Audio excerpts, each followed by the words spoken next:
Yeah.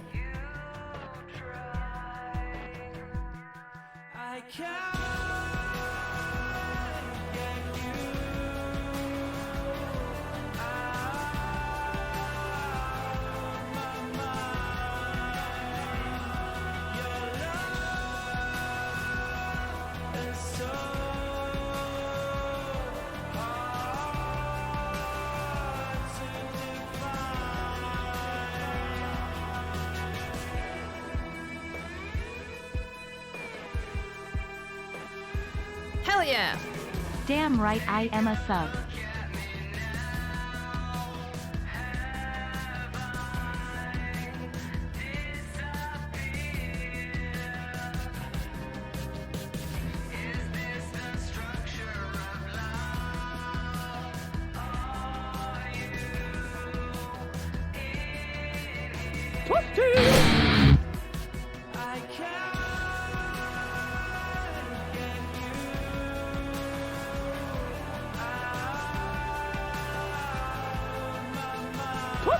Eat a shit sandwich.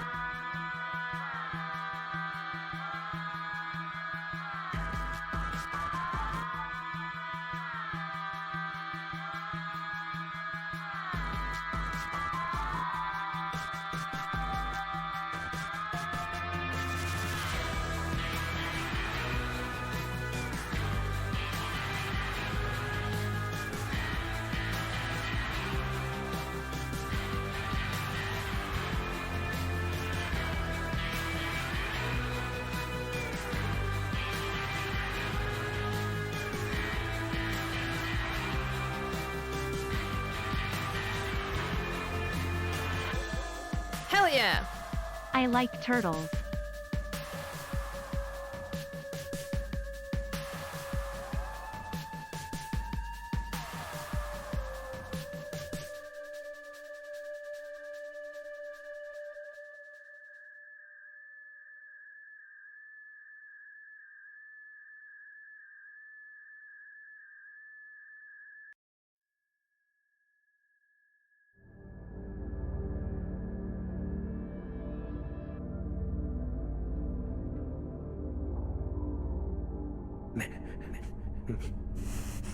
Master, I did what you asked. Master C. Master Reward. I found them. They strong. They killed sea monster. They survived good.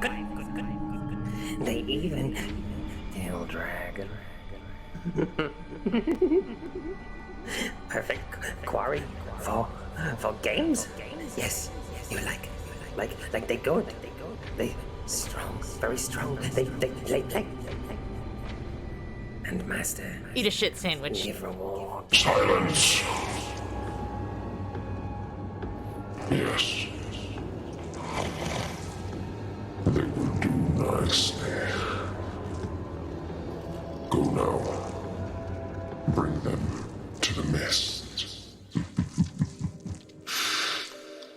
Bring them to me.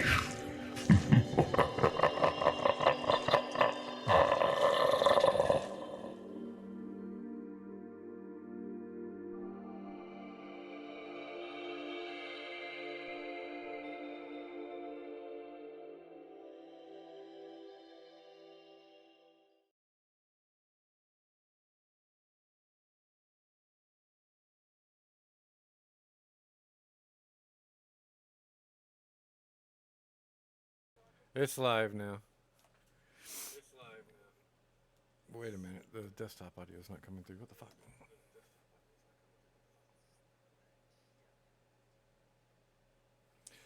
Yeah, I don't think anybody can hear y'all right now. Give me a second.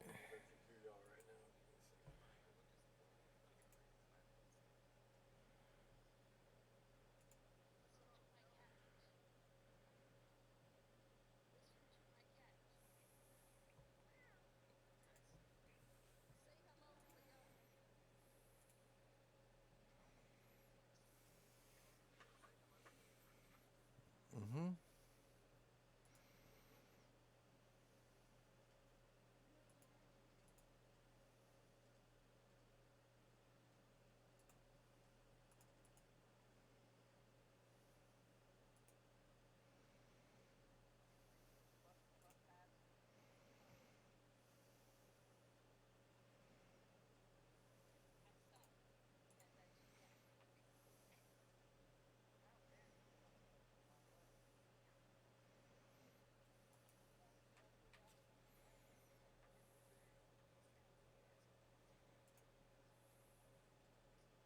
Check one.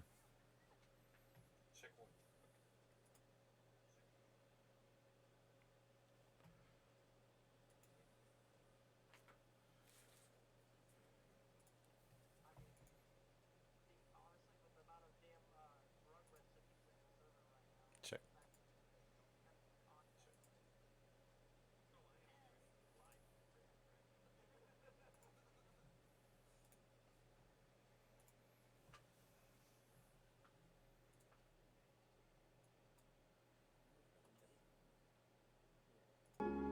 Okay, I have All right, there we everybody's go. character There we sheets go. open.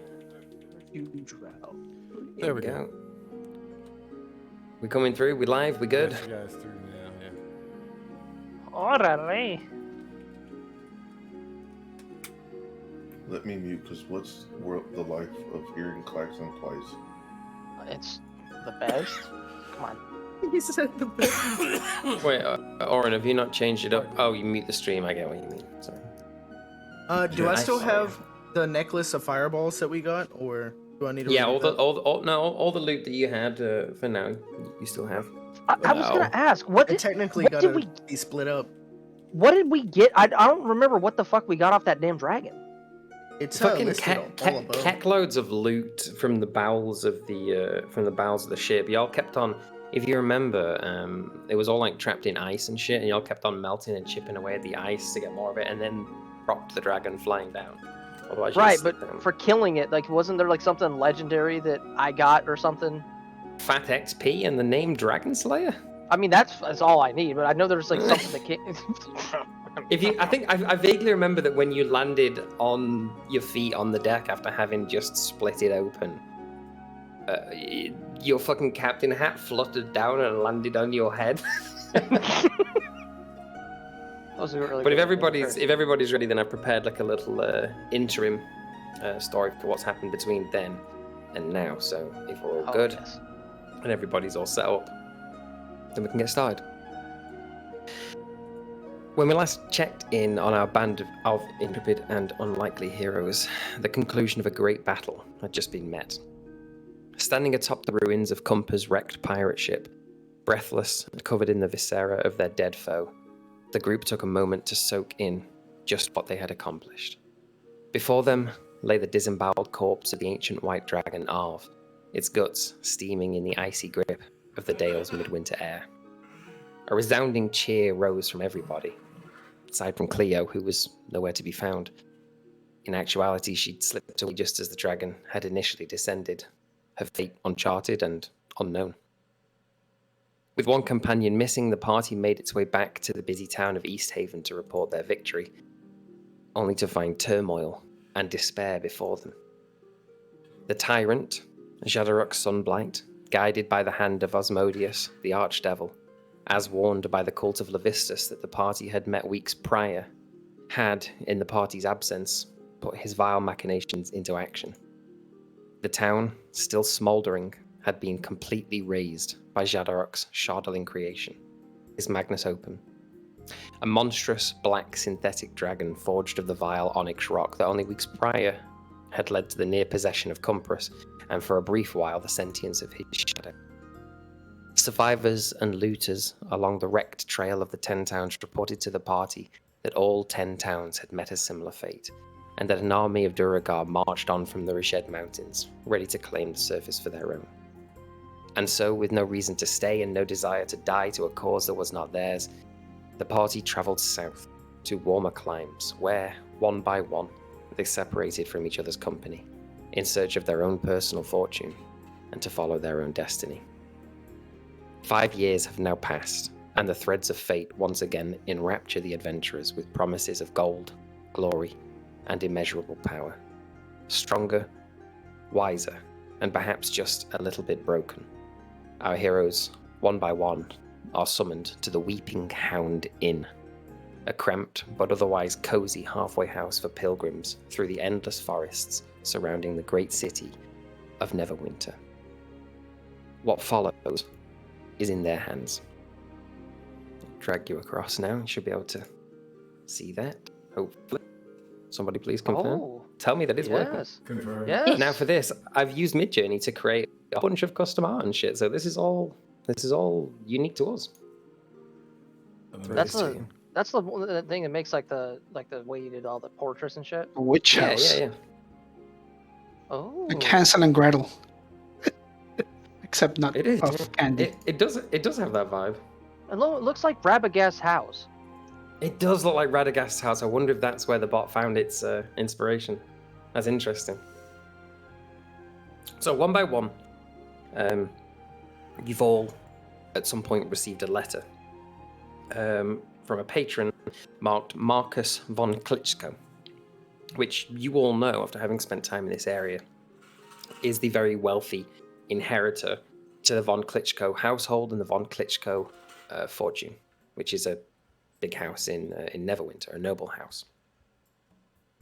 And what I thought we'd do, just to refresh the audience and to refresh each other and give people a chance to introduce any small changes that they want to let go now, is just go around again and introduce ourselves bit by bit.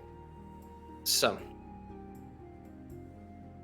walking through the tavern door, as the tall and stalwart robot, as he became to be known, Soldier 74, pushes back the portal, you're immediately met by just this warm glow inside and the earthy smells of the peat and the wattle that make up the walls of the tavern.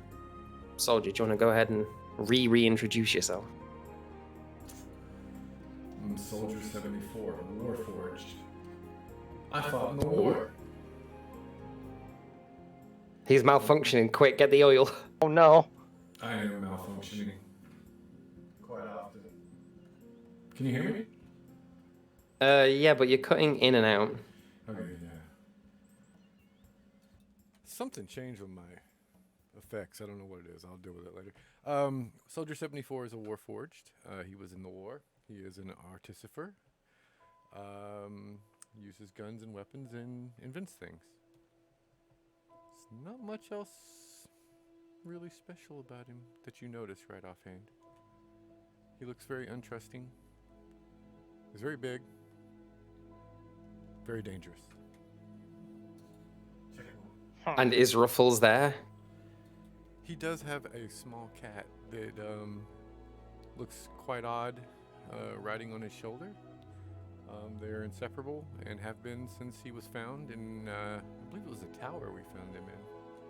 But yeah, I have a small cat that walks around on my shoulders. And it does look very out of place, but don't touch the cat.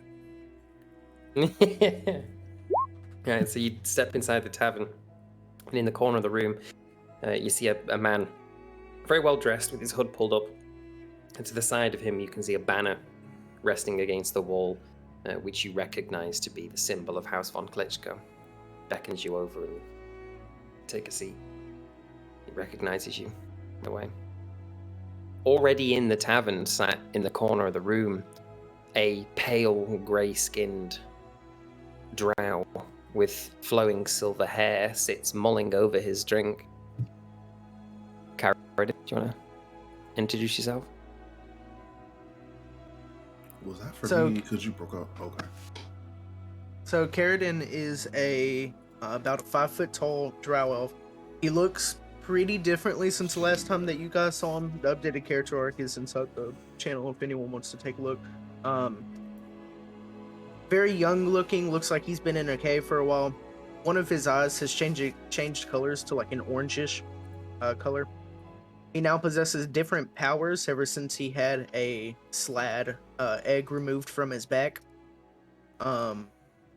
Okay. He wears a very long cloak that is kind of weaved out of spider webs, and he kind of vanishes into like corners as he sits there quietly.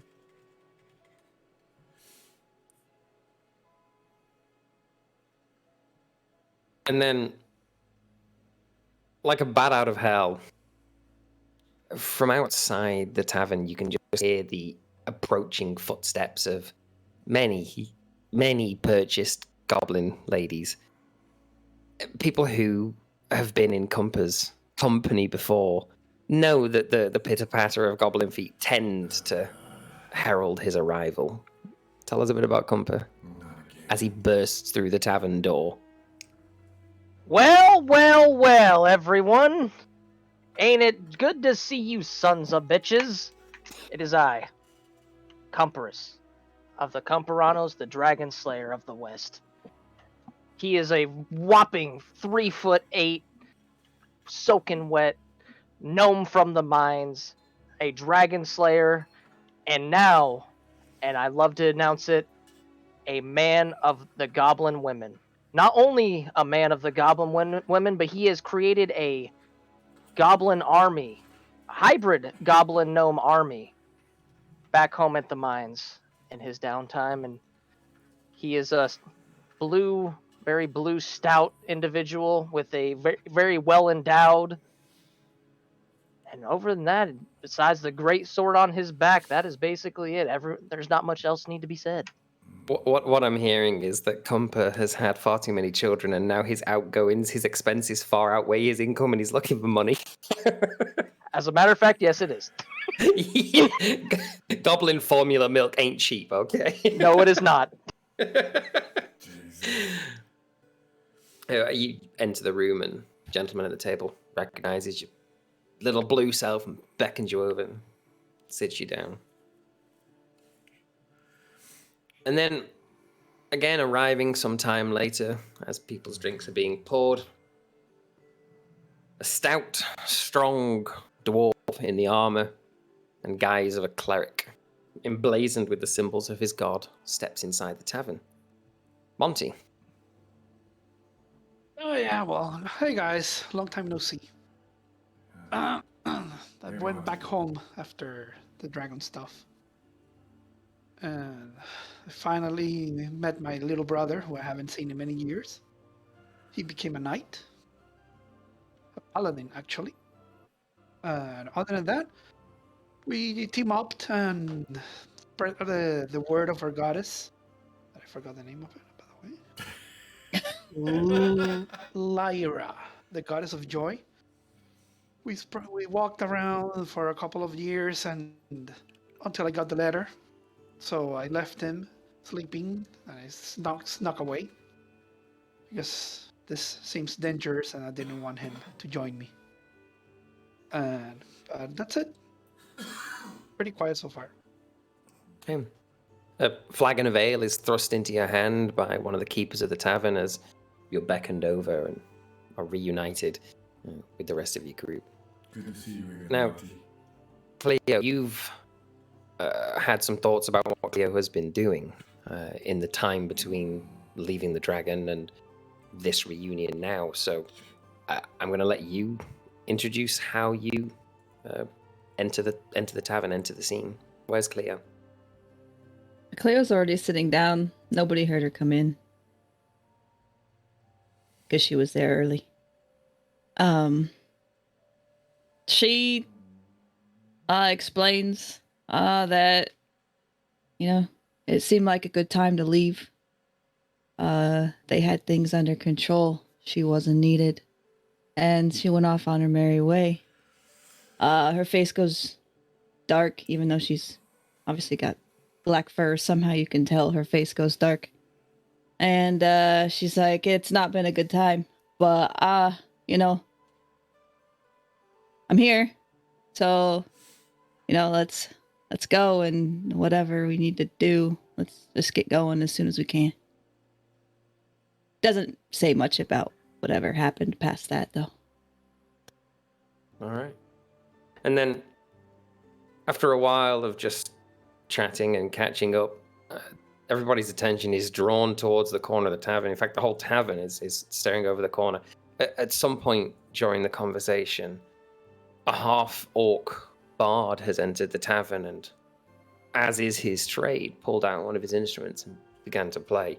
He serenades the group, watching him with merry tunes before sauntering over to sit down with his friends. Garuda, do you want to reintroduce yourself?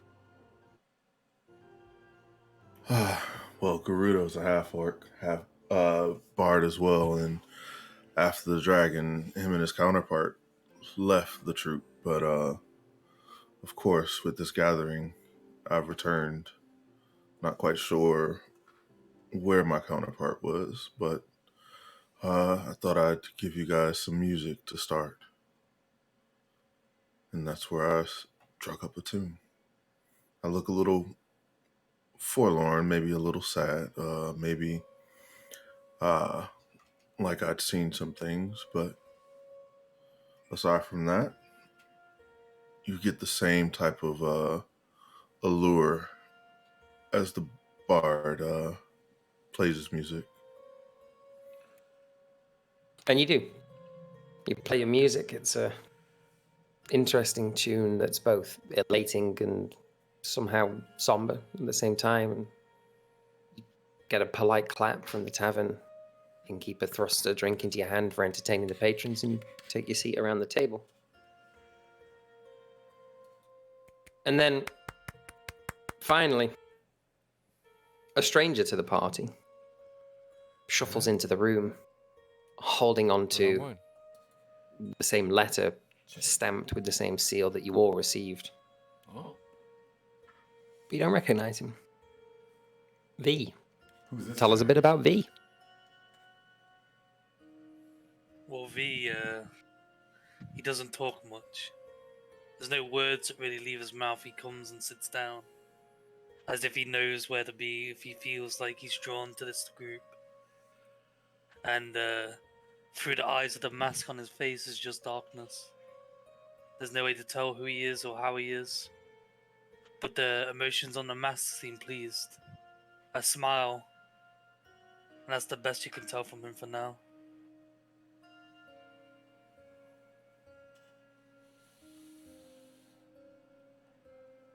Okay.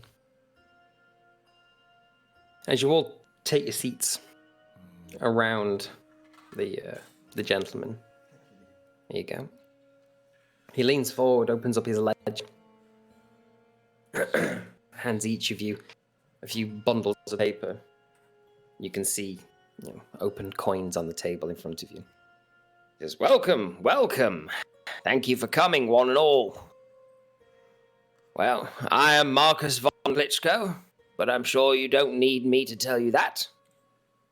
Quite a recognizable face in these parts, and I've sent for one and all of you because I've heard about the deeds and accomplishments that as a group you have managed to pull off. Indeed, I'm putting together a team of able-bodied adventurers to aid me in reclaiming some family relics. What say you? Interested in making a little bit of gold?" Sure. I'm more interested in the adventure itself, but yes. I need gold. I got a lot of responsibilities now. I need that gold. Of course. Please. Yes. I need that gold. Now, fellow Cumpuranos, how much on the scale of 1 to 10 do we need this gold? Well, you friends sound like you need it pretty heavily, so be my honor to I've serve been you well again, off. Captain. What did you just call me? I said I've been well off. I'm not sure about you, but I have I'd everything help. I require. I want the adventure. Here's the thing. As much as I'm all for an adventure, I need the gold. Now, if you want to adventure there, Robit, I'll take your money. Come on. I think that he's saying, if he wants adventure, I care nothing. And you need the money. That's still all of us going on it, right? Yes. Okay. Okay, we got that taken. Yeah. I gotta go what's back. the argument? I'm saying I'm in. Excellent, I'm excellent, in. excellent. That's what I like to hear from my Cumpuranos. And like I said, it is so good to see you guys. It really is. And I'm talking to you too, Robot. So are we ready for this adventure? I'm Sure. always ready. I'm ready to get moving. All right. Yep, let's do this. One last adventure. Are you gonna One die? last adventure. At least that damn Vagintor guy in here. Shit. Yes. Very stout observation, Robot, because good God. I thought that man was going to get me killed the last time we were all together. It's a shame. So, you're all up to the challenge then. Yes. Yes. Excellent. I think we are. Well, We'll see if it's a well, challenge. Definitely. the Von Klitschko household is willing to pay 250 gold pieces per head for taking part in this, but I warn you, these forests nowadays are not a safe place to be. It's racked with bandits and brigands and all sorts of ne'er-do-wells, and, well, to be quite frank with you, the temple in which my family's artifacts are buried is, well, it's a bit of an odd place, and here to tell you a bit more about that is a close friend and colleague of mine. He beckons sideways to a gentleman who's been leaning against the wall beside the banner. He's resplendent in his long leather coat, finely decorated with patterns of red, and wearing a tall stovepipe hat. Guy kind of wears this shifting mask across his face. He kind of looks like Rorschach. By his side, he just has a scimitar lazily hanging from its scabbard. He says, "This is Xanth, my good friend Xanth. He is, well, I suppose you could call him a witch hunter by trade, although he deals in all sorts of macabre machinations, and dealing with all these foul creatures that make their way out of the woodlands. He's a bit of a specialist in dealing with the dark arts, you might say. He's going to be your guide. He's going to show you the direction that you need to go in order to reclaim this. To give you a bit of information, what I need you to reclaim for me, please, is a rather large and rather valuable gemstone. It's been in my family for the best part of the last 4 centuries. Bright blue thing. Buried for a bloody long time, and to be quite frank with you, I've been looking for it for just about as much time as it's been lost. Finally got a lead on it, and, well, I'd like you to follow it up, if you could. And he slides each of you a map with directions heading off easter ways of your current position into the forest. I unfortunately can't give you a precise location of it, but my scouts have identified that it should be in that area. Funny thing, really. It seems that at some point in time, some daft bastards have erected a tower of sorts, or at least had, until it fell to bandits. Godness knows how long ago. But yes, if you find that bandit tower, I should suspect that a short dig or a poke around in the place, you might find the temple that lies beneath. Crypt that lies beneath. Go there, claim my artifact, bring it back, get wealthy. That sounds a little too good to be true. And is this Xanth speaking or Klitschko? That's Marcus still, yeah. Xanth at this moment is still just silent. Well, Mr. Klitschko, if you don't mind me calling you that, that sounds a little too good to be true. You say that it was taken over by bandits, correct? How long ago? Yeah, quite a long time ago, actually. In fact, I think it's been a bandit stronghold now for the best part of the last 60 years. A group going by the name of, what is it, the Red Band Ruffians, or some such silly name. They all mark their faces with these red bandanas. Very silly. But yes, no, it's been a headquarters for quite some time. Terrible name, terrible name. Oh, I couldn't agree more. It pales in comparison to the great name of Von Klitschko, that's for sure. All right. Okay. And just to make sure this, so more or less what you're asking of us to receive this gemstone, correct? Correct. And it should be theoretically inside this tower, or in the upper, or wherever this tower is, correct? No, the tower, you see, was built on top of the ruins of this old bloody family crypt. Yes, some idiots came along and built on top of it. Goodness knows why. So it's beneath it. Okay, and at 250 gold a head, correct? Correct. Yes. Now, what I might ask you, if there is, ideally, we would hope that we can just walk in, walk out. Now, obviously, that's a lot more easier said than done, Mr. Klitschko. I need one guarantee from me to you as far as the Cumpuranos go. We are a family here. If out of just for the sake of saying it, if one or more of my companions here were to go down there, if there is some contact, what affirmations can I have from you that they will be, them and their family will be compensated? Are you trying to get extra money if we die? Look over at the robot. Shut the fuck up. Well, I mean, he sort of twizzles the corners of his mustache a little bit and sort of picks his fingernails. Well, I suppose if somebody were to perish, then their cut of the 250 could happily go to their families. Yes, don't see why not. It doesn't mean much to me. I just want my artifact, but I am willing to pay it. So they will be compensated if they do not, return from this quest, basically. Yes, sure. Okay, excellent. That's. You're not getting their share. That's not what I'm asking for, Robot. Why? Come on, you're already starting shit. Really, 5 years ago, I thought we were past this.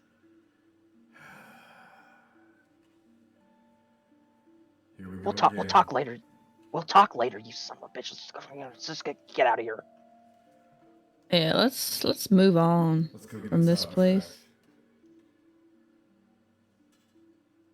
Yeah, so remember, what you're looking for is a bright blue gemstone. Rather quite a large thing as well, about the size of a head. So if you can find that would be marvellous. Xanth beckons upwards to him and sort of beckons down for Xanth to lean in, who leans up off the wall and casually strolls over, sort of squats down beside him. Xanth, show them the way now, would you? We'll discuss your payment when you get back, yes. And he just sort of looks up at you and silently nods, walks towards the door and beckons for you to follow. I'm going to go ahead and look over at the black masked individual that's new to the party. I know you've been at the table here, but we don't know you. What is your name? I'm following the mute guy.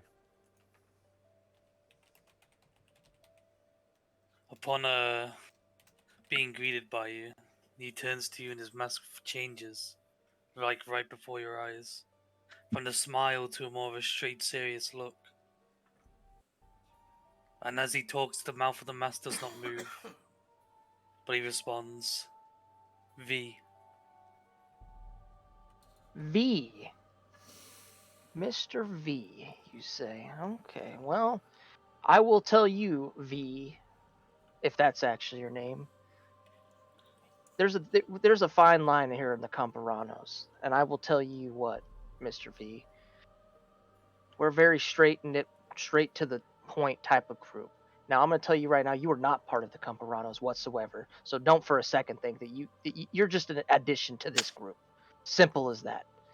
Now, I have my there. I don't know what it is about that mask, but you're giving me real itchy vibes. But don't take that for granted, all right? V. Would you like my share of the money? Yeah, as a matter of fact, and you're welcome to the Cumpuranos. The mask forms into a smile. Thank you. That be that. Let's get going. That's all it Everybody takes else to is join the already Cumpuranos. outside.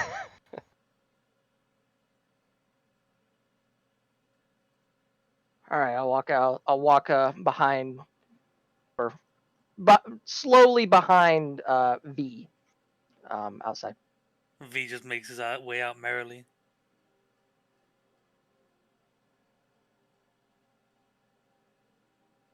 The sun is just starting to enter that late afternoon phase now, and the trees in their autumn state you can see are just glistening with shades of orange and red.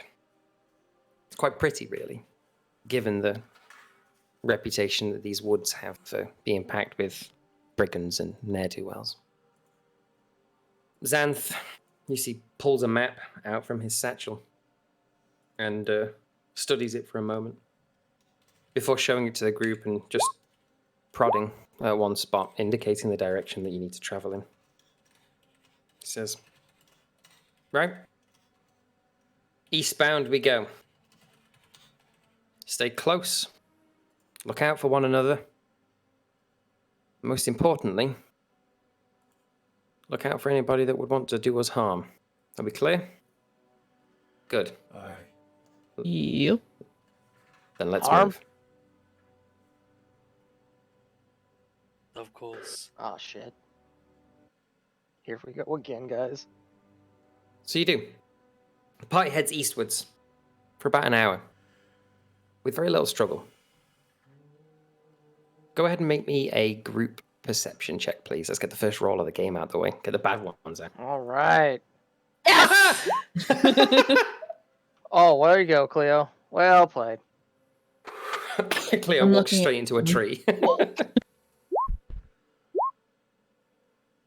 Monty Cleo, runs into the Cleo same and Monty tree. run straight into each other. Move, cat. Why are you in the way? Look at those two. I can't find my goddamn perception right now. What's There we up, go. Sammy? How you doing? Yeah, you got it.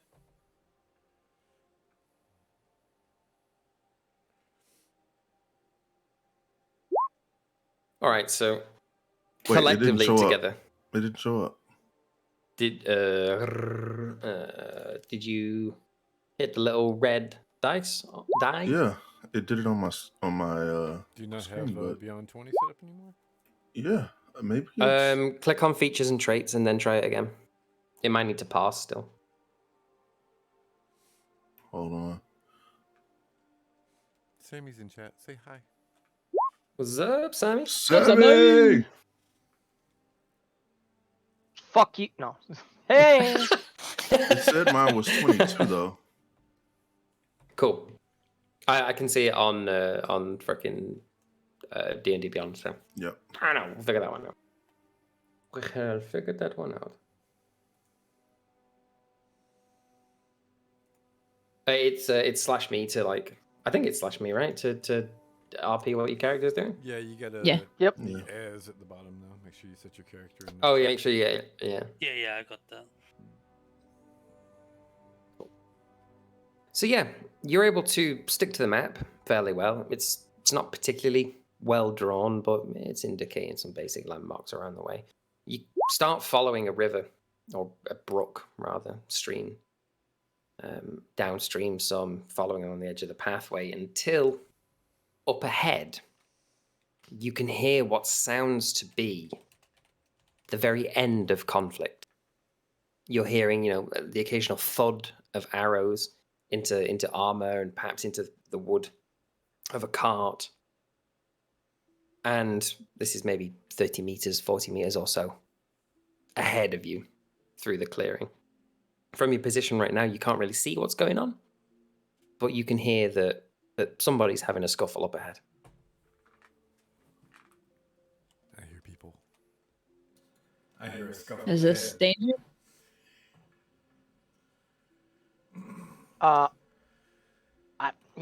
Weapons or fist fight? Can we perception or something?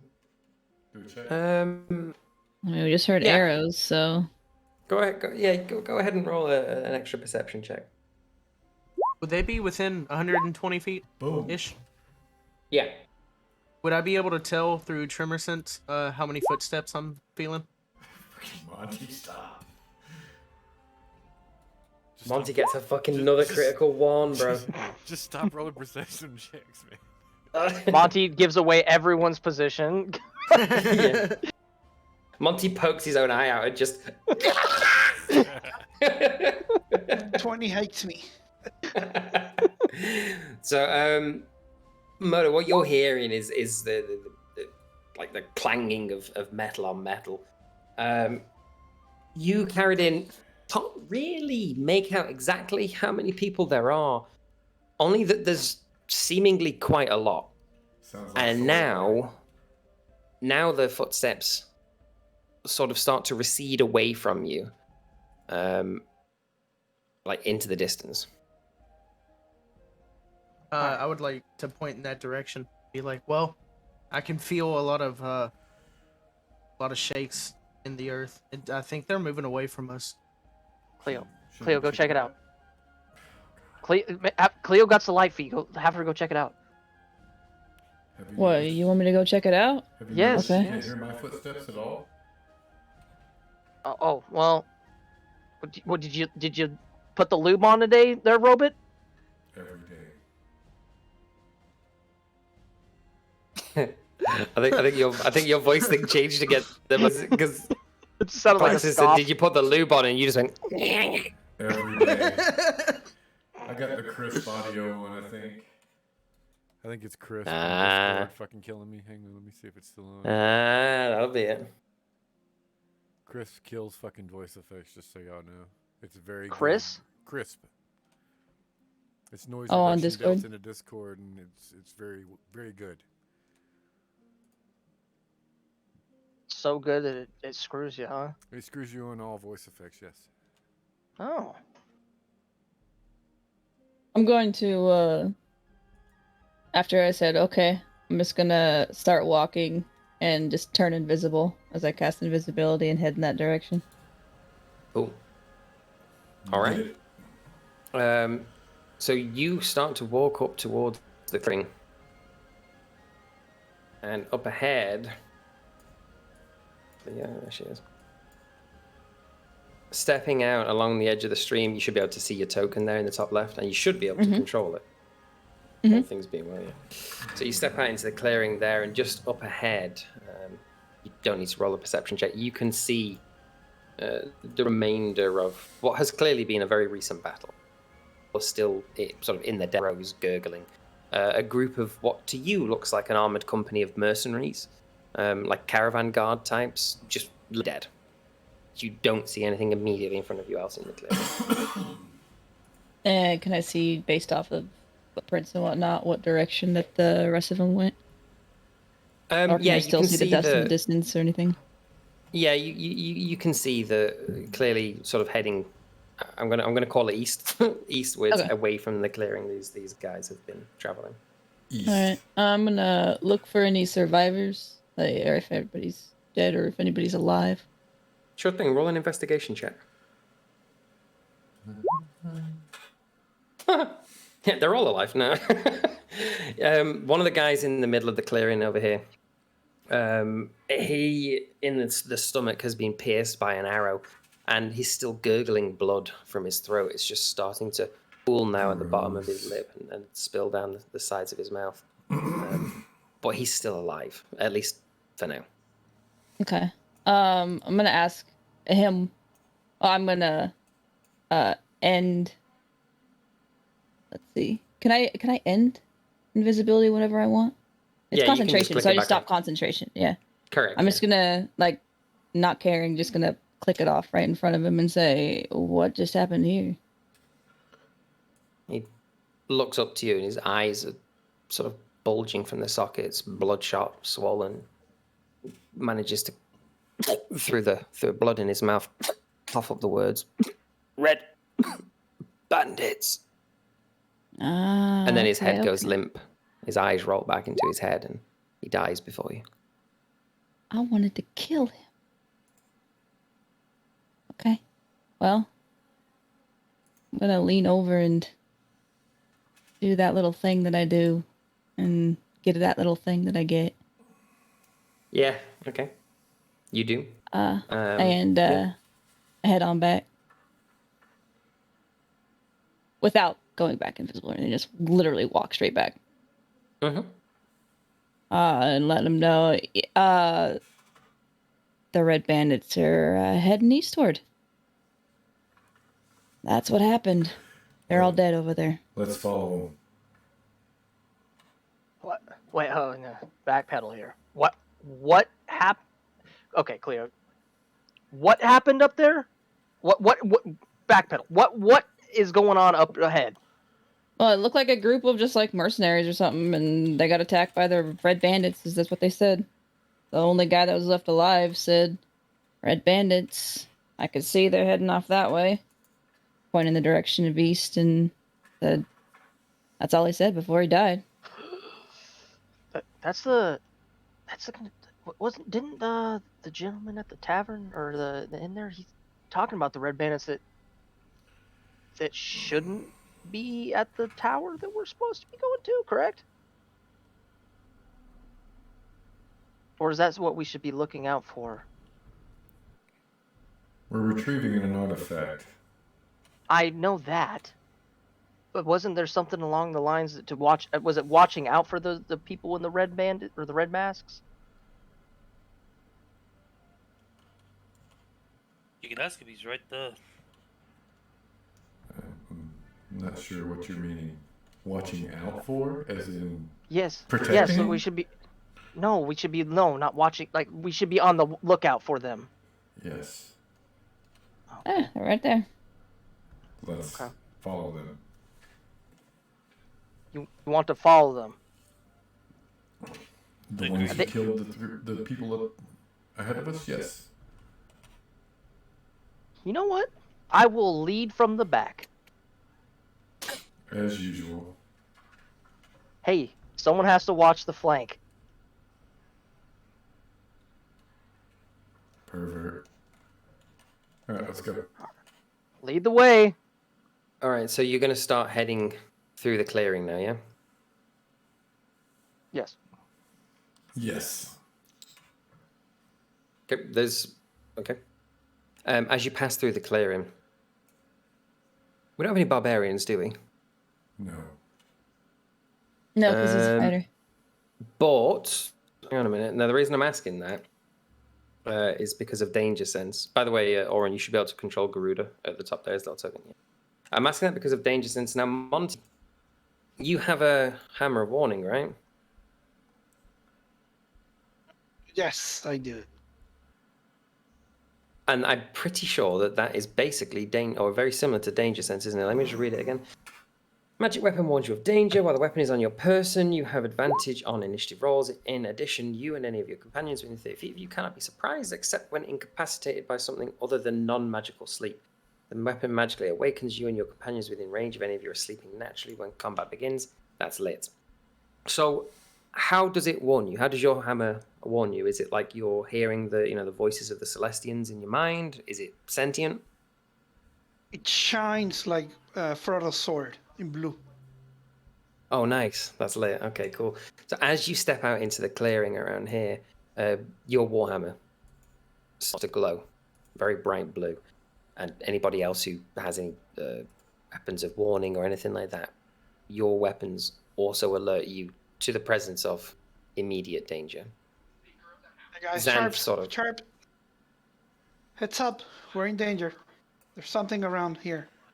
What is it? I don't Look know, but around. my What do war we see? armor is shining, so there's immediate danger around. Could I listen to the ground? Yeah. Roll for is it a me. Can I roll my perception 1 again? Yeah, go ahead. And let me double check, Harridan, if it's let me double check that. Did you add that to your character sheet as a feature? It should be. Should be. Scanning area. If not, I'll send a picture of it. Oof. Yeah, send a picture because that'd be super. Bad scan. Oh my god, Cleo's stealth roll. It goes off of Tremor Sense. Yeah, I thought it was Tremor Sense. Let me double check Tremor Sense again.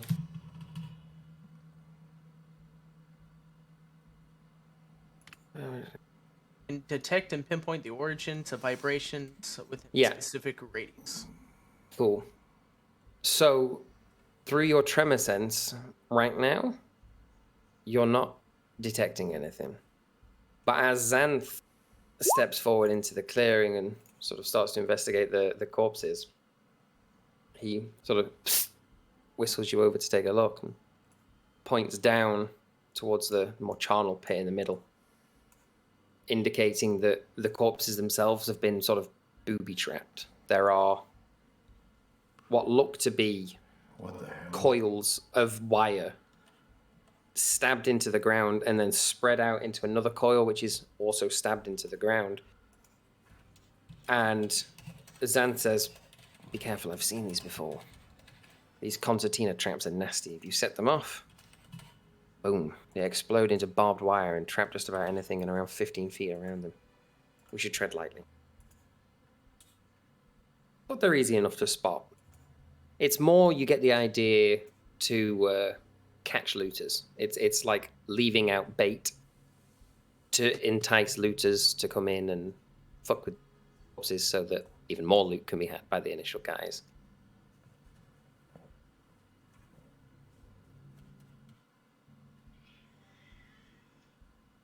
Back to you. Is everything clear up there?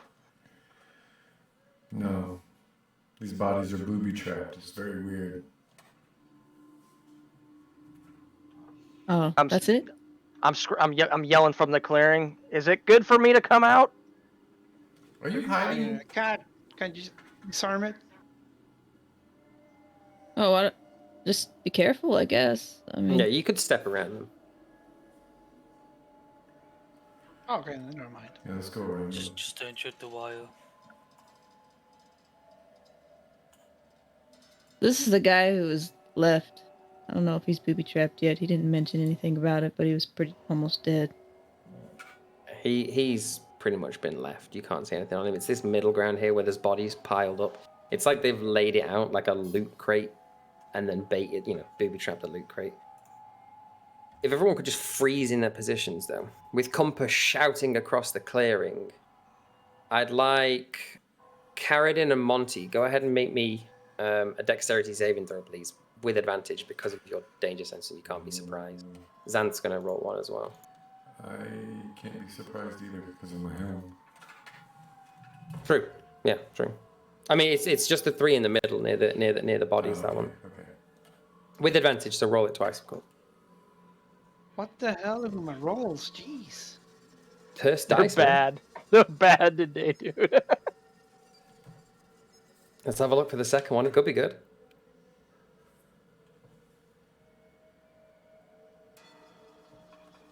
Monty. Monty. Monty, you can go again. Sorry, second? You advantage. You get a second one. Nah. Hold on. The good news is you didn't roll a one. Finally. All right, you're fine. Better. So, from around here, you hear a sort of rustling in the leaves and then the loosing of a crossbow string. You all dive to the sides, sort of preempting what's about to happen as a crossbow bolt thuds with a just a meaty whack into one of the bodies near the central pile. And let's get into a bit of early combat. Let's everyone roll for initiative. I'm going to put the turn order up. Remember to click your character token first, and then roll for initiative.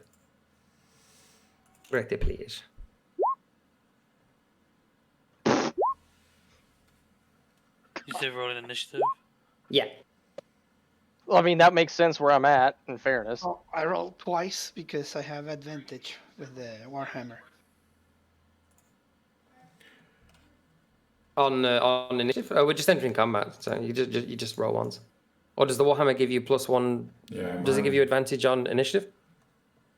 Mine It's not a surprise attack. Mine Well, automatically it rolls says, hold on. It says, while the weapon is in your person, you have advantage on initiative rolls. That's it. Oh, neat. All right. Is Okay. it Yeah. equipped Sick. and attuned? It should do it automatically in D&D Beyond. That's what's doing for me. Oh, Did you click the attune thing on it? I don't know where to click. It didn't matter. Just roll twice. Same outcome. Oh, 19. Bear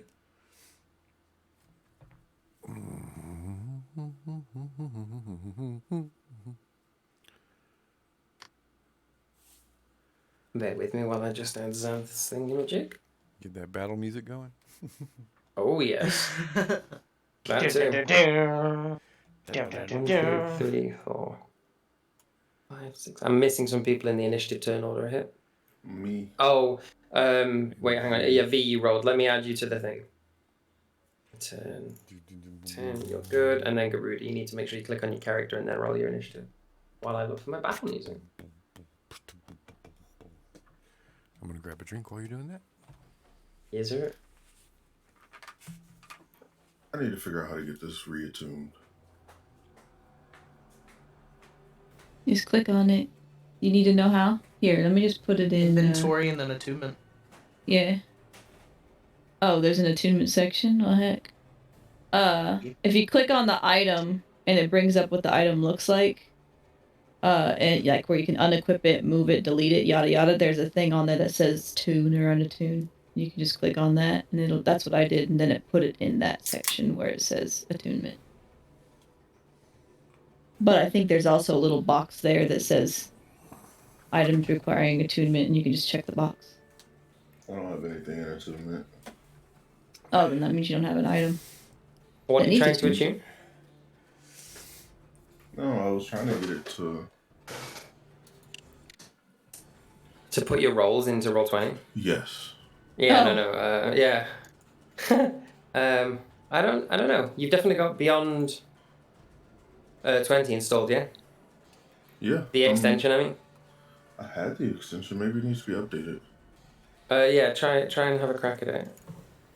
In the meantime, I can just go bonk and let's see. Oh wait, did that not? Oh yeah, it posted yours. It worked on my end, so try reinstalling Beyond 20 or updating it or whatever. In the meantime, I'll add Garuda to the initiative order. See, that's funny. Apparently, I rolled for the bandit there. Just 10, 10, 10. And just roll for the bandits.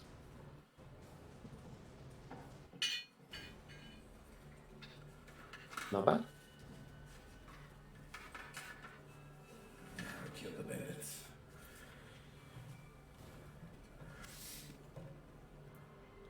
Time to shoot some bandits. Bandits? Did you say bandits? Bandits. I'm gonna roll to see if it shows up now.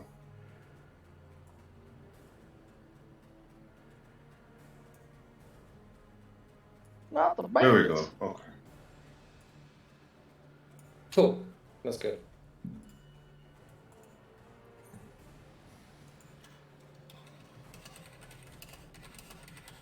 Let me just get my notes on. Okay, turn order is secured. People's healths are secured. Right, Garuda, you're up first. Remember, there's the measuring tool on the left as well for figuring out distance and all that kind of good stuff. So to explain to you what's happening now, so the way you can see around you, Carradine, what you know because of your tremor senses is that these guys currently aren't earthbound. They're not like with their feet on the ground. These dudes are like up in the trees. And they're shooting down onto you with, or the first guy with a crossbow.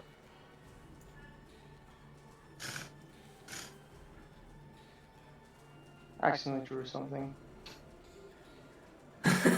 Everybody's way too far. I can't click on it because of the map. I can shoot them all. I can see. You can move, from Oren. here. You can move first. You can move up to 30 feet and then move, and then take your action.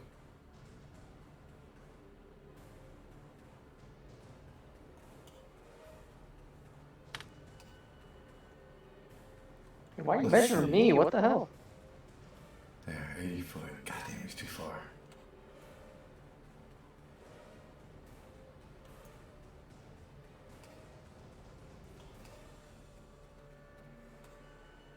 So we're being attacked right now, right?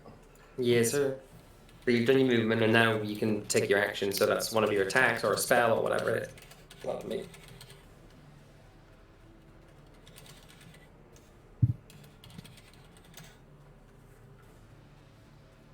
Where's the distance tool? Which one is that? It's the ruler on the left. The ruler. Which one are you casting that on, Garuda? That also will be for Dissonant Whispers. Let me pull that up.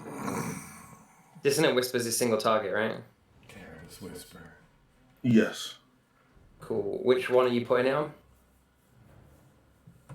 The bottom one. This dude? Yeah. Cool. Alright, so he has to make a DC 16 wisdom saving throw, which he doesn't have a wisdom modifier, so it's just a straight D20. Does he make it? He does. What happens on a save for Dissonant Whispers? The creature on a failed save, no, fine.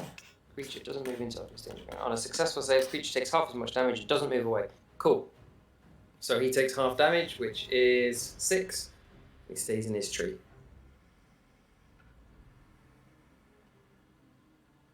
Mark him as that. Cool. My bad. Just reading. No, you're good. Alright. Next fella's up. This guy over here. He is also going to make an attack. He's going to aim straight down. Oh, the ranges.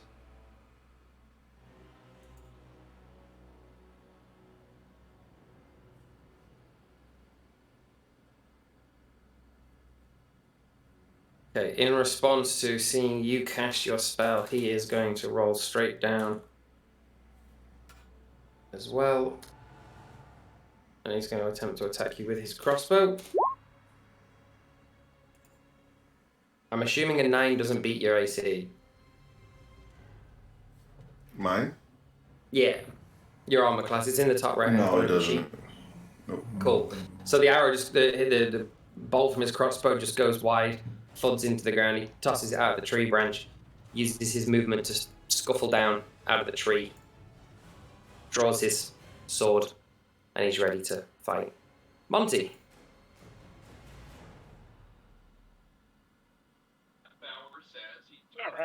Alright. Will. Hold on. Measuring something. To the creatures. Okay, who went first? Garuda. Where are you? Okay. I'll cast Bless on. Oops. This guy, Cleo, and I guess this guy. They haven't gone yet. On those three. Oh, there you go. That one. Right, you're first level casting that, yeah? Yeah, no, Cool. Alright, so the recipients of that, whenever you make an attack roll or a saving throw, you can roll an extra d4 and add that to the number of your saving throw, whoever received that. Yep. said And it was- I stay right there. Okay. You said it was Cleo, the Xanath dude, and yourself, right? No, I can't remember who this one is. Oh, I can click. Cardin, Me, Cleo, okay. and the weird dude. And Sanct, yeah. Then, yeah. Cool. All right. I am going to spend a sorcery point. Go ahead and twin spell on a firebolt. Gonna be a 24 to hit. Yep, that's a hit. Gonna hit these two. What do I make? Or wait, y'all see like where y'all don't see my cursor. Hold your left mouse down and it pings it like that. Ah, so this one and this one. So Yeah. these two. Some sorcery nuking about to happen. Oh yes.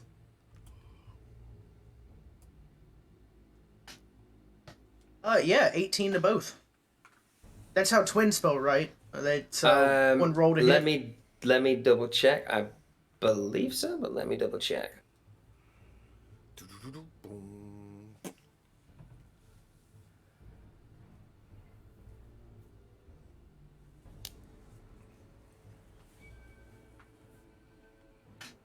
Yeah. Cool. So Yeah, it's on the same both spell. take 18. All right.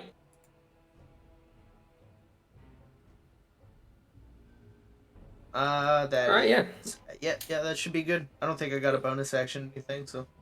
Yeah, so you see, as everybody looks at Carradine, you see he sort of raises his fingertips out towards them, index finger and middle finger spread like a V, and his two fingertips erupt into flames as a bolt gushes from each and sort of arcs, twists like DNA spiraling towards the two before breaking off at the end and hits both of them in the chest. You see it leaves a big scorch mark of cindering like cloth on their chest where it's landed. Look pretty fucked up. Hurt.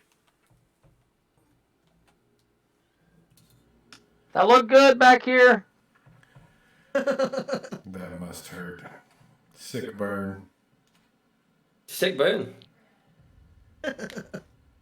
All right, and then Xanth. Xanth, here we Show go. us what you got. So along a similar vein, Xanth is going to raise his hand into the air. Sort of see his hand start to glow bright red before he clicks his fingers. And inside the center of the tree, explosion goes off as he casts Fireball. Let me just roll the dice for it. These two fuckers have to make a dex saving throw. Cack. Cack. Cack. Cack. Yeah. Yes. That beats that neither of those beat his spell damage modifier. So let's roll damage on both. Full dead.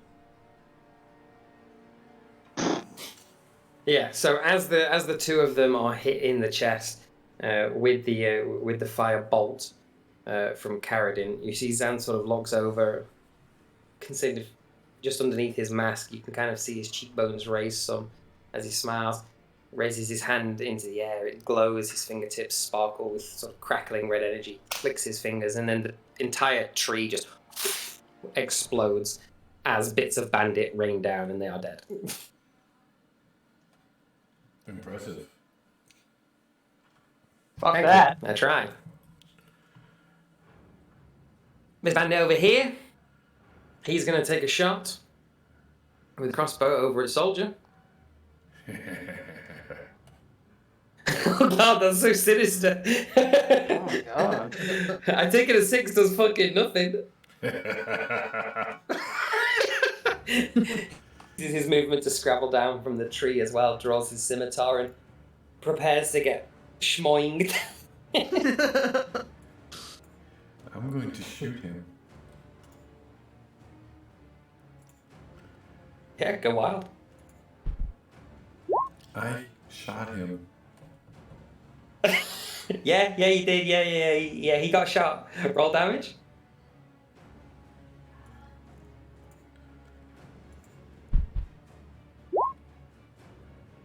Nice.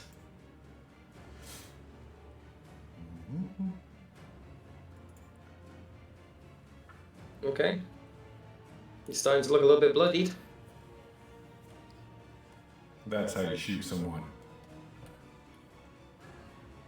He just sort of recoils as the shot from your boomstick blasts into his fucking shoulder. He's like, "Oh, you!" Spits in your direction. Alright. My turn's done. And then it's over to V. Oh god. Take the stab. You can attack 40 feet away, right? Actually, you do have some artificer spells, yeah. I have something here called Ray of Sickness. So I can Hell like yeah. poison him. But in a way, I want to do it would be, well, I need to see if it hits first. How do I roll it? Do I hit the, So if you see where it says next to your Ray of Sickness on your sheet, +7. Yeah, +7 hit that. If you just hit, if you just tap that. Tap down. 23. All right. Rain is the last time it makes a ranged spell attack. Sorry, on a hit, the target takes 2d8 and must make a Constitution saving throw. All right, go ahead. Roll your damage on that. You can just hit the two. You see next to it where it says 2d8 poison damage. You can just hit that again and reroll it.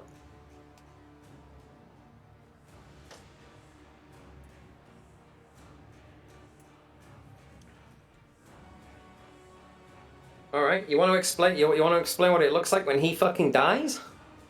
Hell yeah. Well, Come on, the music's as building flashy up. people are, V just takes out a deck of cards, playing cards, and on the very edge, sharp edges of the card, there's this coating of poison. And with a flick of his wrist, one of those cards swerve, curving round to the back of his neck, landing directly. And as that poison hits, it probably corrodes his body away until he's down on the ground. Nice. Ew. The back of him just melts open like a finisher from fucking Mortal Kombat. Yeah. I fuck with it. You Cool. almost got And then you that still on have me. your movement if you want to. Let's say that again. You still have your movement as well if you want to move, or else you can just stay put. I'll move forward closer to the war machine. War machine. How far can I move? Up to 30 feet. 30.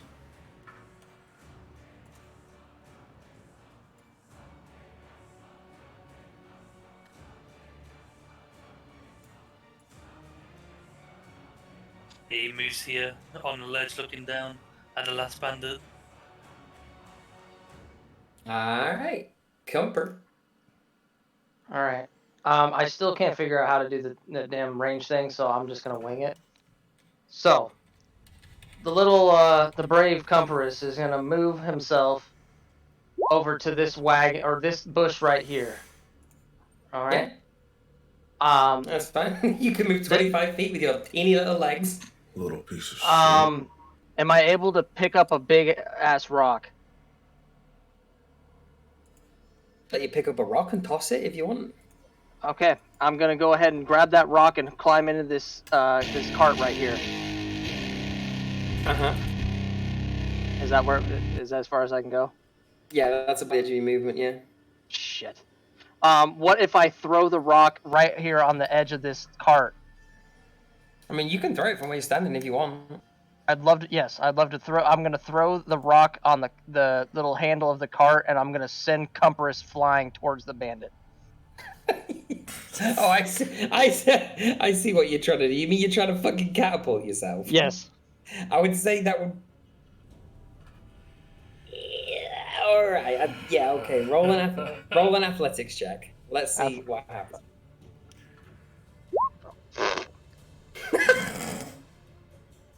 All right. So with your boulder in hand, you just fucking slam it down on the edge of the fucking cart there, and send yourself 20 feet flying directly upwards in the air, and then straight back down onto the cart again. Do I take any damage? No, you're good. Okay. There's hay in the cart. Good job, little buddy. Good job. Fuck off! Physics. Cleo, it's your turn. I'm just gonna stay where I'm at, look at the guy, smile. And I already have my bow in hand, so I'm going to. Cleo, stop smiling. He'll think you like him. Like I'm dead. But They kill him, stupid of him to please. try this. Sick burn. I don't have sneak attack. Where am I getting this echo from? It's anyone when else hear Mono that? starts to speak, we echo through okay. his mic. Oh, okay. Yeah, that lands, and you do the you hit. Echo. Did you say Yeah, you yeah. don't have sneak attack? I shouldn't because he's not. I have to have advantage, and nobody's within 5 feet of that guy. So Is there Why no did you weird hit him? level 10 rogue weird yet? don't think so. The one thing that I had that gave it is I don't have that anymore. Oh yeah, I forgot that at level 10 rogues become nutty, and when you sneak attack, you can deal an extra 5 fucking d6. Damn. Oh, that's wild. Rogues be like. Yeah. Let's see. I can only shoot once, right? I don't have a second attack yet. Like No. But okay. you can do your token thing. Oh no, that's sneak attack, right? Wait, no, maybe Yeah, I have not to do a easy sneak. as- I have to do a sneak okay. attack. Yeah. Okay, gotcha. Oh my god, Oh my god. Good. Girl can do fireball damage. What the fuck? Alright, Sure cool. Yeah, no. do. He takes a smack, whomp arrow straight to the shoulder. Just you hear this wet as it fucking embeds itself in the shoulder of his leather armor. The blood starts to trickle down his arm. I'll just grin and like not worry about cocking another arrow. And just stay right there, smiling.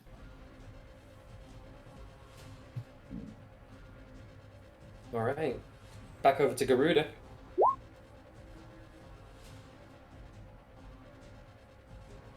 Cast Charm Person. All right. No wisdom modifier, so So charming. he saved. Oh god. There's level cast on that, so the charm. Not a music fan. Yeah, unfortunately, you attempt to charm him, but it has no effect. The magic doesn't take hold. He's able to shrug off. You see, for a moment, he's sort of like, you can see him wrestling in his head with this kind of like, the enchanting music that you're playing, and he's kind of distracted. He's taken out of it for a moment, and then he just sort of lurches forward and draws his scimitar. He's ready to fuck stuff up, even though he's gonna fucking die. Bomber clot. Bumbaclar.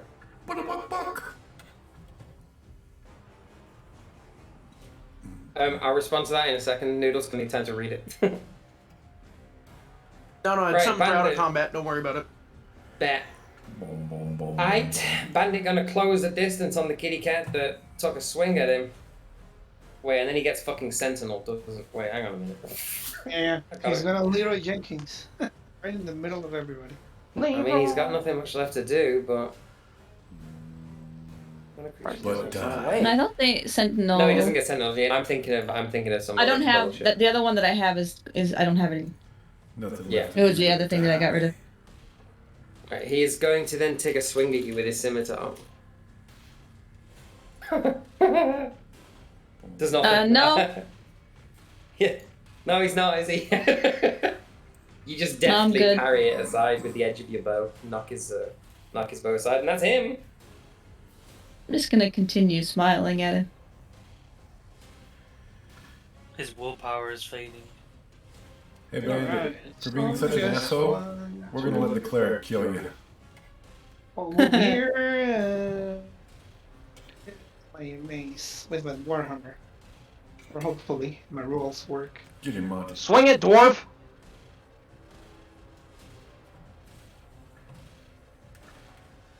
Did I roll? There it is. What did you roll? Oops, I think I rolled the wrong one. Hold on. Warhammer of warming, bitch That's- slapping. I think you rolled damage, not the attack. Yeah, Oh I yeah, rolled yeah. damage first.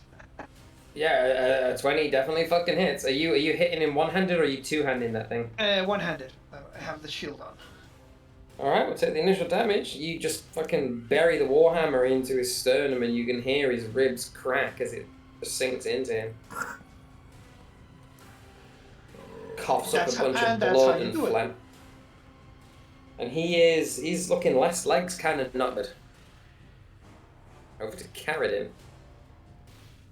Time for overkill. Let's see. That dude's right there.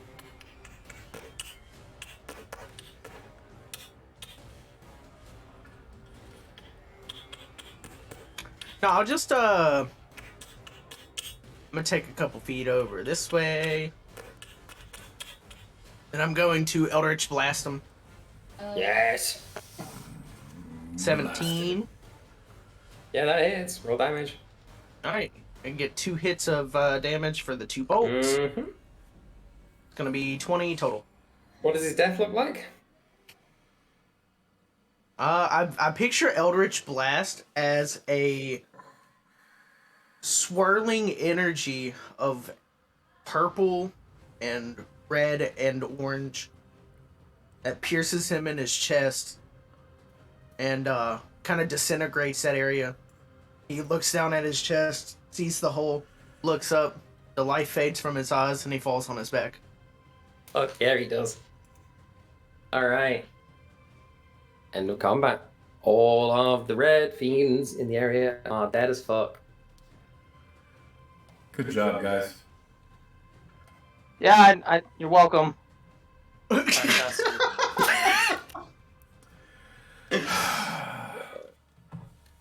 Yep, nothing has changed. Good job, guys.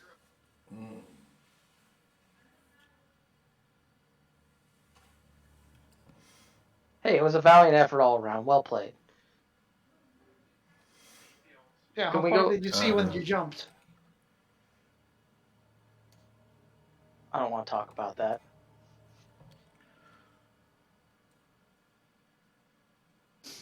Okay. I just realized I could have done a lot more damage that entire round if I read my shit right.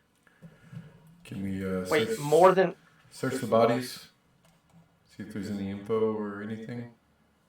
Yeah, go ahead and roll an investigation check for anybody that's searching bodies. Just be wary that if you go to search any of the bodies of the caravan guards, that there are traps on them. also, before we go any further, Moto, everyone's echoing through your mic. Still? Yeah. It's when you open up your noise gate, like when you go to push to talk, it echoes us through you. I don't know if it's doing our stream, but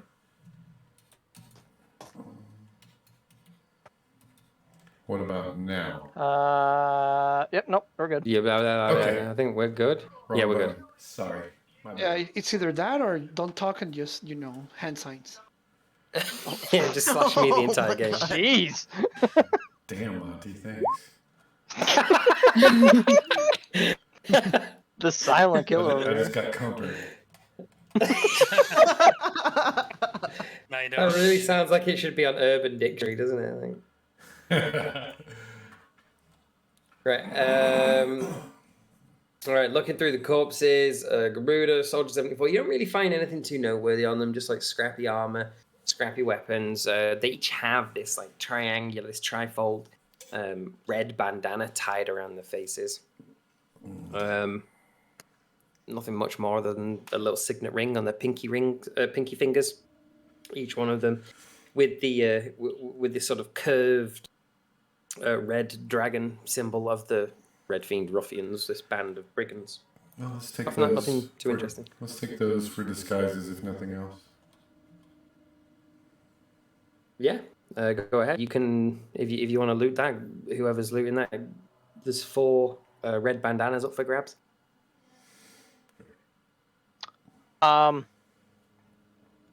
As much as I'd like to say, I I'll grab a blend in. bandana. I'll grab Yeah.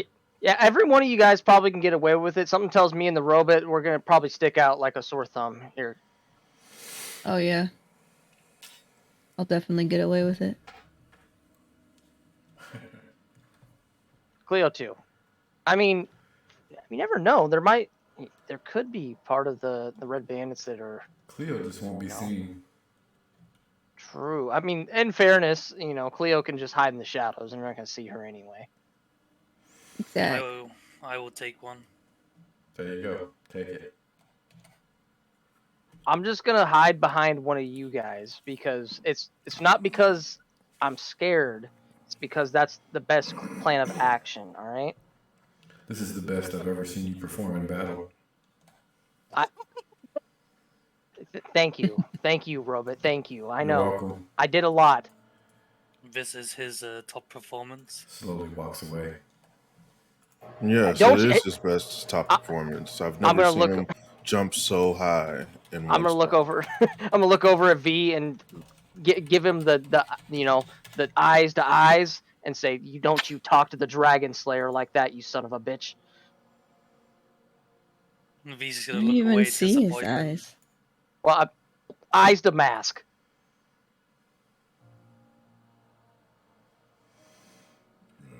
I love how as V gets sassier, like Cumpa's gonna say something, V's gonna like just fucking take off his mask, become Cumpa's face, and be like straight back at him.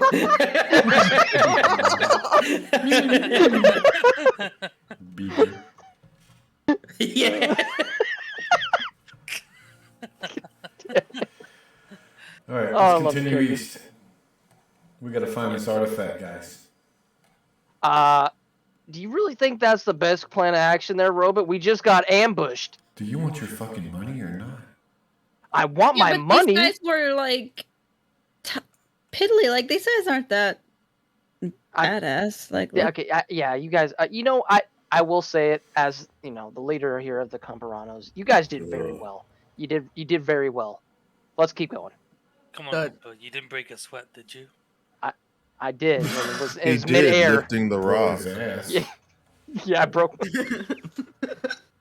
Jesus. On the two bodies up top, did I find any useful items? I saw you rolled a nat 20 on it. So firstly, crit. That's sick. Yeah, you did. On one of them, you actually managed to yoink out what appears to be a sort of crudely drawn map leading in the direction of one of their camps. Oh, perfect. I'd like to hold it up to the party. I found something.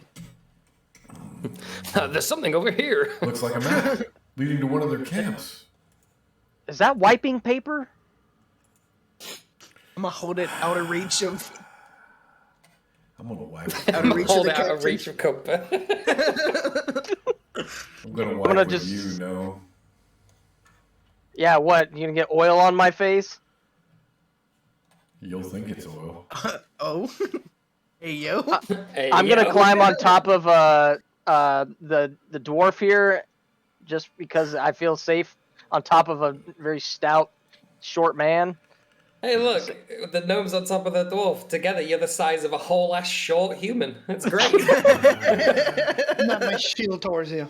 Get the fuck off our cleric. No. Alright, where's the map say to go? Smells Where really does bad. it say to go? Yeah, so you start heading eastwards. Hold your position on the thing just a minute. You start to head eastwards following this map, and you sort of pick up the trail. It becomes very evident as you're heading in this direction. The footsteps that you heard receding off into the distance, you're now tracking them, essentially. There's footsteps there's like footprints and scuffled up undergrowth. As you're heading east until eventually, towards the end of the stream, you start to hear this babbling of a very small brook waterfall pooling into a sort of dingy pond at the end. And just ahead of you, you can now make out voices. Can't really hear what they're saying unless you particularly try to hear them, but you are now within reach of the rest of the warband, if you like it, that took out the caravan guard. Cleo, There they are, guys. huh? Cleo, What's up? What? I need you. Do you hear that? You're what? Do you hear those voices? There's people up ahead. Yeah. What do you want me to go up there? Yes, Cleo, I need you to sneak up there and see how many there are. Okay. I'm gonna go. So you're going to attempt to sneak up on the camp. Can I attempt to hear what to see how many there are. Okay. Close enough V, that I roll can a perception check. Cleo, can you roll a stealth check? I just did. Oh. There. 28. Oh my god. Before V- she won. Hang on, let me resolve V's roll real quick. V, what you can kind of make out from where you are, it's not like super clear. You can kind of hear that there are some voices louder than others, and they're laughing about the way that the people back west had just died. So you get an idea that these are the people that took out those caravan guards. Cleo, you're just like fucking invisible, basically. Like you're visible, but you're just clinging to all of the shadows. The sun, is getting to that above the horizon state now, where everything's very gold and orange in the sky, but there's plenty of long shadows from the trees that you're able to just sort of dash between. Caradrin, what were you going to say? I was gonna say, before she runs off, could I use my telepathic net to grant us all essentially the message spell, but it works between everybody?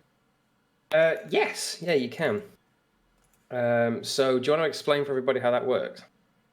So I pull out a very tiny mushroom, and that tiny mushroom Oh. kind of spreads off, and everybody gets their own little miniature mushroom, and you can use essentially what's the message spell, so you get Do I eat telepathic this? abilities. No, it just kind of sits with you. Oh It is no, entirely- no. Carradin's like, no, don't eat my baby. Wait. Don't eat my children. Wait, you're telling me that this little mushroom can read minds? I would like to say telepathically. Of course it can. All right. Cumpurus is gonna go back towards the previous area. No, go ahead. Everybody can talk telepathically within 60 feet of me. Yeah, so you can communicate with each other without verbal communication. Now you sort of can hear each other in each other's heads, like you're on a Discord call almost. Crazy, right? Oh, it's kind of weird. What is that? What is this Discord? I don't know, man. It's Discordia. Oh, Discordia. Okay. All right. Well, that's good. All right, Create perfect. my Eldritch Cannon, by the way. Does Yep. Cleo happen to see anything yet then? Where are you stealthing up to, Cleo? I'm just gonna I would try say- to say they're close enough that I can get an accurate count of everybody. All right. Any So probably, further like, than this green line that I'm drawing here, I'm going to request people make stealth checks from there. So Say less. I have silent Cleo, feet. can you go ahead and roll me a perception check, and I'll allow you to do it from advantage given the sneak command. Yeah. Okay. Let me show you what Cleo sees.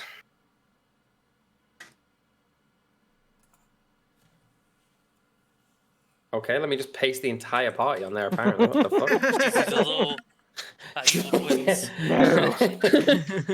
You must fight yourselves. To overcome your foes, you must overcome yourself. Shoots Cumper first. Fuck off.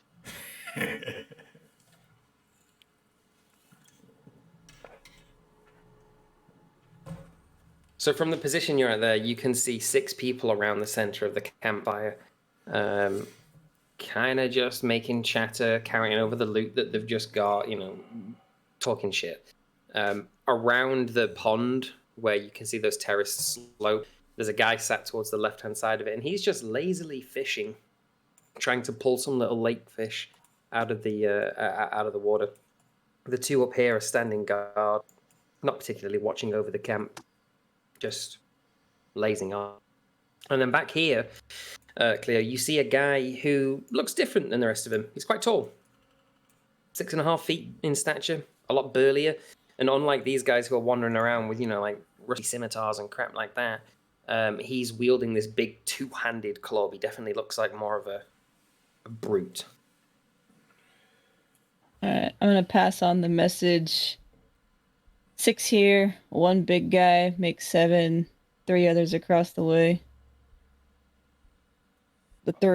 Most of them look just like the same as before. Just the one guy he's got a big weapon, like Humper's small weapon. Why do I hear you in my head? Everybody here is thing. compensate. All right. I mean, I'm pretend like yeah, this is normal. You okay, Noah? I'm gonna just set myself into this bush right here because I just assume that they're going to come romping forward, and therefore these guys are going to come out. And I want to get the ambush on them. Yeah, that's fine. And that's where we go the other way around and skip them. I don't know. Leave Cleo in that bush. I like your thoughts there, dwarf. I like it. Do we know if the object's here? You don't know. All right. Here's the deal, guys. Cleo, you said that there are how many at the camp? There's 6 in the camp, and then there looks like a boss guy that makes 7. And then there's 3 guys across the way. Okay. All right. Did you say there was one Cumper, you near take the waterfall boss. across the bridge? I'll get the other 6. There's a couple of them over there. We have our disguises. All right. Oh, yes. This is perfect. What we can. Okay. Here we go. All right. Everyone, listen up. I got a plan. Please I got a disguise plan. yourselves, please. I have a plan. I just want to see what Who happens. all has who all has the disguise right now? Me. V. Me. V. Is that you, V? Are you talking V? Yeah, it's V. Yeah, V? me too. V. All right. V, dwarf. Who else has a disguise? Paradin has 2, I think. Carrigan. Well, there, Okay. and there you go. All right, so here's what we're gonna do here. I got an idea. All right, so basically, ideas hatched. You're gonna go strolling up into the camp with those disguises on, basically telling the 6 individuals there around the fire that we got them. We killed the people that basically were kind of they came to loot some bodies and we got them. Basically pretending to be those people that were in the trees, right? Myself and I need one other volunteer. We're going to go across this bridge here and we're going to try and silently take out the individual across, like right next to, he's sitting there with a fishing pole, it looks like. So we're going to take him out silently if we can. And then from there, are we able to go across that waterfall there or no? Yeah, you could traverse it. It would be difficult terrain, but it's not like it's rushing water. Excellent. Okay, and so then at that point, then we're gonna go ahead and we're gonna try and once all the 6 there are distracted, that's when we're gonna move in and try and take out the other 2 up there. Give us the advantage because they have the overlook. And at that point, I'm gonna give the signal, "Hooty hoo!" And then at that point, that's when we make our surprise attack. Give us that signal one more time. Hooty hoo! One again. Nut. Hooty Seems hoo! they're gonna hear you if you keep doing that. I know. He's doing it in his mind. Yeah. Yes. No. Why do I feel like Cumpa's gonna fucking forget that he talked telepathically? Just be like, everyone's like, what the fuck? All right. I think that if anyone has any other objections, please let me know now before we go. I think this is the best play of action here, because obviously. Are you actually gonna get involved this time, short man, or are you gonna have? Hey! There was a tactical retreat, and let me tell you, if it wasn't for that damn stupid cart with its broken wheels, there could have been a good attack. Come on, don't you put that on me. All right. Any objections? Is it night or day right now? It's around sort of like 6 p.m. The sun is very low on the horizon. It's still amber and orange in the sky. Trees are casting very long shadows. It's the last bit of sunset before dusk falls. I'll give you until the sun moves 3 more inches and I'm shooting someone. Go.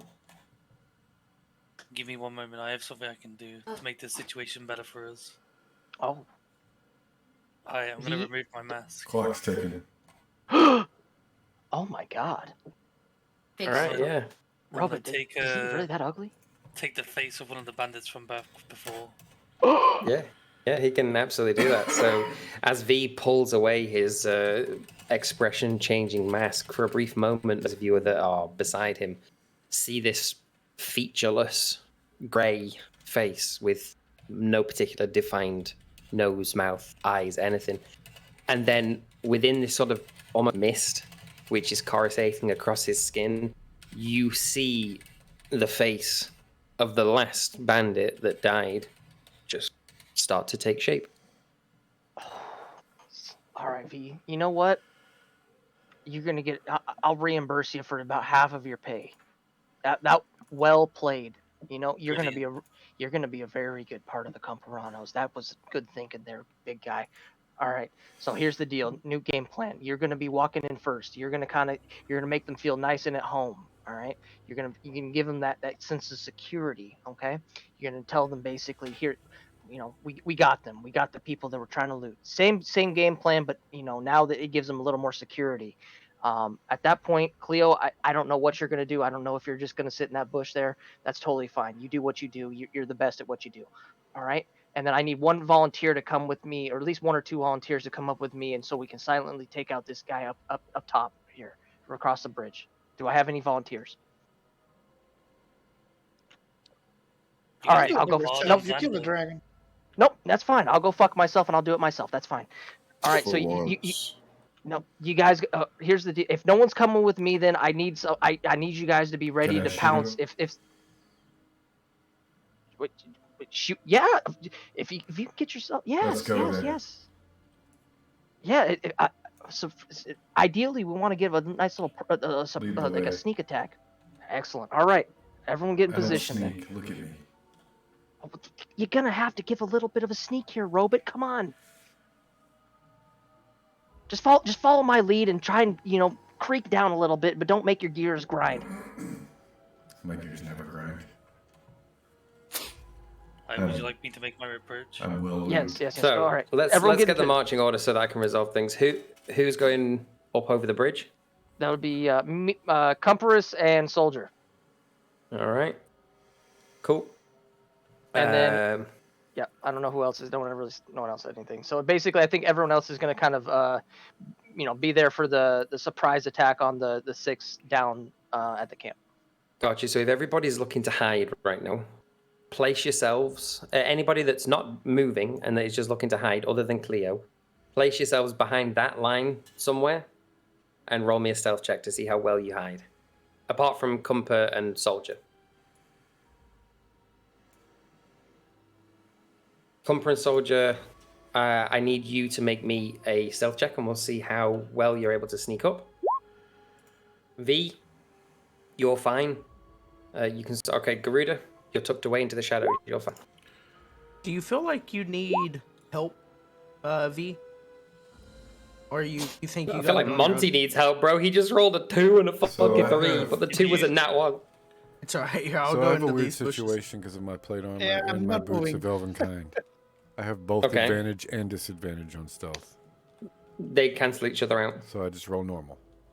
Yeah. That's better than disadvantage. With my elven Oh shit! cloak, Roll advanced. Carradine, you have two red bandanas from the bandits.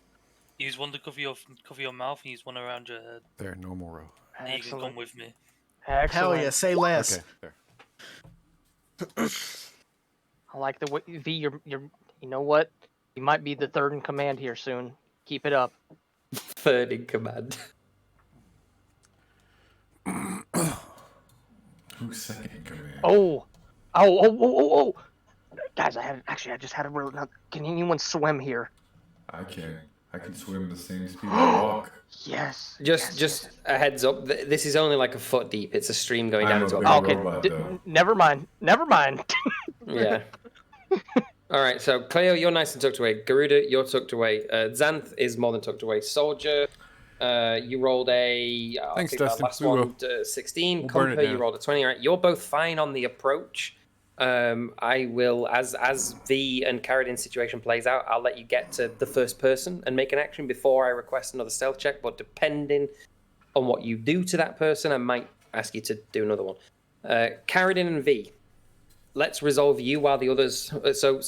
Soldier and Cumper, you can move yourself into position. Carradine and V, let's resolve that. What are you guys doing? We're just gonna walk straight in. Disguised. All right, role play it out, boys. Let's see how well it goes. All right. Well, we're just gonna trot all the way down, making all the noise, so they know we're coming. Then when I get to the As front you- here, Mhm. I'm gonna look at their reactions first. How do they react to seeing that bandit buddy come back first? So, as you approach the camp, you're obviously striding confident as fuck in. Carradine is kind of sheepishly behind you by the look of it there, trying to stand out too much. You see the lads around the fire are just making merry. Hey! And toast to another successful robbery, boys! You see them like hoisting up flagons and knocking back drinks. They're not quite pissed, yeah, but they're definitely they're definitely getting there. One of them looks up at you, V, and goes, "Did you rob one of their clothes, Michael?" With a confident smile and a cheesy grin, I scream out, "Yes, I did. I did take their clothes." And I'd say, "Get me a drink, Case. That was a hard working job. It's done. Get me my drink." Go ahead and roll me a this. Hang on, let me have This a is what I look. wanted to see. Yes. Go ahead and roll for me a deception check. Could I give the help action?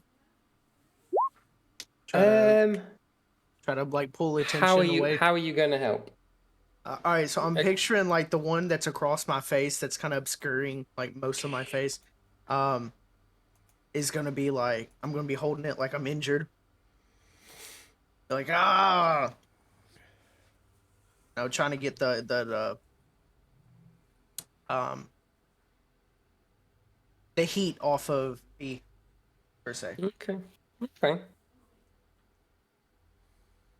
Yeah, sure, go for it. Roll with advantage, V. You can roll again. Okay. How do I And we'll roll take the higher number. advantage? Well, you just roll twice and we take the higher number.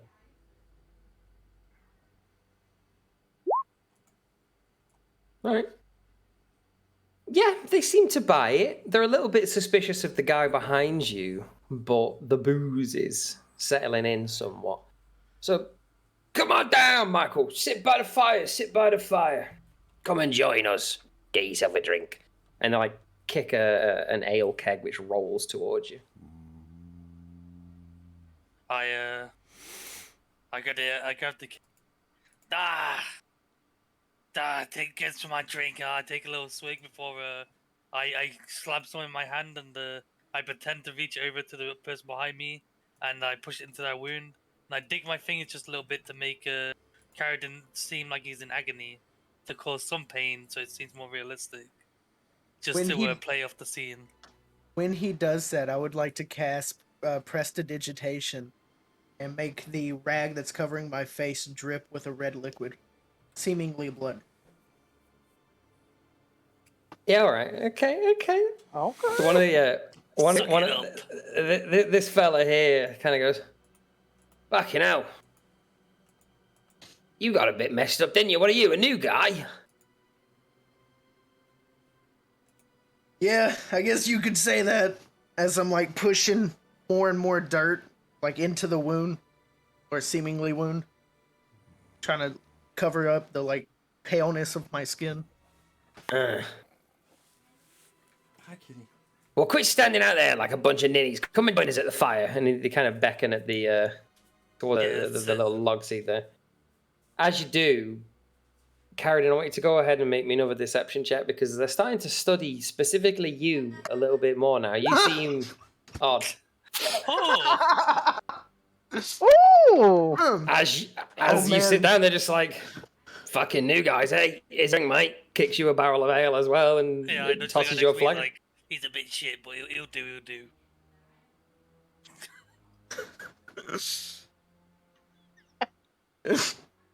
All right, Slightly Soldier wring out Cumper. the rag. Soldier Cumper, do you act at this point? You can see all. I would say that you can see this, and obviously you're still able to communicate telepathically with each other, so you're aware of what's going on. Right. At that point, is this gentleman up here still fishing? Yeah, he's just happily fishing away. He's actually humming some song to himself about a long lost love. Okay. All right. I'm gonna telepathically. All right, here's the deal. I'm gonna grab a pebble here, and I'm gonna just give it a little flick. Make it seem like he has a bite on the end of his rod there. While he's sitting there thinking he has the bite, you're gonna go ahead and you're gonna sneak behind him and do what you do best. All right? I shoot things very loudly best. Oh, you telling me you can't sneak behind him and grab his damn mouth or something? I guess. Not really my style, but okay. Well, what would you like to switch spots and flick the damn pebble? Sure. All right, fine. Fine. All right. I'll At allow that you point, to switch spots. yeah.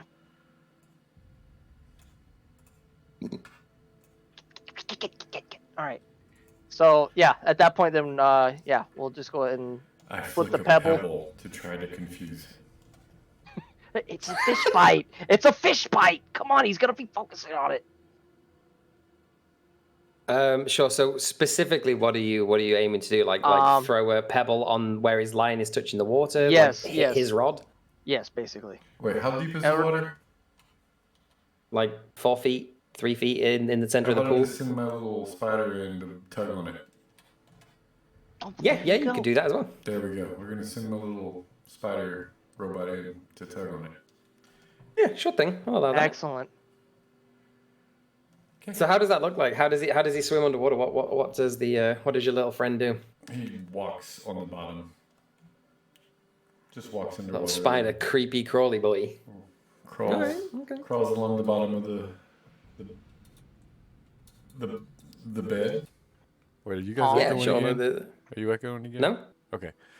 He walks along the bed and just gets under it and reaches up and tugs. Like a little crab just gives the lion a pull. Yeah, stands up on his hind alright. two legs and pulls with the other two. That's brilliant. Yeah. All right, so you ding in Cumper, you can kind of see this guy's rod bend at the end. He's like, "Hey lads, I got a bite." Excellent. You're on, Wait, shorty. wait, he call. Wait, does he like scream it out? Yeah, he shouts to the two that are across to him. Do they Their look over at attention's him? their attention's drawn towards him now. Shit! I can't do anything right now. Fuck. We gotta wait.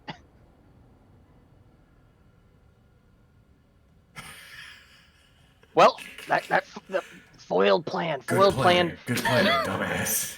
Hey! I didn't think that he was gonna shout out that he had a damn bite. Wait, All I right. got an idea to help them. Uh-huh. As we hear them shouting out that he's got a bite and them taking their attention, obviously, since V knows what's going on in the distance, he's keeping an eye on it.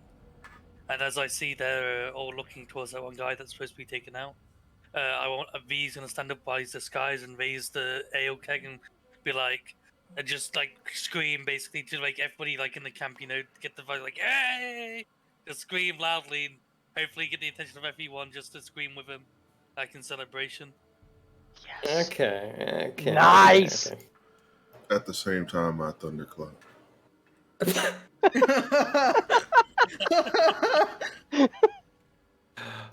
Wait, deadass, do you thunderclap?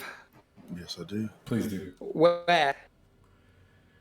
Where do you do your thunderclap? Like what? Because you have to specify. It says anyone within 100 feet. Yeah, just remember it will hit any of us near it too. No, it only hits it hits within 5 feet of Garuda, so Xanth has to make the save, but people can hear it from 100 feet away. Yeah. Mm-hmm. Wait, that's looking All right right. at us. Okay, what am I saving for So Xanth? it's It's a everybody. Constitution. It's everybody in the camp, and then the one that's nearest to Cumper. Yeah, they Excellent. hear it, but it's everybody within 5 feet of you has the potential to take the damage. So Xanth's gonna try and save, and does, fortunately. Like making So my Xanth isn't scream more dramatic. Yeah, so Mhm. yeah, essentially what happens is here V stands up, and what I'm going to say is roll me a performance check with advantage because of the thundercloud. Me? No, V, roll me a performance check with advantage. You can roll it.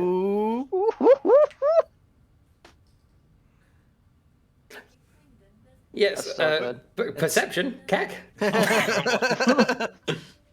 Bro rolled a fucking 3 there, by the way, and got 11.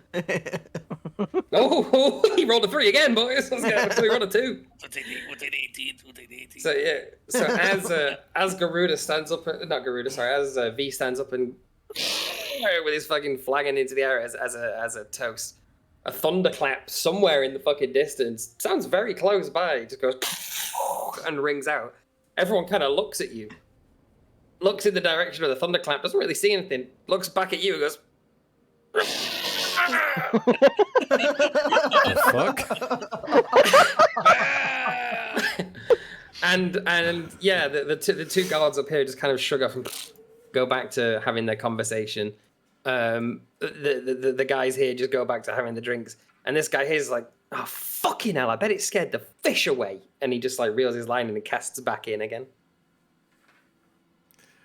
So you're telling me? So the two people up here were unaffected at all? Never looked away. No, they heard it. They've looked back away. They've gone back to their own conversation. Okay.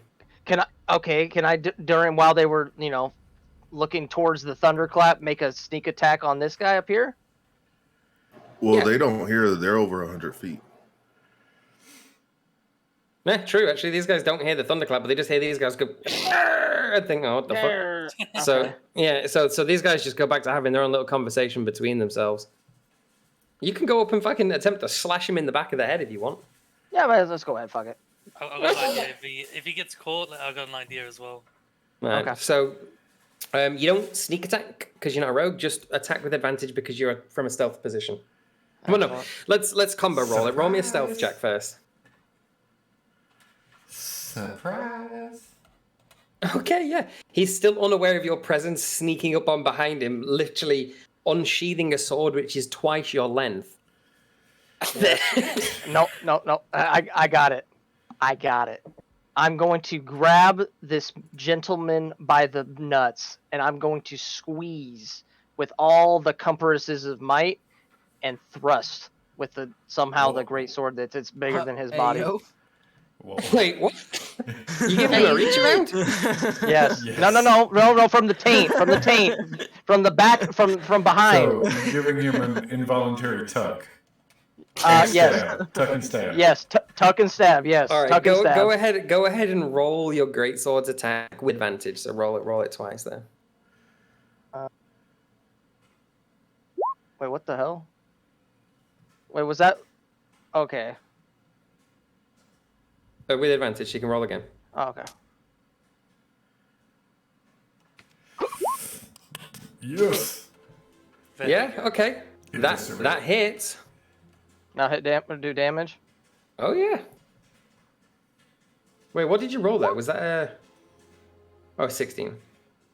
13. Yeah, okay. So as you sneak up behind him, you grab him by the testicles and just bring the sword down over the top of your shoulder into his shoulder. It buries itself in his shoulder, and he just lets out a fucking yelp of squeaky pain before turning around and going, "What the fuck?" The two lads up here obviously immediately turn to look at you, and Humper only for now. Roll initiative, I guess.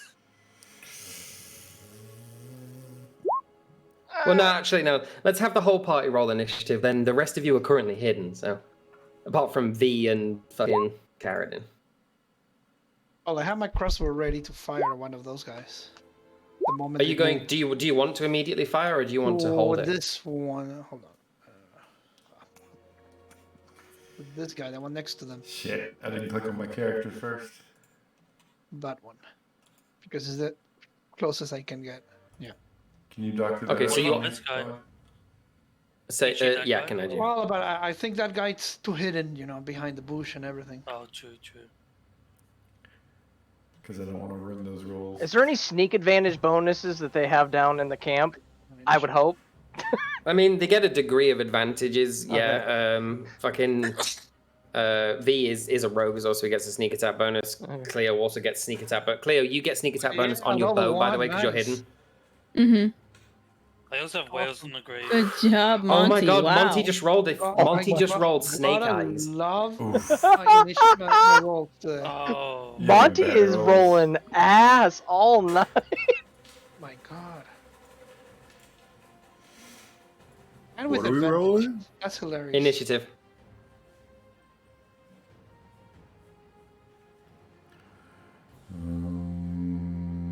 Right. 1, Oh 2, yeah, I definitely 3, want to fire 4, now. 5, 6, 7, 8, 9. Let me Did add he get these boys in. caught?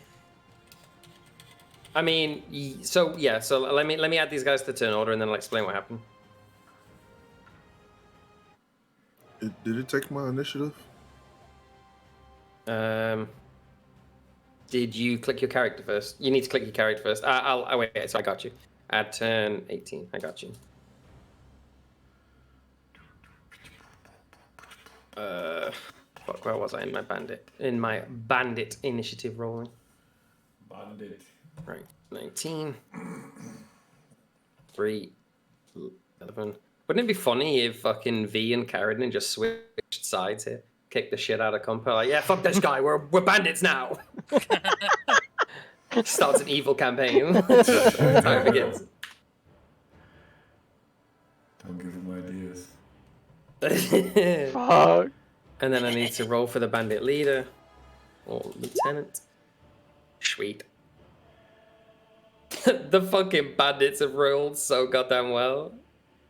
I really was thinking that there would be more shit. of a sneak attack bonus there. Not gonna lie. One of them actually tied me.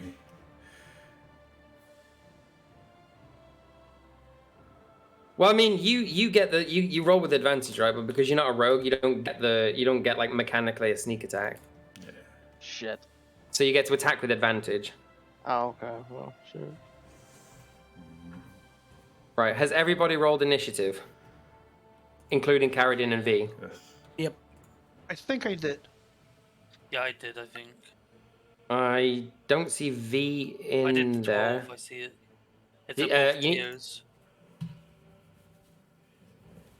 Did you click on your Carradine's a guy six. Oh, first? you need to make sure Oh, you that's click on it. your character token first. Yeah, sorry, I got you though, because I can put it in manually afterwards. All right. In descending order, fucking oh shit, Xanth's turn. Where was Xanth? He was the first one I rolled, wasn't he? Wait, where's Xanth? He's the D20 plus fucking 4. Where's he at? Next He's to at the end. Garuda. Sorry, I got him. Yeah. Descending. Lit. All right, so Soldier, Garuda, Cleo, Monty, Carradine, V. You are all currently hidden. Well, I mean, V and Carradine, you're not hidden. They just don't realize that you're aggro. Monty, I did see that you readied your crossbow action, ready for shit to go down. So if you want to loose that first crossbow now and give up your current stealth position, I'm okay with that because you did ready the action. Yeah, I So, will.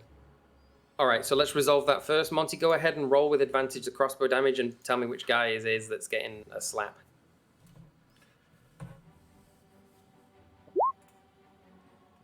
That hits. Go ahead and roll damage on the crossbow of Tickles.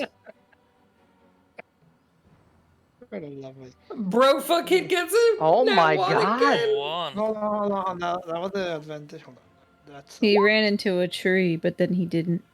that's the total hit. 10. Oh, yeah. This Sick. Got you. If you have any other dice sets in D&D Beyond, This one. I'd change it. I'd switch. Refresh. Yeah, no, that's a cursed die for sure. Yeah, no kidding. Definitely change out your dice. I think it's because I'm at work. It doesn't like it. Yeah. That's what it is, yeah. Alright, 10 damage to this one, I guess. Yeah, so he swallows it. I'd call the IT department and ask them why you're rolling so bad. Yeah, They need that. to open up the firewall. Can I Give me do a- something if the arrow hits the guy? I have to bring my own laptop to be able to play. Otherwise, I wouldn't be able to. Gee. All right, give me just 2 minutes for a bio break and then I'm back. Alright. 10-4. Grabbing a drink.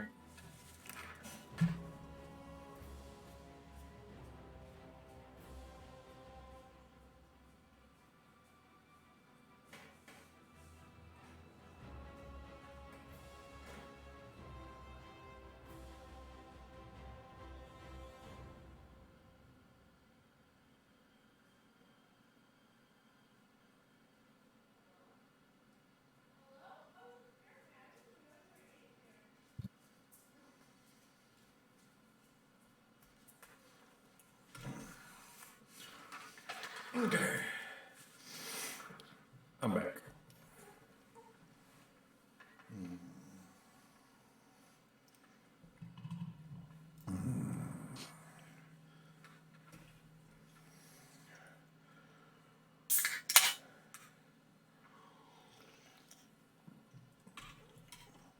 Once again, I gotta save this damn gnome. Right, I am back. What's funny is that because Cleo has stealth advantage right now and 2 of these guys are going to be within fucking 5 feet of an enemy, you're about to see why the myth that rogues lose their fucking power after the level curve is just bullshit. Can I do I'm gonna something roll now a 2. as the arrow hits the guy next to me? Because we've jumped into initiative, no, we need to stick to the initiative order now. The reason I let Monty loose that arrow first was because he dictate. Yeah, so basically you can take an action called the ready action, which is where you dictate that you're going to perform an action, and then you dictate the criteria that will trigger that action. So it could be like on your turn, for example, you say, I'm not going to attack, I'm going to ready my attack. The moment this guy steps within 5 feet of me, I jab him in the mouth. Okay. Okay. So that takes us over to Soldier. Okay. Let me see, I have my bonus action, don't I? Yeah, okay. Damn it, Cumper. I always gotta pull you out of the fire. So first thing is, I stand up out of this bush. Gasp! Exclamation marks above heads. I aim my gun at this fucker over here. And I shoot him. Yeah, I'll give you that as an advantage because you were coming from hidden. Fuck yeah, hits. Roll damage. Oh, Jesus. All right, let me just double check which guy he was in my turn order so I can get good track of it. It used to do a thing where when I hovered over the token, the person whose turn it belonged to would highlight in my turn order. It's not going to do that anymore. I noticed they've changed some things. Highlight it in the hover over the turn order, and you should see it. Yeah. At least I see the squares of whoever's. Oh yeah, I had to click first. Click in the turn order, and it works. 1, 2, 3 bandits. 4, 5, 6, 7.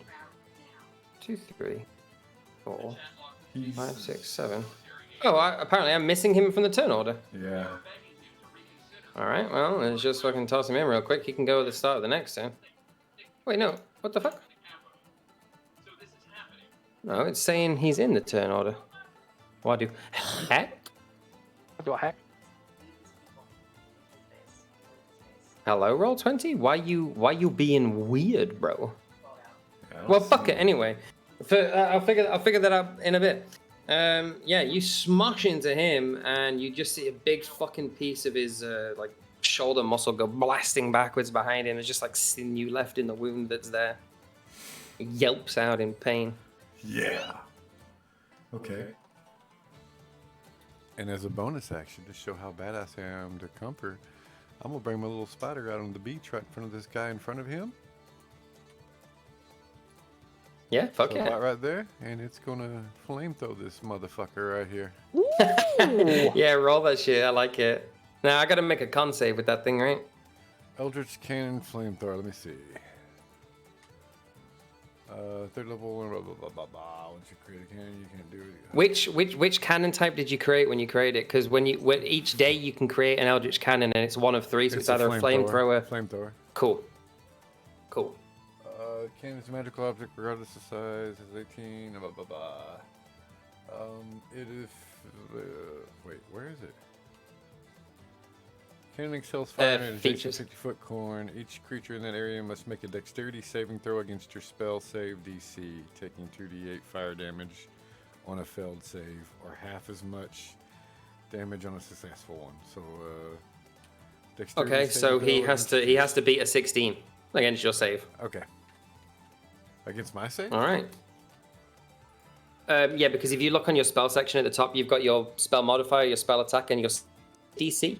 Your save DC 16 is what he needs to beat when you force him to make a saving throw. Okay. So he's rolling a d20 plus his modifier 2 to try and beat that. He fails that. What happens to him? Well, I mean, apart from getting fucking singed. You roll damage, right? Yeah, let me fucking get back to it. It's 3d8. It's a nasty one. Just got off the fucking. Do you know what's cack is that you can fire 50 of those fuckers per day, bro? Per day. Nice. That's a guide. That's 50 guiding bolts per day. It's in a cone as well, so I'm assuming that Cumper doesn't get lit by that. You're angling that in a way that Cumper doesn't I get. did 2 by accident. Take the first one. I didn't look like it went through the first time. Yeah, 14. You're all good. After. All right, Cumper. As you see this little mechanical automaton crab spider-looking thing wander out of the water, crawl its way up on the beach, the guy whose testicles you just schmoinged and then whose shoulder you chopped, you kind of just you lock eyes for a moment. You know, your eyebrows go up and down like, yeah, that's right, big boy. I did squeeze your fucking balls. Yes, I did. And then he's like, did you just squeeze my fucking ball? And before he can get the word balls out, from underneath, he's just immolated in flames. And after 3 or 4 seconds of just, you just see 2 feet smoldering out of boots. And he's just gone. Human scum. Human scum. Hello? The drow laughs from across the camera. Yes, human scum indeed. Yeah, he's torched. He's absolutely fucked. Excellent. And then I know. Next. Bandit over here. Yeah, Bandit over here is going to go. He's going to draw his scimitar. And he's going to actually start making his way over towards Monty. Now, I'm going to ask you a question here, V and Carradine. Are you engaging them in hostility yet? Or are you intending to play it off for a bit? I don't plan to engage in hostility yet, no. Okay, No, because they're gonna run Yeah, past you. play it off and go behind them. Yeah. They're gonna run past you. So if you want, you can opportunity attack. But if you're choosing to stay hidden, you can't opportunity attack. So that's by the by. He's gonna run there. And his turn. Next boy gonna do the same. Next boy gonna run past. Do the same. Xanth's turn. He's just gonna hold himself for now. Garuda, it's over to you.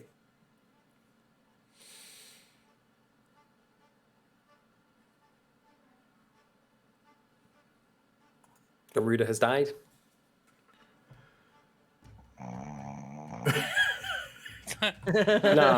Nah, no shot. That's got to be Claxton that just made that sound. It's what happened with Cleo last time. Oh no. Yep. Are you alive, Garuda? I think. So that one more time.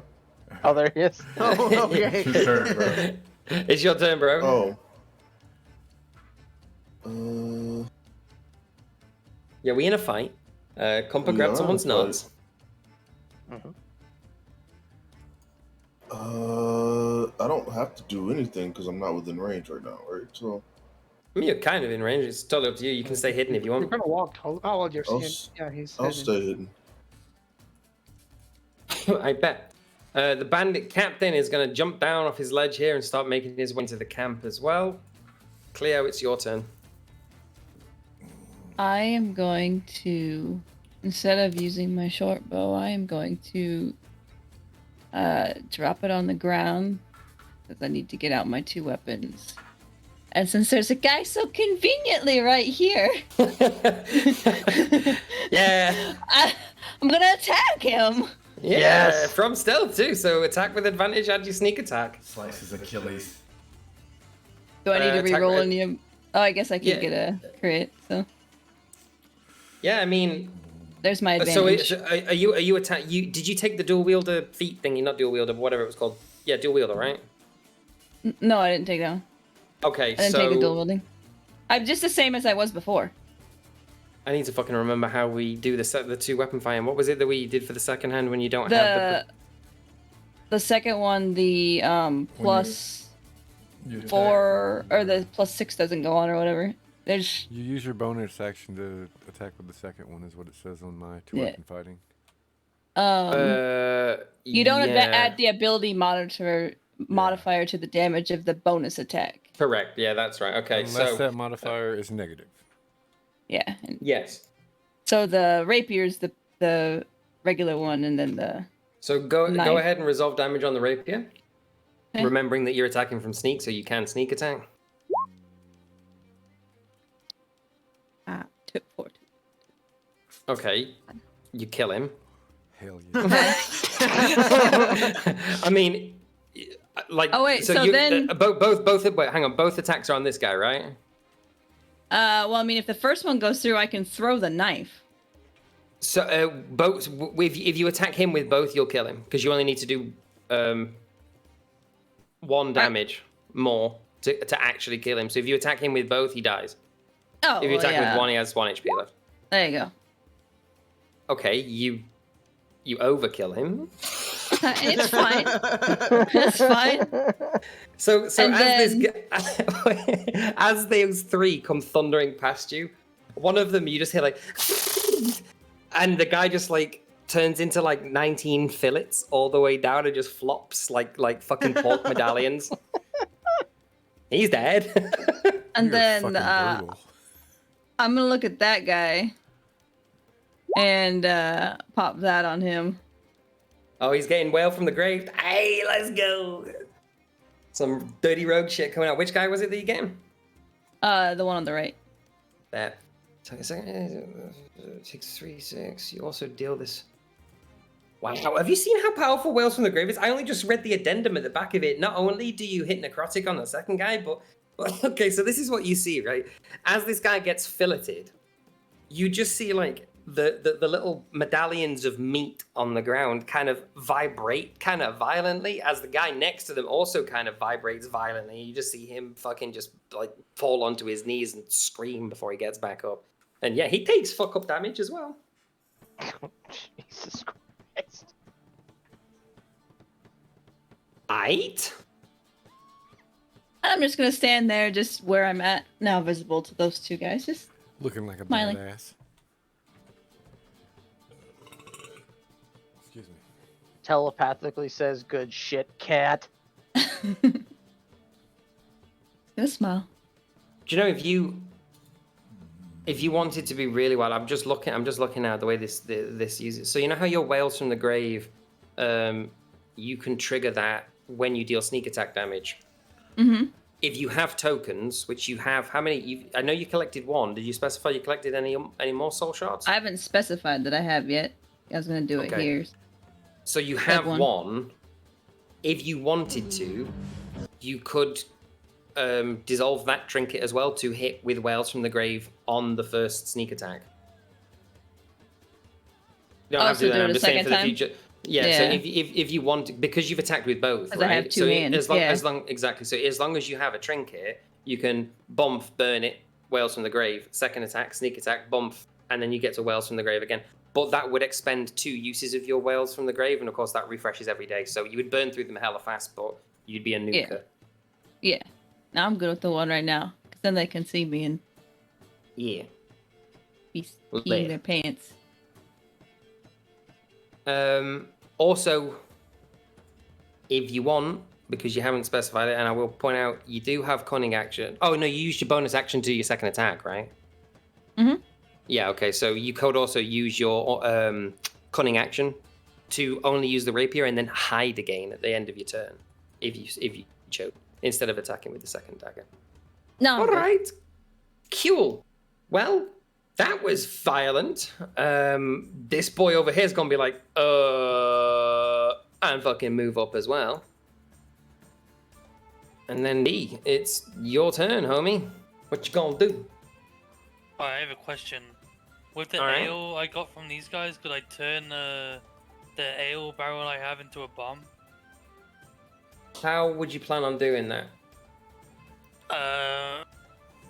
Because I know you have bombs in your pocket, but also Like a beer Molotov. isn't that flammable. Okay, what I would say is that beer isn't very flammable. Like, if it was spirits, you know, like whiskey, vodka, rum, that kind of shit, that's very flammable. Yeah, But- it's just straight beer. Yeah, it's just beer, it's just ale, so probably not. Alright, then instead, this guy is already injured to my side. I'd Yeah, probably, he's taking an arrow or a crossbow bolt to the fucking something. I'd take my scimitar out, and I'd literally just slit his throat. Oh shit! Well, In let's the see if you can throat. slice his throat. Now, Right in the throat. because you're not really hiding right now. So, like, do you know what I mean? You're blending in, but you're not hiding. So, strictly speaking, a sneak attack wouldn't trigger. However, you're a lucky boy because Karadin is right next to you, and your sneak attack will proc if you and an ally are both within 5 feet of an enemy who is not within 5 feet of one of his allies. So, what I'm essentially saying is, yeah, go ahead and roll your fucking roll with advantage because you're attacking from hidden and add your sneak attack. Okay. And it should So I just roll my automatically add your scimitar? sneak attack. Yeah. I rolled a hit first, right? Yeah, so you roll to hit, but you roll it twice. You can actually, to roll, for people who are rolling, if you want to roll with advantage, you can hold down shift when you make the roll, and it will roll with advantage. You can hold down control to do it with disadvantage. But yeah, roll it again. I mean, that hits, but roll it again because you might crit. Okay, well, no crit, but you do hit, so go ahead and roll damage with sneak attack. How do I roll it with sneak attack? Just roll the damage, and it should, as you're a rogue, apply the sneak attack. Well, he gets decapitated. Yeah, I Yeah. hold his head up as I cut it off, and I hold it up towards the boss guy and the last guy in the village, little campsite. Right, that's another one who is dead as fuck. Oh yeah, so you just pull the scimitar out, and with one movement, without even really looking at the guy, you just casually slice the scimitar around, curve it above your head as it comes back around. Just a halo of blood splays around you as you grab the head with your other hand, and his body just falls limp. Hold the head out towards the leader and roll it into the center of the campfire there. Yes. Can move if you'd like to. As I move, obviously, my disguise is probably going to fall at that point, and my mask is returned to my face. Cool, so you just slip your mask back on. Alright, cool. Yeah. Back over to the Cumper. Oh shit. Let's see here. Well, I was really hoping those guys over there would kind of come down the waterfall there. I guess I'll go ahead and try and Well, I mean, cross they haven't this moved waterfall. yet, that's why. Yeah, you can cross that, no problem at all. It's not like it's running and gonna fuck you up. I was gonna give you disadvantage on stealth because it's splashing, but you can walk across that shit easy. Okay. As Yeah, long as you I'll have go the ahead. movement. Yep, I'll just Which you go do. ahead and I will sprint my happy little legs across, and I will make a slashing swing with the greatsword. Yeah, chop him the fuck up, and remember, you can attack twice now because you are a level 10 fighter. Oh, sending it. So send that first attack, baby. Oh shit. That I did hits. not mean to click that. Fucking Carradine just fucking I Eldritch didn't mean Blast to- that. Carradine's I trying to... didn't mean to click it. Do I roll for damage? Yeah. Okay. He did. And if you want to make your second attack, you can make your second attack. Excellent. Will do. This time I'm going to go ahead and go... Think about when you grab a sword from the ground up and try and hit him in the taint. Okay. Taints, yeah, that hits. Go Taint ahead shot? and taints like that bitch. Yeah, taint shot, taint shot. Taint shot, yeah! Damn. God damn. Okay, he dies. Yes. I hit him right in the cervix. And because of Master Attacker, Great Weapon Master Attack, you reduced him to 0 HP. I think you have like a little bit of movement left. You can squeeze up and catch a third attack on the other guy. All right. At this point, I'm going to do a somersault forward and go right for the wiener again. I mean, tried and true. Yeah, go straight for the cock. Just combat roll into a swing. Okay, roll damage. We'll double it. Oh my god. Oh baby, this is the Dragon Slayer.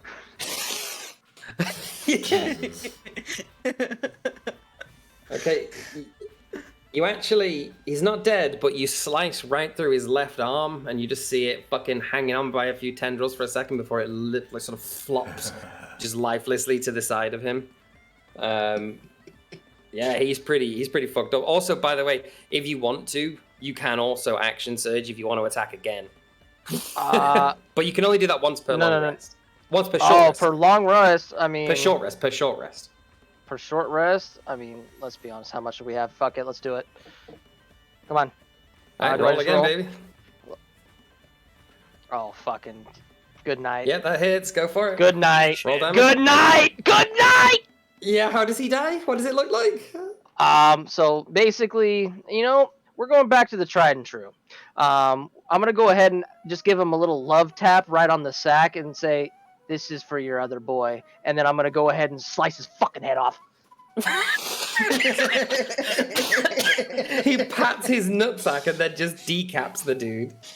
Yeah, so everybody else watching that, you just see Cumper fucking sprint like something like Jack and Daxter across the fucking waterfall, combat roll into a guy's taint, slice him up through the middle, combat roll into the other guy's taint, spin around, decapitate him, and just fucking sit there like...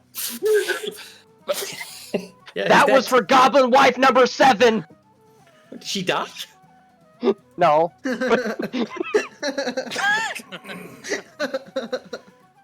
She's one of my favorites. Alright. Why was he hiding during the first battle?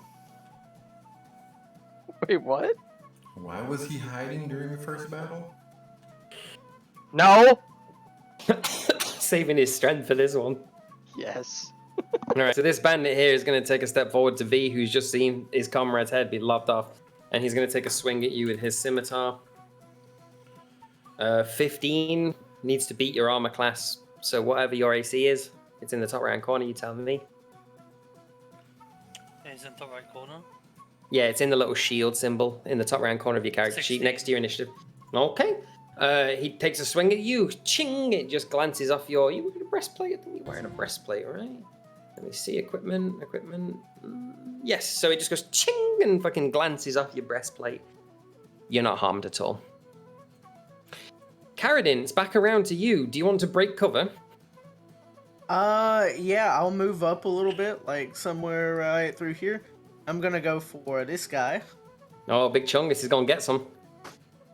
I'm gonna spend a sorcery point and hit him with 4 blast of Eldritch Blast. Yeah, go on then. You can twin spell Eldritch Blast. Yeah. Oh boy. 3, 4. Yeah. So go ahead and roll damage for the first one. All of these are also going to be using the friend or foe, so the +5 on it as well. So it's a 13, 17. What the fuck? 19. Well, hang on. The damage on the second one, the 17 15. is doubled. Oh boy. Because you crit, right? So. All right, calculator. Yeah, let's see. Oh my god. 13 plus 17 plus 17 plus 19 plus 15 is a total of 81 damage. What? Yeah, so please explain to him, please explain to everybody what they witness here. You see a stream of the same color stream hit this dude. 4 different blasts of it, and his body starts sprouting little mushrooms all over him. And then he eventually falls over, and the entire ground around him starts sprouting a ton of little mushrooms. Hot. Ugh. Yeah, he's just obliterated. Turned him into fungi. Monty's watching this in the distance going, fuck, I don't know if my god's gonna like this. Alright, Monty, it's back around to you. We're all enjoying it, so it doesn't. Do I hear my patron's voice in my head as I do this, since it's his power? You know what? Just for you. Just in the background, you just hear I don't know if Discord was on the right thing. No, it's not. it was. I got about it. There you go. In the background, you just hear like a. Perfect. How much can I move? I forgot. Monty can move 25. 25. Stubby Never mind, legged. Alright. Right there. He's just giggling to himself after turning somebody into a fucking vegan's breakfast.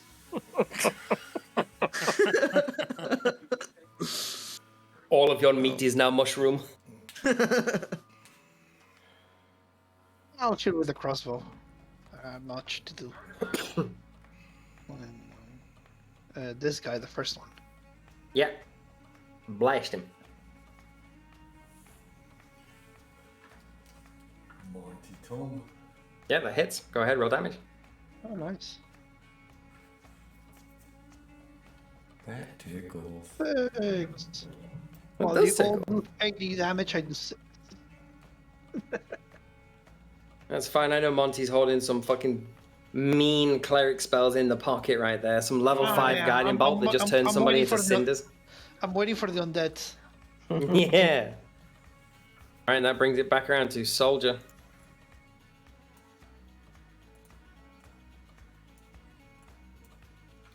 Move Splish, third. splash, splish, splash. And I'm gonna shoot for the boss. Oh, this guy, sorry, I should have deleted him. He's dead. Yeah, he's the guy who got turned into a breakfast. Okay, well, this guy then.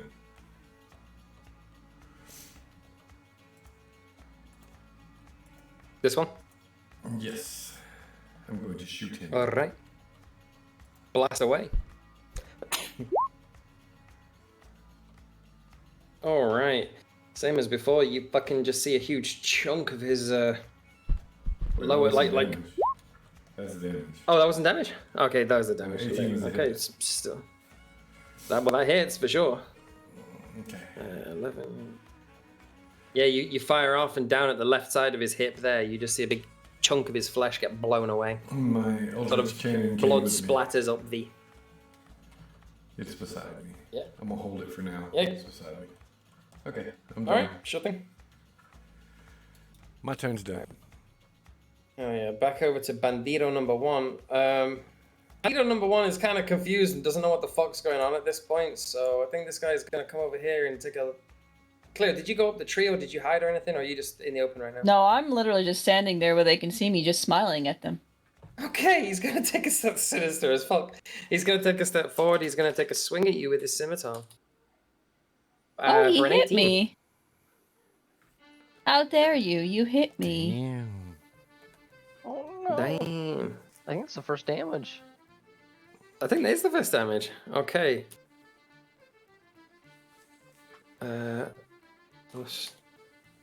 He hits you for 10. He maxes the damage, in fact. Eh. Oh, damn. 1/7 of my HP. Less than 1/7. He's confused, but it's still angry. Yeah. Still smiling. Still smiling. Other bandit's going to move up on Monty and close the gap. Attempt to do the same thing. Swing a scimitar. 20 hit. Yep. All right, he hits Monty for 5.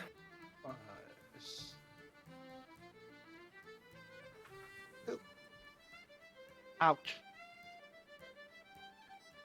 And Xanth at this point is going to move forward as well. End his turn there. Garuda, are you alive? Orin. Wait. I got this. Hang on, I got this. There we go. There we go. Cleo! All right. This is the guy that I damaged before, right? Yes, he is, yeah. Okay. He's about to get filleted. Yeah. Oh yeah. Look at that. Yeah. Not like this. Poor bro. Is that main Alright. attack you're doing that? That's the main. Oh wait, sorry, my bad. Well, the rapier's the same. Plus Yeah, we can 10, take the so- it hits. Yeah. 12 piercing. 12 piercing. Oh, you get him. You get him exactly. He's dead. Sweet, How does he because that die? means the Oh, after he hits me, I just smile at him and stick my rapier up into the artery that's in his arm. Oh, like fucking when Arya Stark assassinates people, just very casually sticks it in. Yeah. Oh, yeah. Lets it go, watches him drop, and then my second attack, the bonus action. Can I do this? Can I throw the ice witch's knife at this guy for the Yeah. second action? 'Cause that's Yeah. Oh. Oh, No. Jesus Okay. Christ. Well, it's It's only D4 by the way, because it's the this is the second action. the D4. Okay. Well, you rolled a 4, so that's 8. Yeah. Okay. That he's not happy. He's not a happy boy. Yeah, the ice witch's knife just buries itself in his stomach. I'm just gonna smile from this position still. Oh my god. Cleo gone kind of wild. All right, the guy that just seen that shit. He's actually gonna double back on himself and attempt to try and fucking back up his friend over here on V. So he's gonna dash into V, and he's gonna take a swing with his scimitar and miss. Would that be advantage flanking? No, no, because I'm not. Wait, did I run flanking the last time we did a campaign? I don't remember. I don't think so. I'll ask the question now. I don't remember if I ran the flanking edition on the last one, so I'll ask the group. I don't personally mind either way. Do you want to run the flanking rule? If so, We are fucking them up. In fairness. well, no, I mean we can. But like, let's make the decision now going forward for the rest of the campaign. If you want to run flanking, which we can, in a situation like this, the guy would have advantage to hit V because there are two people flanking him. But also that obviously works vice versa. So if you have two of you wailing on somebody, then you run flanking. Yeah, I'm all for it. Cool. Personally, I'm fine with it, especially because we have two rogues in the group. So flanking will mean that you get your sneak attacks more often, which kind of combats the rogue's damage drop off as the level curve goes up. So Yeah, it's fine. I'm fine with that. Hell Cool. yeah. Cool. In that case, he'll take his advantage attack, and he'll hit. So thank the cleric. Thank you, Clark. Thanks, Monty. Sorry. And he hits you. Yeah, he hits you V for 10 damage. So to add that to your card, you can just put 10 in that box and then hit damage in the top right corner of your sheet. Think I did it. Yeah, and that's the end of his turn. So now you have a chance to fucking get him back. All right. So I see that one attacked me and he hit me, but I notice he's obviously coming to help his friend. So my instinct would be to kill the guy that's already shot and injured, so to kill him in front of him. That would be my goal. All right. I'm gonna try Have a and crack cut at his- it then. I'm gonna try and actually I'm not gonna cut. I'm gonna reach a hand out and try and place the hand on the guy's face, and use my ray of sickness to disintegrate him. Which guy are you going for? The one that got shot by This one. War Machine, yeah. All right. I love how that's become your nickname now, Moto. War Machine. You've got Klaxon calling you fucking Robit, and then you've got V calling you the War Machine. It works. I fuck with it. Should I roll for my hit? Yeah. Yep. Okay. That's a hit. Roll damage.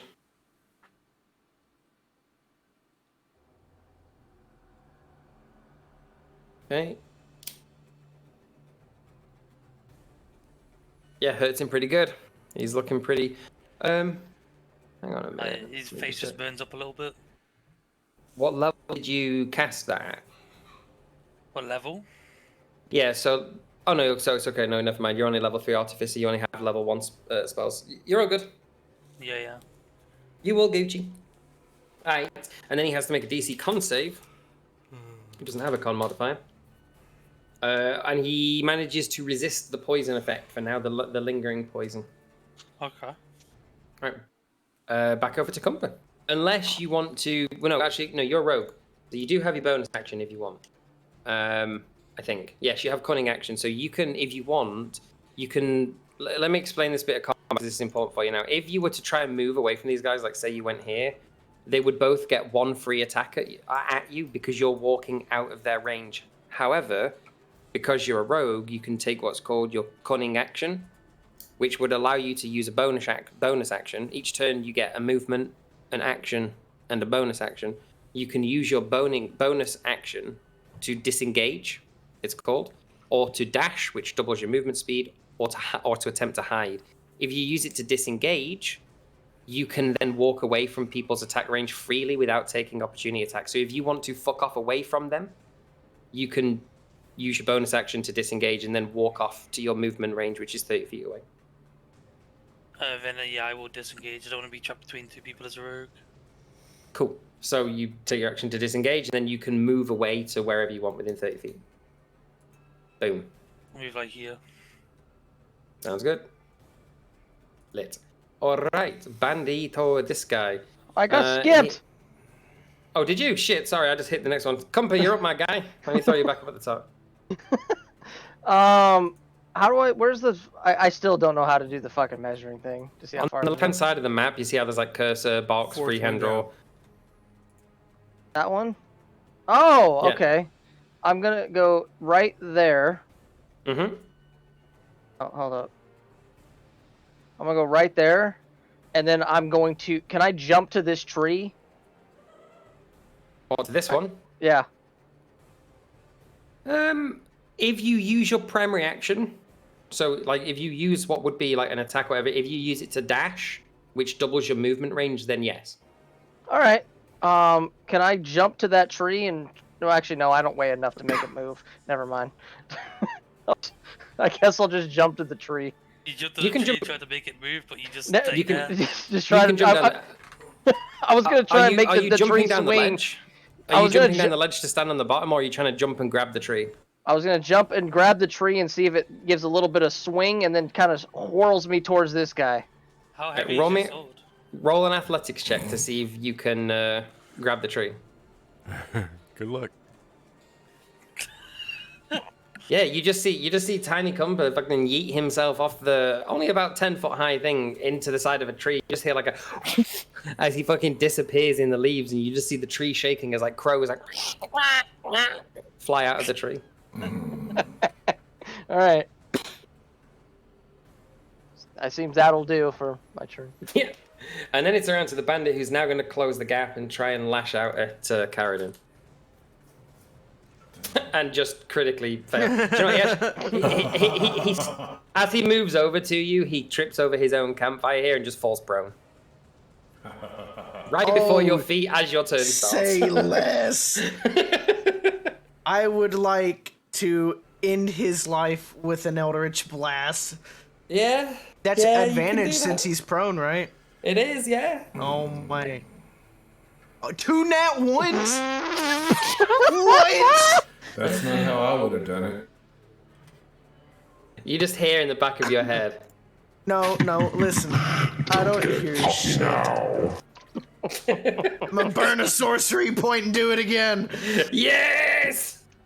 Double down. Respect. Respect. 17. What's up, Murder?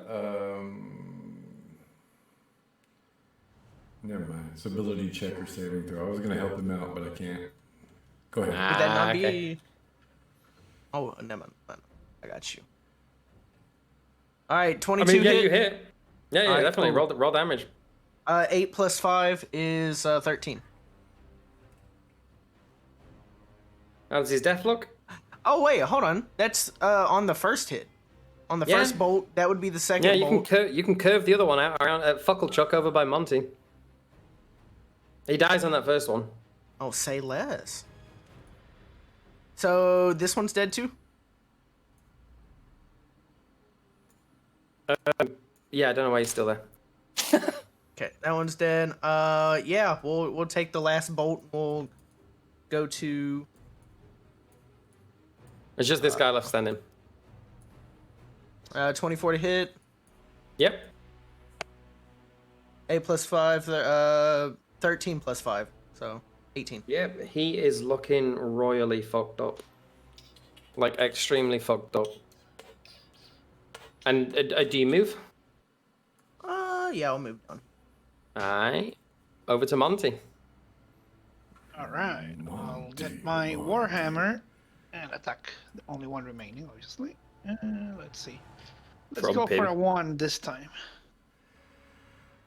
Hell yeah! Oh, let's fucking go, Monty. I roll Finally. damage. Oh my god. He You needed that one. earned that. He did earn that one. Are you hitting it one-handed or two? One-handed. Alright. Please describe how Monty murders this man. Well, he was pissed with all the missings before. He grabs his Warhammer with one hand and pounds it on his head, squashing it like a watermelon. Oh. Yeah, he- Oh, yeah. See him just spins the warhammer around, brings it down on top of his head. Even our cleric is brutal. You just see the sides of this guy's head split open like the Demogorgon from fucking Stranger Things as the mallet makes as the warhammer makes its way down, like folding his skull in from the inside out. Monty's white robe just sprayed with the fucking blood of this bandit. Oh my god. Jesus. Meow's right. Yeah, right? What? I did. have it. Already talked to her. Yeah. Combat ends. The bloodbath around you is suddenly very quiet. Help! Can someone help me out of the tree? Very, very briefly quiet. No. While V ignores Compass stuck in the tree, we says everybody, we should see if the artifact is here. Search the camp.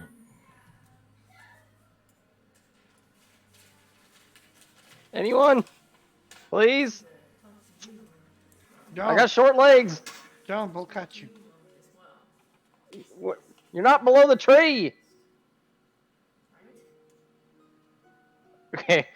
Do I need to roll for anything to jump out of the tree? The small guy's catching the other small You know, guy. for Kex, roll an athletics check. Who said I was gonna catch him? Is there- Roll it with advantage. Oh wait, oh, Let's just see if Oh! he makes the jump. Yeah, no, yeah. You see, Compa just kind of like he like shakes the tree back and forth a little bit, like some dickhead child trying to learn how a swing works. And then yeah, he just deftly plops himself out of the tree and lands in Monty's arms. It's very odd for people watching it. It's almost like watching a full-sized human hold its babe.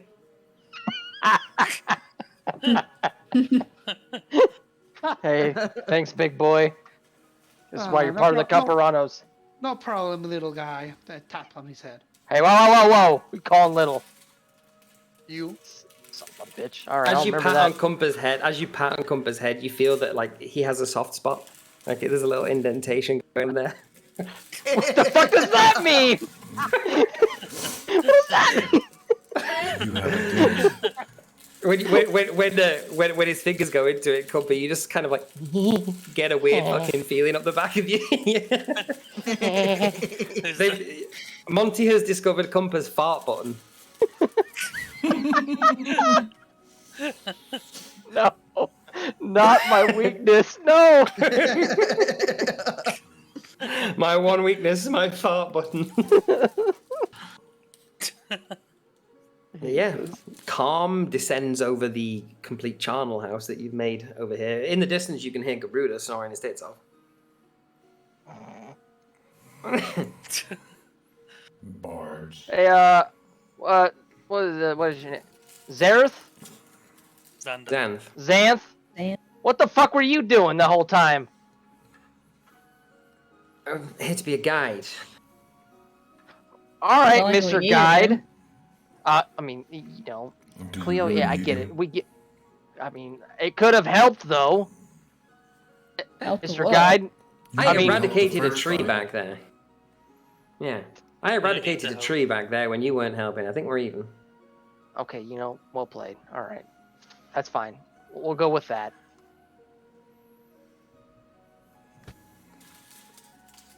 Shall we search for the artifact? Yes, I think that would be a good idea. See if you can't find anything amongst the Blood search. mushrooms. Could I go to the big guy and start harvesting said mushrooms? Fucking hell, yes. I need my children, so I start fucking weirdo. carving away the mushrooms. Yep. Let's get the Fucking mushrooms and get mechanoids. high. I wouldn't recommend eating these mushrooms, but I mean, you're clear to try it, but I'm guaranteed you're gonna end up like this guy, and I keep carving mushrooms.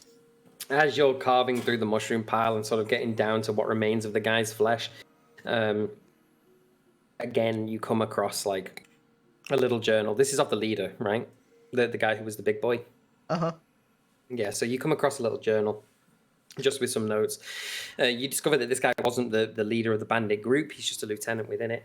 And that there is actually quite nearby within, like half a day's ride, the actual bandits' main camp itself. Who is right behind me? Anybody in particular? Monty, Soldier, and Compa are within 10 feet. As I'm like carving mushrooms away, I'd like to pick up whatever it is on his person and just start handing it to like whoever's behind me. Yeah, sure thing. So, Monty, you receive this journal detailing where the bandits' hideout is. Hey guys, this journal tell us where the bandit camp is. It's half a ride. Let's go kill them all. It's half a day's ride from where we are right now. I suggest we rest a little bit and then head out in the morning Yeah, and or later you at can night. definitely do that. The sun is all but set at this point in time now. The long shadows that were creeping away from the trees. We might as You well can no take longer tell advantage the of the camp. difference. Yeah, you can no longer tell the difference between the shadows and the twilight that has fallen on the ground. Is it cold? No, down here in Neverwinter, it's more of a temperate climate.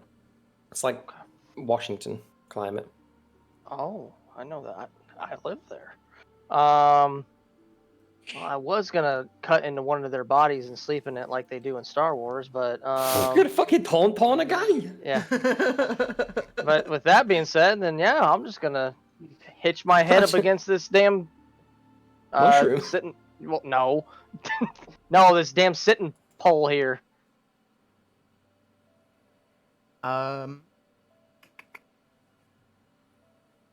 Yeah, we'll take a rest in the tent. If you want to take a long rest, you can. If you want to take a short rest, you can. Entirely up to you. What's the party want to do here? What's the difference? Have we used a lot of stuff? A long rest will basically reset your character sheet, full on everything, full health, all your slots back, all of your abilities back. A short rest will, if you want, allow you to spend some hit die to regain your points back, and anything that you regain on a short rest, for example, your action surge, you get back.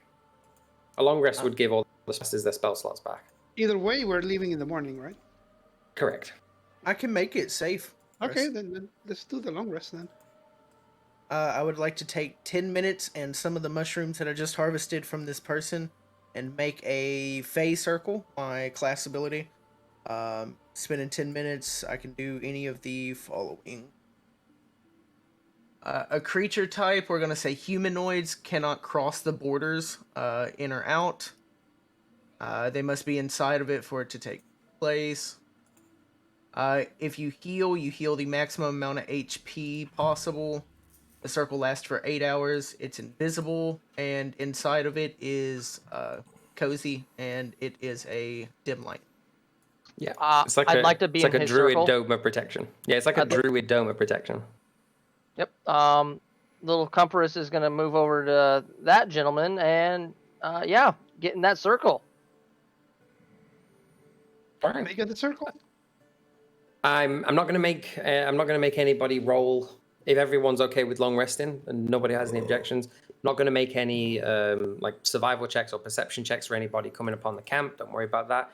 You've got the ring anyway that would protect you in that case. I also stay aware and awake the whole time because I'm a warlord. That's true. That is true. Wait, I have a question. Yeah. Don't I have the ability to like turn something to something else, like say the liquid of the beer into something else? Yes, you can do some alchemy shit. Let me have a quick look at that. Features and traits of alchemist. When you long rest, which is what you're doing, you can magically produce up to 1 experimental elixir, each in an empty flask that you touch. You do have flasks because you have your alchemy kit. Roll for each elixir's effect. So, are you going to go ahead and make an elixir during the long rest? All right, so roll a d6, and that will specify what elixir you're able to make. Oh, you can do that by just in the chat window where you've been typing /me. If you type /r space d6, one word after that, then it will just roll that. All right. No, that's not a bad thing. Rolling over the thing here. During the long rest, you create a potion of healing, which you can add to your inventory. What? Healing. Healing, okay, that's good. Yeah, Yeah, just a standard. Do you want me to do it for you? Because I've got your thing open. Yeah, please. Cool, I got you. So yeah, you're able to create a potion of healing. But Do I still heal fully from the rest as well? Yeah, everybody does. So everybody go ahead and hit long rest. Morning dawns. Long shadows again stretching out as the sun starts to come up. You wake up. There are now ravens scattered around the place and crows picking on the remains of your murder fest. The day is yours. Well, Cumpuranos, we did damn well last night. And I'm so damn proud of each and every one of you, except for you there, Xanth, because you didn't do fuck all. Now you continue to lead the way. He's like, He laughs. part of the group. He laughs out loud. I do believe that your party cleric there, the fine dwarf, poured over that journal that scary mushroom man pulled out of scary mushroom pile. I believe it's you who knows the way at this point. The journal tells us where to go, so let's go. Yeah. And you're able to do that. You are able to successfully follow the journal. Lead the way, Monty. It's that way. See? Yeah, I see.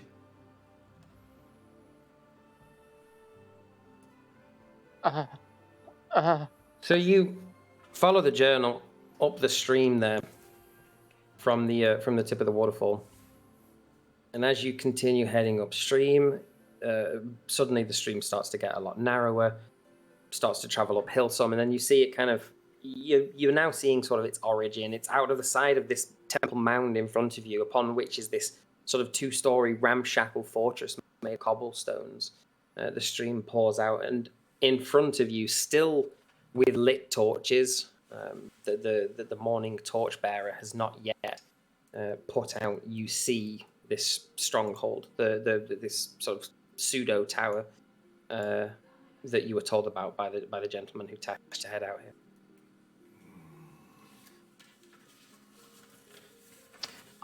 Oh, we made it. If I was gonna be a betting man from Tibetan Man, I'm gonna say this is that tower that that gentleman was speaking about in the inn. One could think, correct? Maybe. I mean, Sounds like a good guess. Only one way to find out. Yeah. All right, Robot. You want to climb? You see those spikes on there? You want to climb it? I was gonna throw you over them. Ooh, what's that? Actually, you know what? I think I could get behind that, Mr. Robot. That's a good idea. Now, I like your first idea. Do we happen to see any sort of entrance to this place? So from where you're looking now, you can see that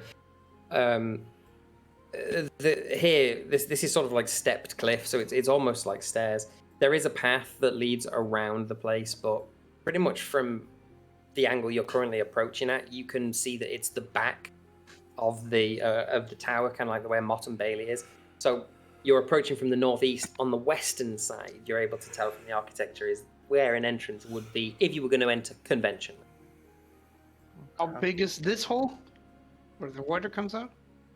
Not particularly large, probably about 3-4 feet in height and diameter. So large for gnome size. Oh. Yeah.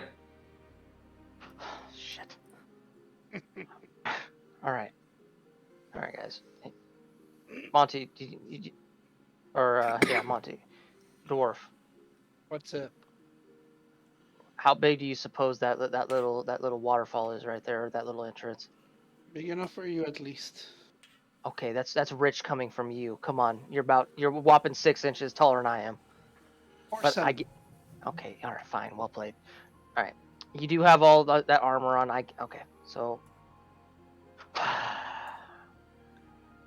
do we have any sort of ideas on how we can get in here? I mean, it looks like if we look a little bit off to the north there, it looks like there might be a little gate. Obviously, that's probably not going to be our best plan of approach. Yeah, What I can do. Front gate? What's wrong with you? I'm trying to get ideas, Robot. I gave you one. Well, I have 2 ideas. You can go in through that hole and see if there's any way to go up. Or we use our disguises and you can play as a prisoner that we capture.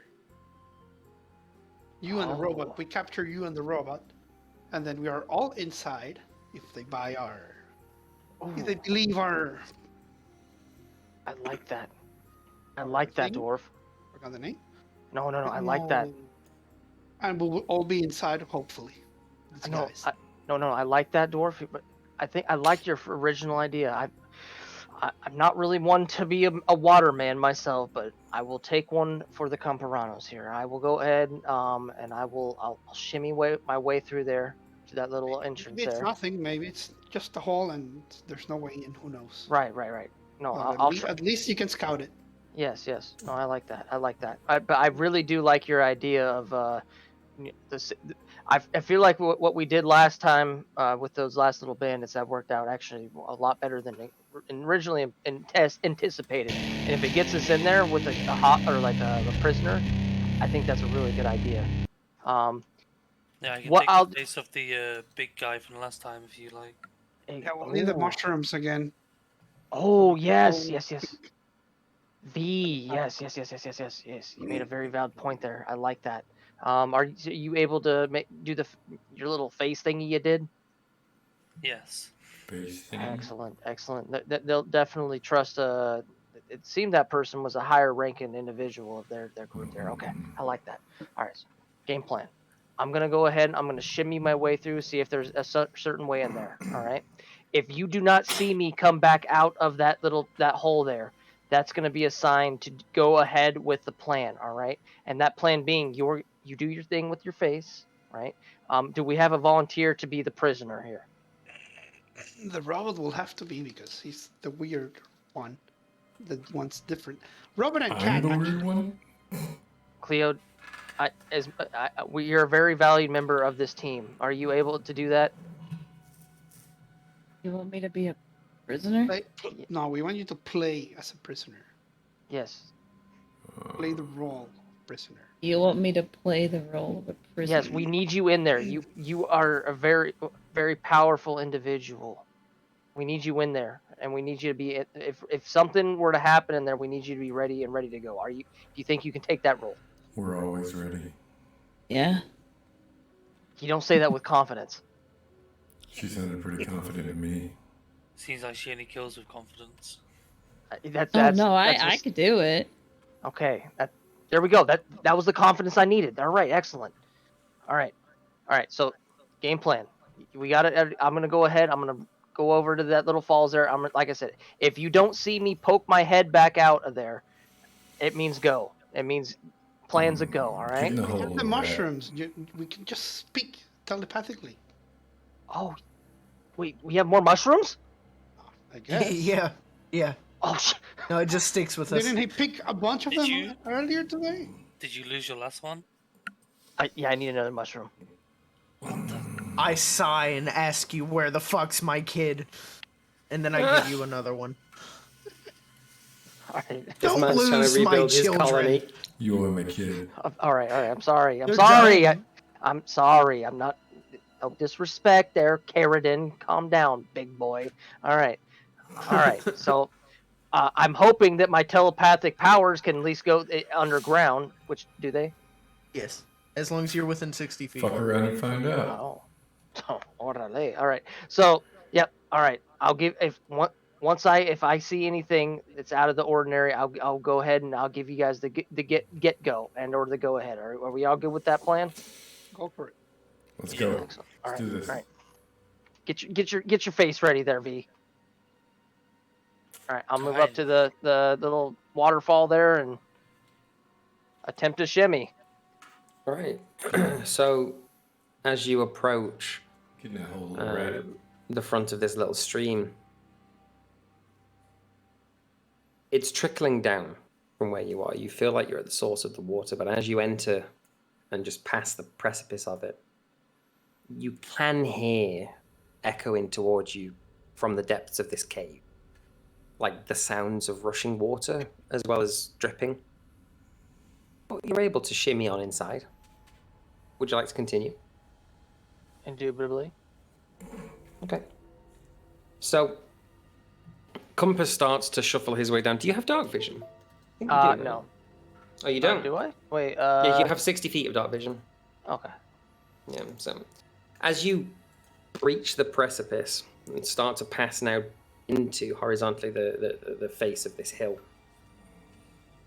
the sound of rushing water starts to increase some. And you realize that while there is water flowing out, it sort of forks off in two different directions, and the water beneath your feet is starting to get quite turbulent the further down that you go. Your vision, you're no longer seeing in color, you're now seeing in shades of very dark gray, as if you're looking through, the infrared night camera, through an infrared night camera. And I'd like you to make for me, please, a dexterity saving throw to see if you lose your feet.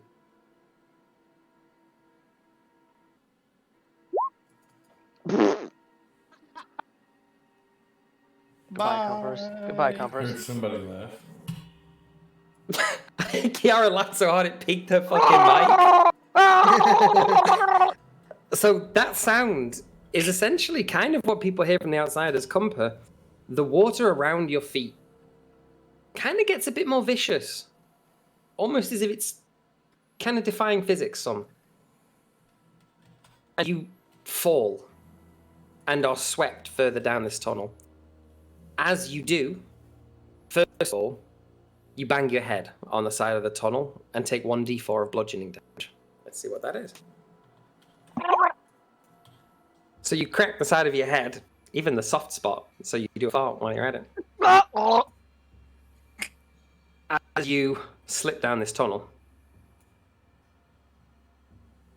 you are being pulled further and further down the tunnel. You realize that the slope is starting to get a lot steeper and it's now a slide, and you're scrabbling along, trying to get your grip. Roll another dexterity saving throw.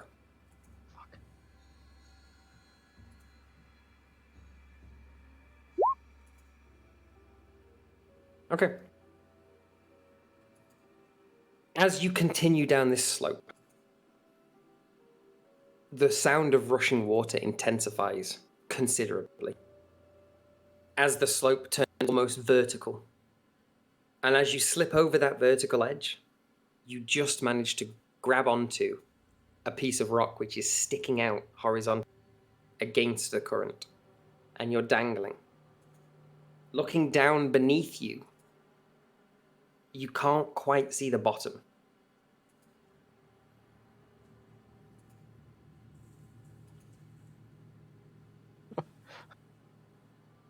So what? I guess we should have tied a rope around the gnome. Help! Help! Please, God, some throw a rope down. Anything, please. We can communicate telepathically, so.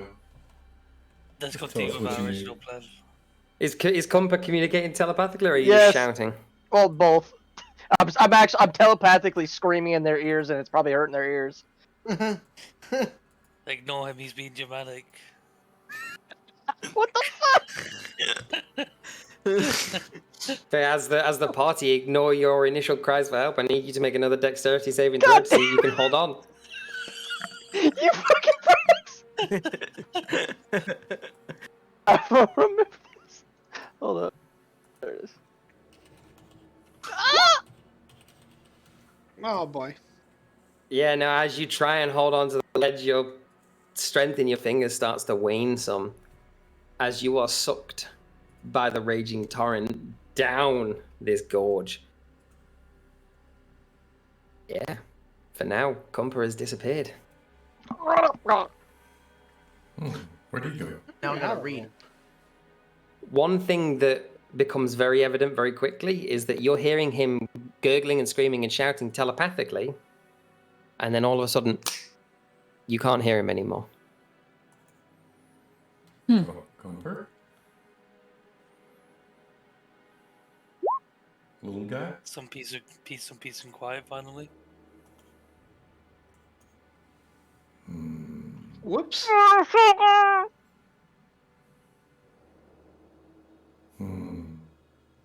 Obviously, V doesn't know Comp that well, so V Plan B? doesn't really show much of a reaction to it. Oh wait. But V's mask is still that dumbass smile, like, hey, Yeah, this just is a great. big smile. Hold on. I have a spell. I can cast this. Oops.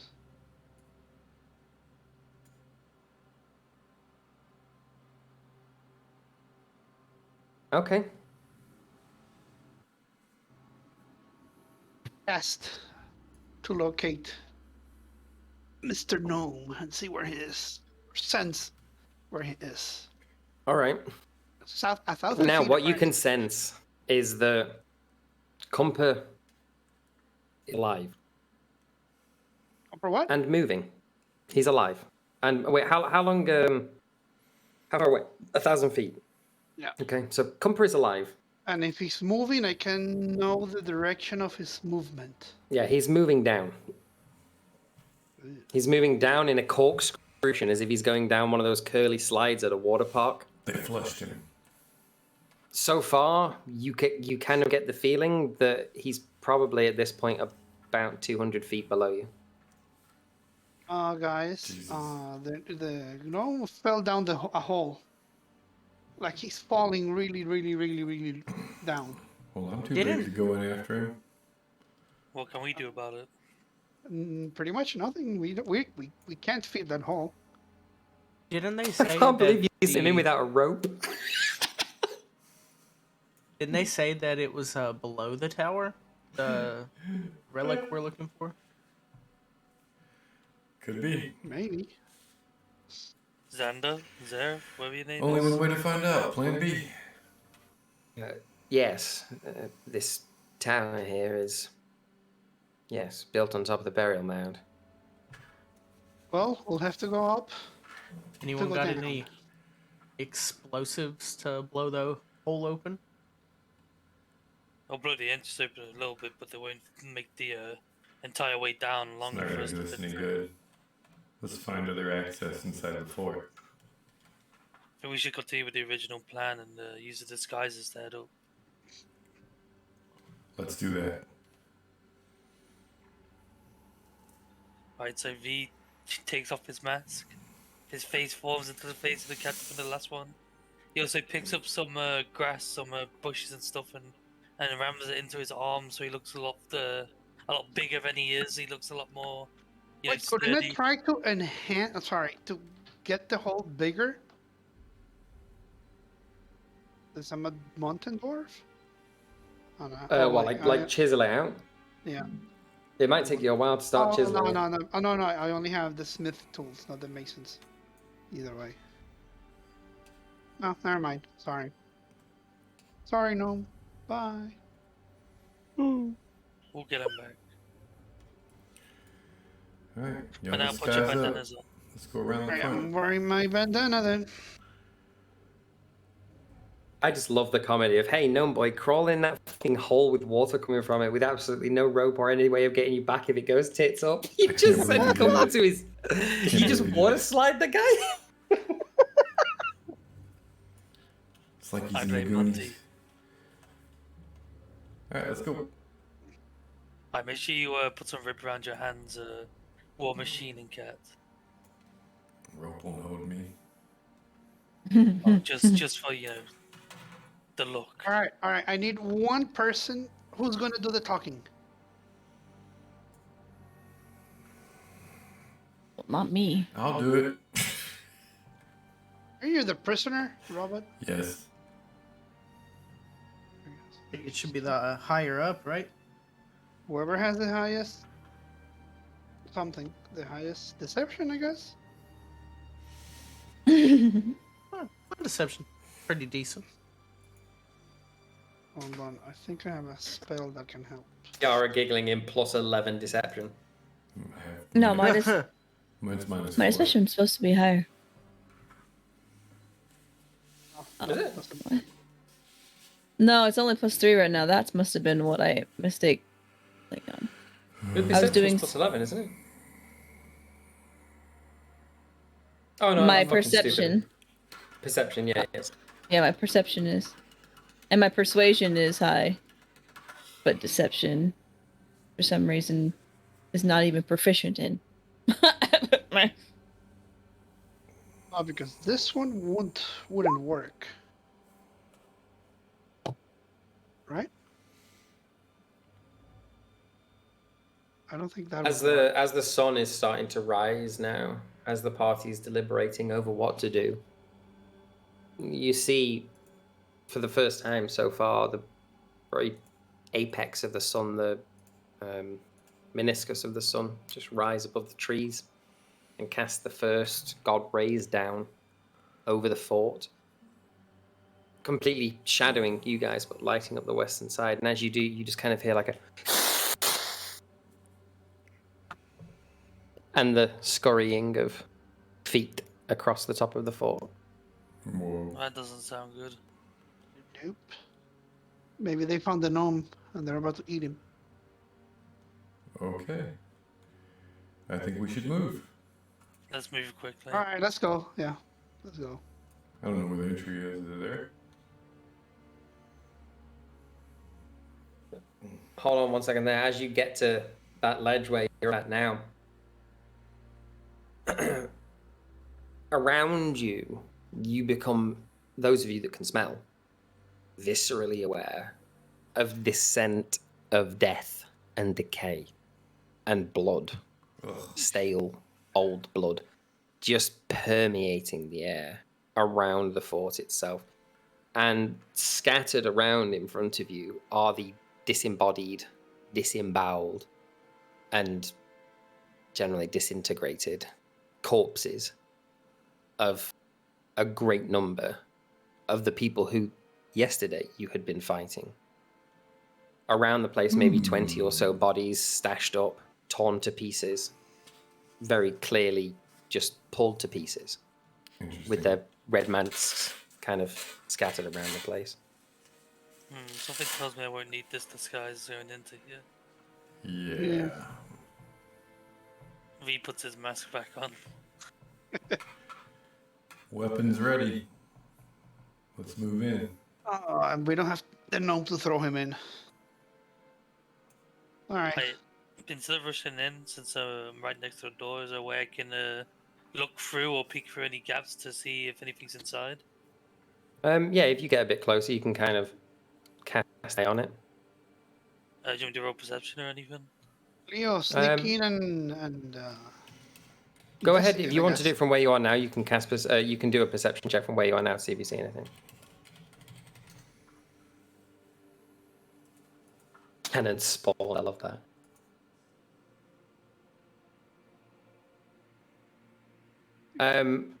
So from where you are now, you don't see anything in particular, other than when staring across the doorway here, in which you can see just the remains of like an iron barred gate hanging off its hinges.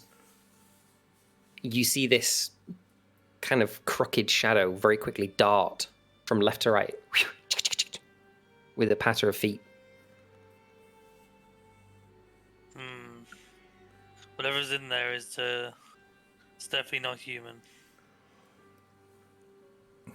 No. Right, do we want to lure it out towards us? What's the door? Describe the Get in door. position? Or are we gonna just...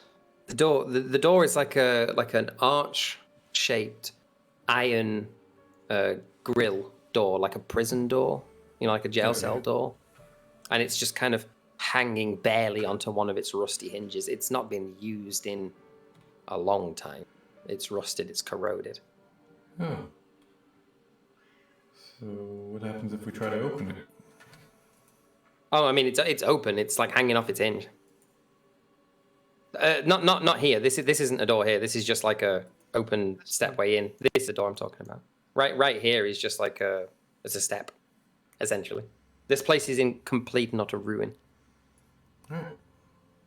Okay, Alright, fuck let's it. try getting in position.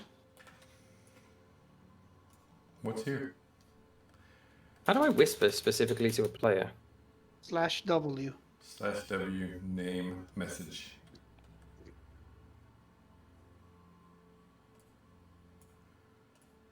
Those of you who can smell, as you take a step up into here, this area, and you see the scene that is before you, the stench, the raw stench of death and decay and blood burrows into your noses. And I want you to make a Constitution saving throw for me. This reminds me of the war. Who can So smell? anybody that can smell. Besides Cleo. I don't know, can I smell? I don't think I can. Do you have advantage on con saves? Yeah, when I have a trinket. Oh shit! Look at it, as if you rolled a fucking nat 1 and then a nat 20. That's wild. So your con saves are on the left-hand side, like upper left-hand side. You see where it says saving throws?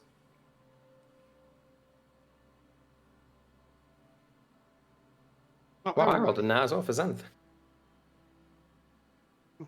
Oops. Hold on. Constitution.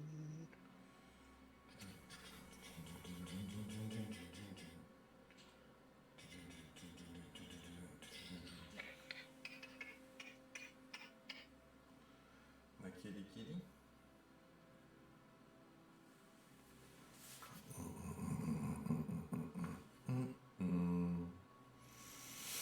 Okay, anybody that rolls lower than 15 that can smell, I need you to roll for me. Well, actually, I'll do that. Sorry. You take 4 points of necrotic damage. Ooh. Yeah. Smells Is it so bad. necrotic or Hurt. poison? Like, Necrotic. consistent- oh, I only got poison. Cool. So, Did you roll your con save, V? Mm-hmm. No, I wasn't sure if I could smell or not. Yeah, pretty much everybody but the robot.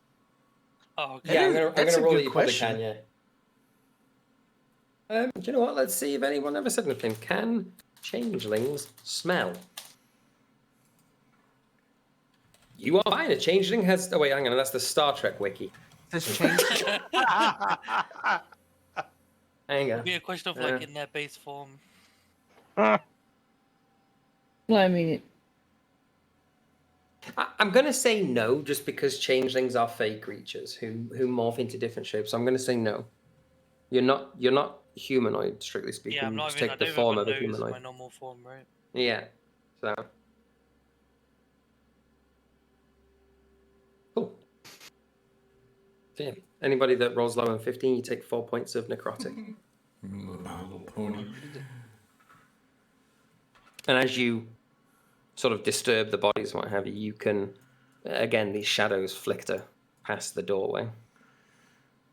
I feel four sets of footsteps inside of that tower. It's hard to make out what it is though. It's moving rather quickly. It's definitely not a human or a humanoid step. Is this a well? It's not a large creature by any means. Yeah, that's a well, yeah. I'm gonna look down the well. When I you have a stare question. down it, you just see, like, as the sun's kind of going... You have goggles of night, right? You can see Yeah, I good. do. All right, so for you, you look down there and you can just see that the water is like stained with a deep red, almost black color, and just in it are floating remains.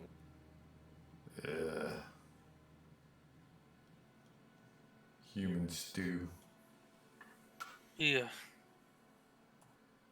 Am I able to roll something to tell if they're avoiding the light by not coming in the doorway and hiding in that tower? Roll an insight check.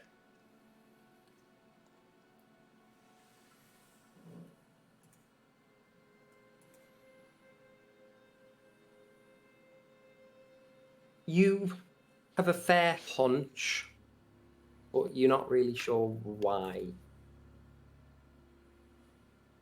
And you can't say for certainty that that's correct. You don't really know what it is. Yeah. V's not gonna bring it up then. If he can't tell for certain, he's not gonna bring it up just in case it might mess us up.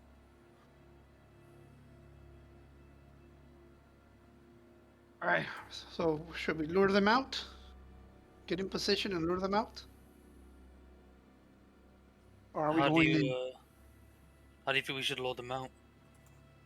Oh, we can yell. You can make noise. See if they I come mean, out. if you really want to push them out, I got a spell that can do that. What Alright. spell would that be? But are we all in position? Bro just throws all of his remaining beads of force. Moto just throws all of his remaining beads of force from that fucking necklace. Schmoins them all. Something I else. throw the entire necklace. While They all everybody's, die. while everybody's trying to decide what to do, I'm gonna send my little robot cannon inside. Yeah, you can do that. What do you? Can you sense through it? Can it track information back to you? Not doing that. I'm sitting it right in the middle. I'm gonna detonate it. Oh wait, what? You're gonna wait? What? Detonate. What are you Eldritch doing? Chain. Is that a thing?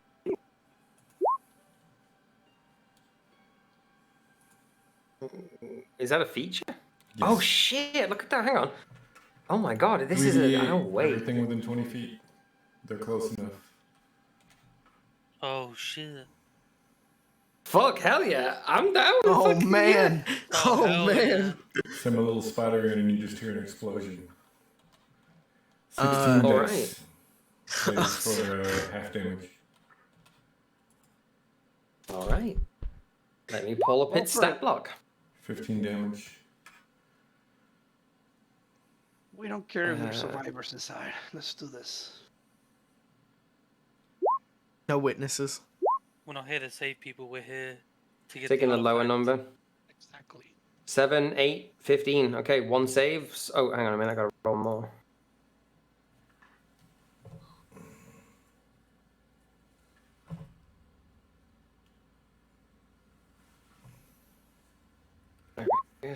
That'll get him out. Oh no, they all fail. Yeah, they all fail because I'm taking the lower numbers. Alright. Roll damage. It's 15 damage. 15. Alright. It's on my notes. And now I don't have a cannon. For now.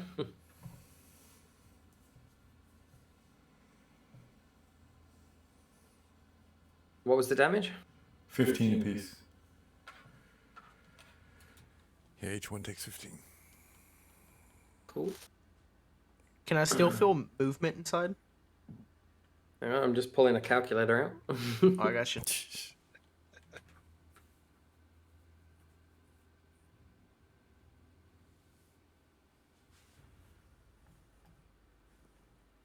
And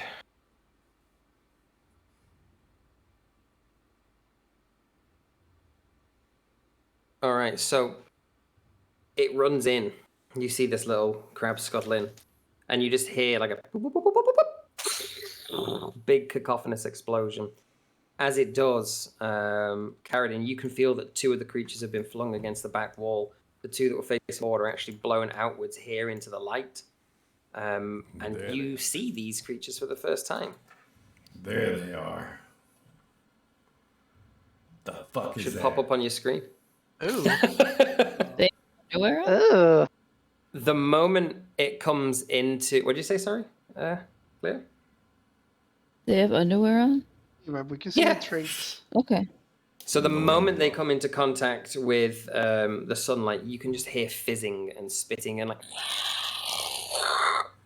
As one by one, their skin starts to bubble on those 2 and melt into the sunlight.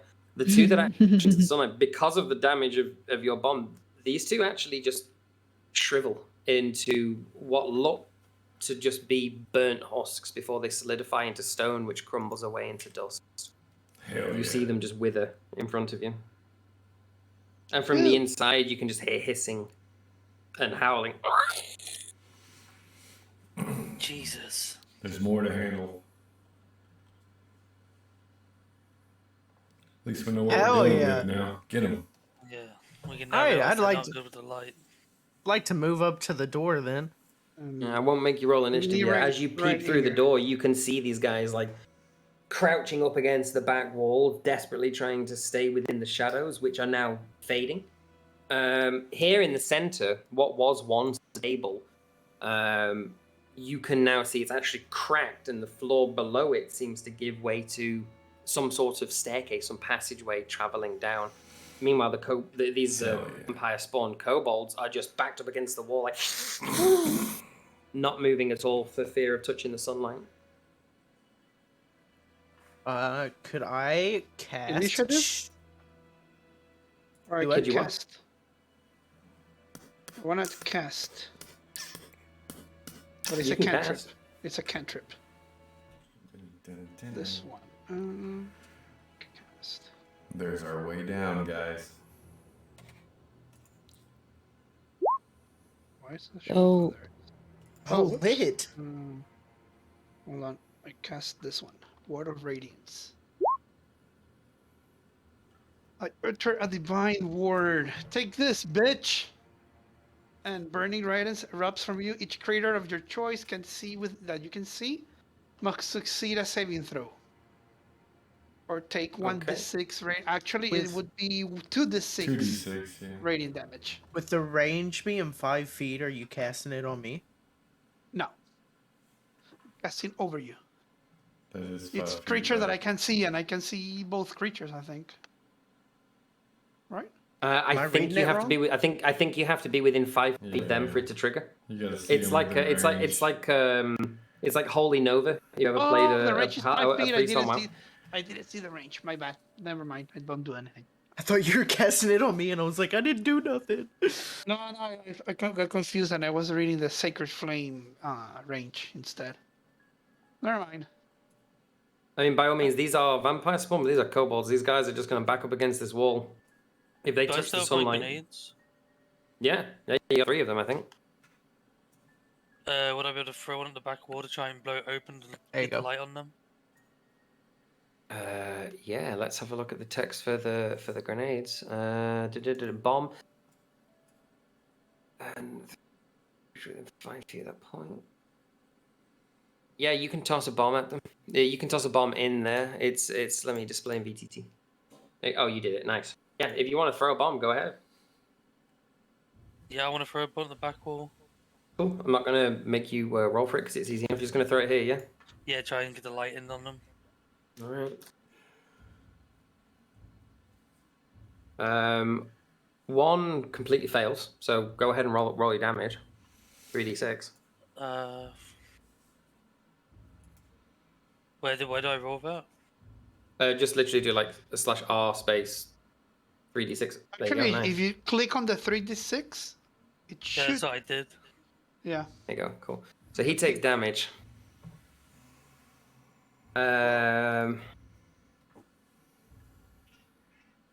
Roll me a straight D100. We'll call it a luck percentile. Just like, yeah, okay. I was looking for you to beat 60%.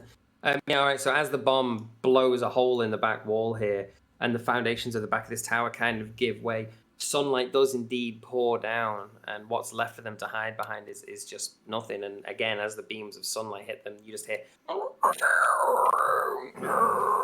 as they too wither, cinder, and die, turn to ash and blow away. We're so destructive. Perfect.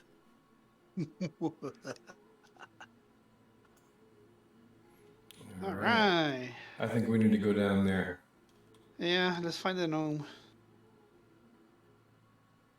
Probably freaking out by now. Let's go downstairs. Does it look safe? Alright. Alright, I'll go down first. Don't worry. Let's just be aware when we go down these stairs, light isn't going to be available, and there's probably going to be more of them. Yep. That's why I'm going first. All right, you heading down? Yep. Yeah. Cool. I'm going to bunch you all up so I can copy your 1, 2, 3, 4, 5, 6.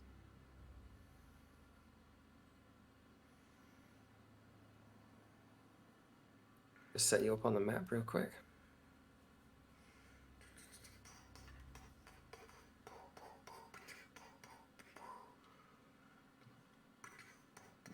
Okay, you descend down the tunnel. As you make your way down this spiral staircase, you become acutely aware that the air is getting damper and damper and colder, and the smell of decay is more and more. You feel as if you're descending deep into the bowels of a crypt that hasn't been opened in centuries. The walls start to narrow and become sticky with the humidity, until eventually you reach this large circular antechamber. The antechamber is, as you look out at it, in the center there's a dais with runic symbols on it. This is just what you can see from the entrance there. and around it, several braziers. In the far back, an altar. And from down here, you can hear the sounds of quite vigorous rushing water. Cumper, would you please make for me another dexterity saving throw? Oh, for fuck's sakes. You got this. I believe in Cumper. Oh. Good job. So everybody else, you can like suddenly hear Cumper now in the distance, just like gurgling away again. So he's fine. You know he's fine. Cumper, right now. Technically, we can hear him telepathically. Yeah, that's what I mean. Telepathically, you can hear him. So you're a bit closer now. Cumper, you're still fine. You haven't taken any more damage. You are experiencing this big, sweeping, spiral, sloping, like tube, like you're at a water park, just going down and down and down. You're kind of banging yourself against the walls of it, but not taking damage necessarily. But for the time being, you're still in who the fuck knows where space. And technically, the spell I had is lasts 1 hour, so I should still be locating him, right? Yeah, you can. All right, cool. I know where you are. Don't worry. We're coming. I will let everybody know that we're like at the sort of 90% mark now. We're nearly done with session 1. I'm just going to take a quick bio break.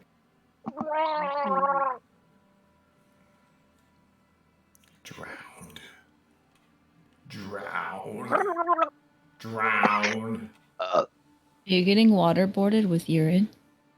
Oh, orderly. He said he's taking a quick bio break, and all I hear is, oh. I'm like, Alex is pissing in your mouth, bro. Connect the dots. Alex pissing all in your mouth, bro. 2 plus 2 equals 3. I mean, wait, that's right. You right. No, I've been watching the Do videos. The Do videos? The Do. The Do. Okay. Hooty-hoo! All right, I'm back. Welcome back. So, how do we proceed? Okay. Just so you're aware, this pathway here is like super narrow, super tight. This bit of smooth is like the walls of this fucking thing, so it spills right into a 5 foot door. Closed?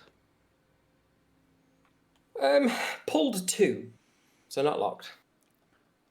Let's go save this fucking gnome and get this artifact. Okay, I got this. I'm gonna open the door, stand right here, and I'm gonna cast daylight right in the middle of the room. Right here. Ooh. Ooh. Now, hang on. Is daylight the same as sunlight? I don't know. Daylight spell. I'm assuming it is because that's what I'm doing. If not, I have another spell I can use. Let me just double check it. Okay, the daylight spell does not count as sunlight. It says. It will actually mention if the spell counts as sunlight. There is. Yeah, I'm looking at Jeremy Crawford on Twitter right now. No about effect. it. Takes real sunlight. There's a specific sunbeam or cleric sunburst. spell. Sunbeam or sunburst. sun- That's all. Okay, then I'll do this one then.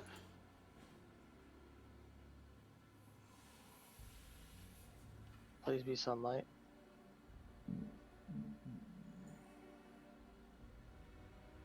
Oh, is that sunburst? What are we casting? Dawn. Hello. Dawn. We're casting me. Oh! My immersion. So the spell ends the version 40 minutes. I said, bright glimmers there. The light. This light is sunlight. Yeah. Okay. Oh, that's so fucking lit. Look at the cleric parrying right now. Fucking Where are you? Where me. are you centering? Right in the middle. Right here. Hits everything. Oh man! Oh man! It's 60 feet. Oh, yeah. What a goat. It's 30 foot. Each creature in it must make a Constitution saving throw, taking 4 man. out of fail. Like every single one. Fucking all right. Wasn't expecting that one there, Dungeon Master, huh? Oh no, I was expecting, bro. I'm fully waiting for the cleric to rock ass in Ravenloft, bro. Oh, I made all my stuff on that. Right, so it's a con save, Most yeah? of my spells are radiant. 2, 3, 4, 5, 6. 1, 2, 3, 4, 5, 6. They all fail. Go ahead and roll damage. 4d10. Oh my ouch. god! It's already there, I think. Damn, Radiant that's more than damage. my shit. Damn. You can. Did you roll the 4d10? Before the dawn, it's there. Bro, there's no way it's It only 4d10 did and you rolled a 9? 3 and a 1 and a 4 and a 1. Yeah. But. It's Wow. radiant. But I mean, firstly, it's Yeah, fine. 4d10. Because- And you did 9 but the- damage? That's. Damn. But it doesn't matter because it's sunlight. Yeah. And upon the sunlight coming down on them, these guys all take 30 damage instantly. So you nuke all 6 of the fuckers that are in here. Oh my god. You step forward into the antechamber as Monty Levels clasps up. his hands together and lifts his warhammer up to the ceiling. It's dark in here. I didn't even walk in the room Not- yet. Let there be light. It's dark in here. You hear Monty utter a prayer under his breath before you just hear this heavenly fucking beam pours through the stone. Just comes down through the stone. And as you look at them, it's like watching the hammer of dawn on Gears of War just melt these people. They just... And where you could see the vampire spawn in front of you, there's nothing left but ash, which slowly just drifts down to the ground as a miasma. Damn, Monty, you a badass. There it is. There, we just saved us like half an hour fight. Hell yeah. Bro, that's why I love clerics. I did some shit like that once with fucking with a Tempest cleric with Call Lightning, just where you do you do the max damage thing that they can do. You could just hit everybody for 80 on a Call Lightning for no reason. Clerics are wild, bro. People, they are so underrated.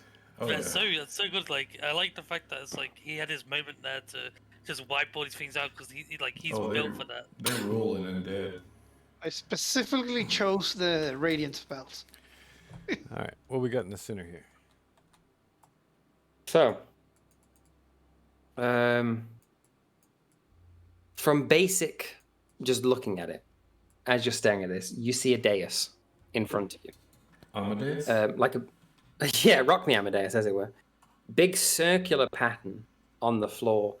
Emblazoned in the center of it, like carved into the stone, is the family sigil that you recognized from the banner in the tavern. This is the burial tower. The fucking Klitschko family. At the back of the room here, there is an altar with just the remains of something stood beside it. And around this dais in the center, there are, as you can see, 8 braziers, like coal braziers, unlit. Can we do a religion check over the altar? Yeah, go ahead. So there's no Please light don't in read. here, right? One. Right, so when you approach the altar and investigate it, you actually do recognize some of the inscriptions on it. Give me 1 second. Yeah, that's right. So you go over these inscriptions, and you actually do. You recognize a lot of what's written on it, and sort of the symbology on it, and you recognize that this is an altar to the god Pelor, the god of light. And also written on the front of it, Monty, as you inspect it, in Dwarvish, you find the sentence, "When the light of the 8 shines, the path will reveal itself."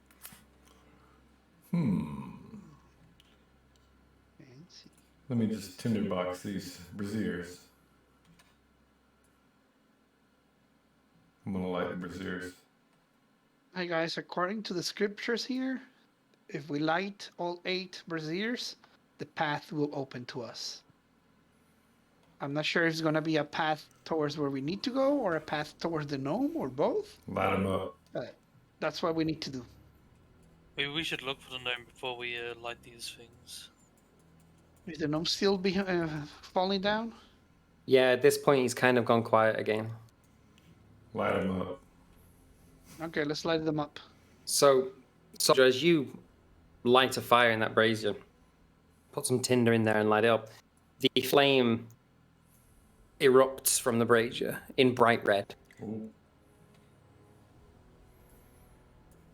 Bright red. Suspicious. Light him up. As you continue, the next flame lights up in orange. Alright, let's keep lighting them up, I guess. This one. Yellow, This one. green, blue, indigo, violet, all of the colors of the rainbow. Etc. Wait, before you light the final one, Get in position. where's Xander? Get him in this room as well. Oh yeah, Xanth isn't in here, is he? Probably panicked with all that sunlight. Yeah. Xanth is actually wandering around the room at this time as well and comes over to inspect the altar. You see him bend down and pick something up and hold it against the light. It's just what looks like a piece of jewelry that he pulls from the skeleton. Kind of looks at it for a moment, shrugs his shoulders, just kind of tucks it in his pocket, thinks nothing of it. Oh, they would miss. Family heirloom. Smaller one. Whatever can be reclaimed should be reclaimed. Soldier, roll a perception check if you were next to him. Grave robber.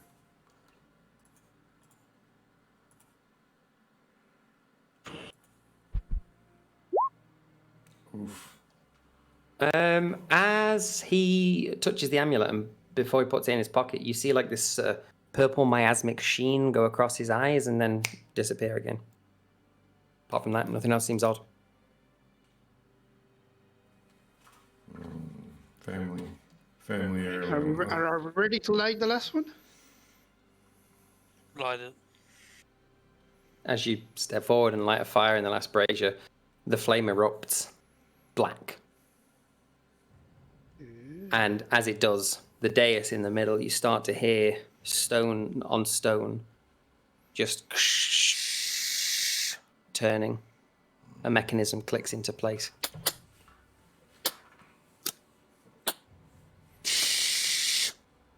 The room beneath you feels as if it's vibrating hard, almost like an earthquake. From the ceiling above, dust and small pebbles fall down. And as this central dais twists, it comes up, revealing on the inside, yeah, the fucking compass core. No, as it does, it comes up, and there's a sort of central platform with a small pedestal in the middle of it, and what appears to be a stone button. Going down? Just get it. Yeah, you get the feeling that this is an elevator. Huh. Well, I guess we have to go in. Let's do it. Load it Are you up. stepping with them, Cleo? Come on, Cleo, it'll be a fun ride down. Here, kitty, kitty. Ready. Here, kitty. Come, Cleo, come. We should bike Ruffles is very confused that he's not getting the attention right now. Okay, hang on one moment.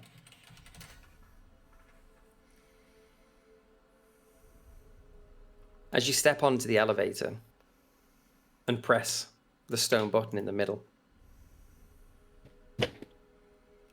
the contraption starts to rotate back on itself. And for a moment, you're plunged into darkness as it sinks slowly back into place.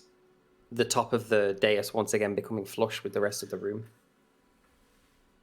You count down maybe 10 seconds or so of just absolute silence in this stone coffin. Before all of a sudden, you feel yourself lurch downwards at an incredible pace, almost as if you were falling, just straight down. Whoa. Suddenly, Cumpa's voice becomes very evident again. And after what feels like probably about 5-10 minutes of falling, the descent slows. And you walk out, you sort of slide down into this huge antechamber. Ah, shit. As you arrive in the room, you see this miasmic river of water that doesn't look like water. It sounds like it, but it almost looks gaseous. Rushing past you. And throughout the water, you can see these glowing bodies, spirits, strange beings clawing up, trying to grasp a hold of things. You also suddenly realize that you're hearing... You also realize that you're suddenly hearing, like, again, but now it's not telepathic anymore, as from across the river, you see Cumpa being swept downstream before finally coming to rest against a rock that just jams him in. There, who's got a rope? I do. Help me, you sons of bitches! Let's throw the gnome a rope. Hey, look where it is. What the fuck are those things? I can get the rope off the side of my pouch. You can. Is there a boat? What the fuck is that boat? There will be when I can make it fucking bigger. Didn't we have a boat? We did. The one that We had could a boat in hide a or bag. something? Yeah. Collapsible or foldable boat. Fuck the boat in the bag, do some magic, get me over there! Try not to be too close to the edge so you get dragged down. Oh, true, true. As you get near the edge, you can hear this sort of wailing sound of these creatures which are being swept downstream. Fuck this! Let me... Would you allow me to mage hand the end of the rope to him? Yeah, of course. Absolutely. Awesome. Use the mage hand to grab him. He's It's too not that heavy. tiny. Mage hand can only hold 5 pounds.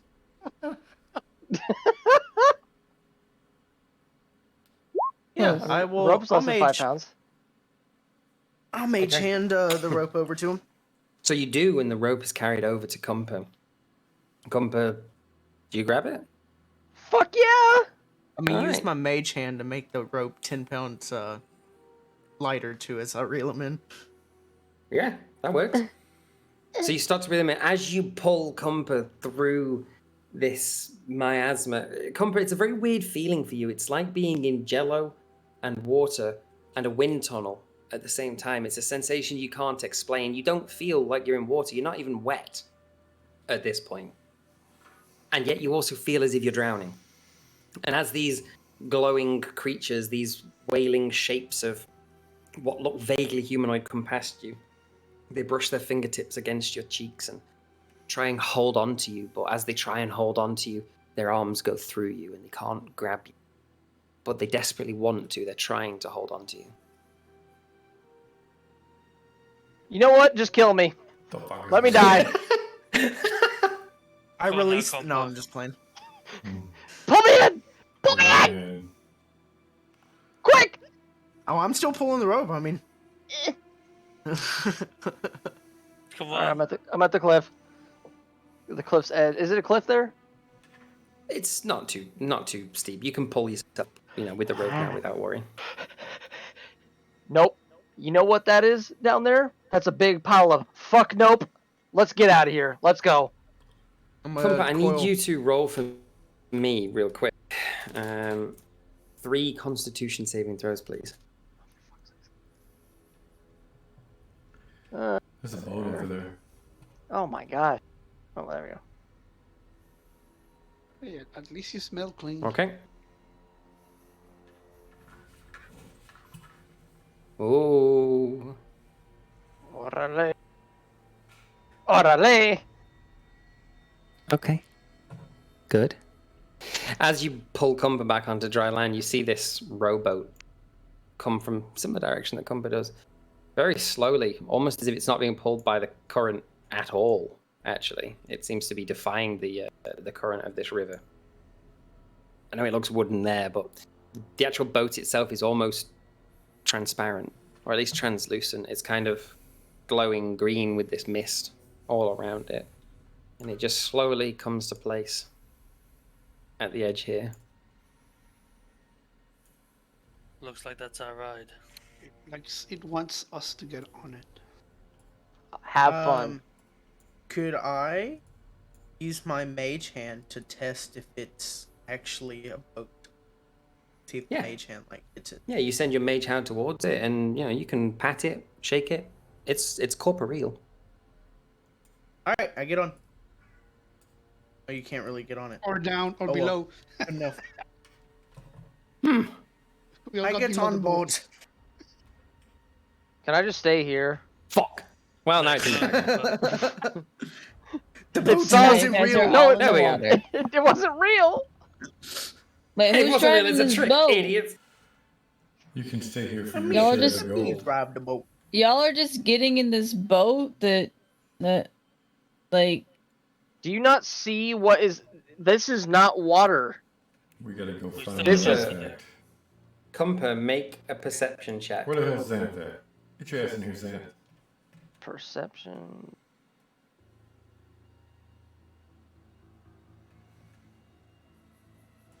hey.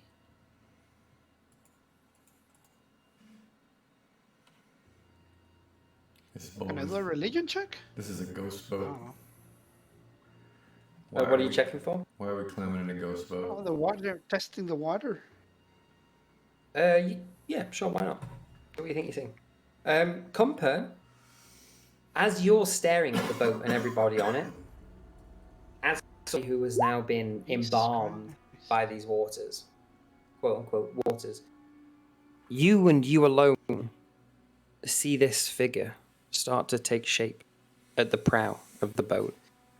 It's a crooked, quite tall, maybe 6.5 feet, humanoid of sorts, wearing long flowing robes, the same color as the boat, this ethereal green, the same color as the waters.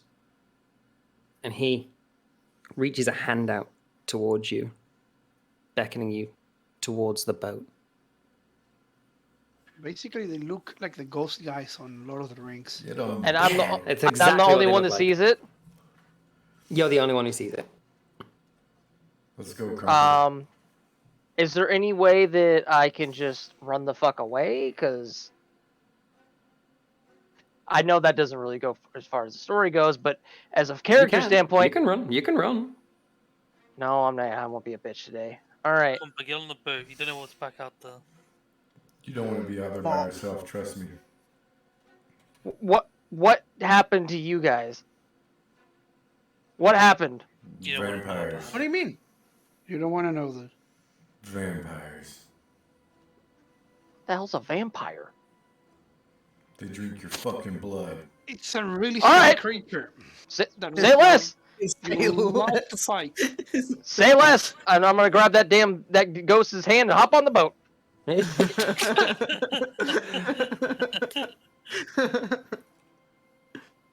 As man.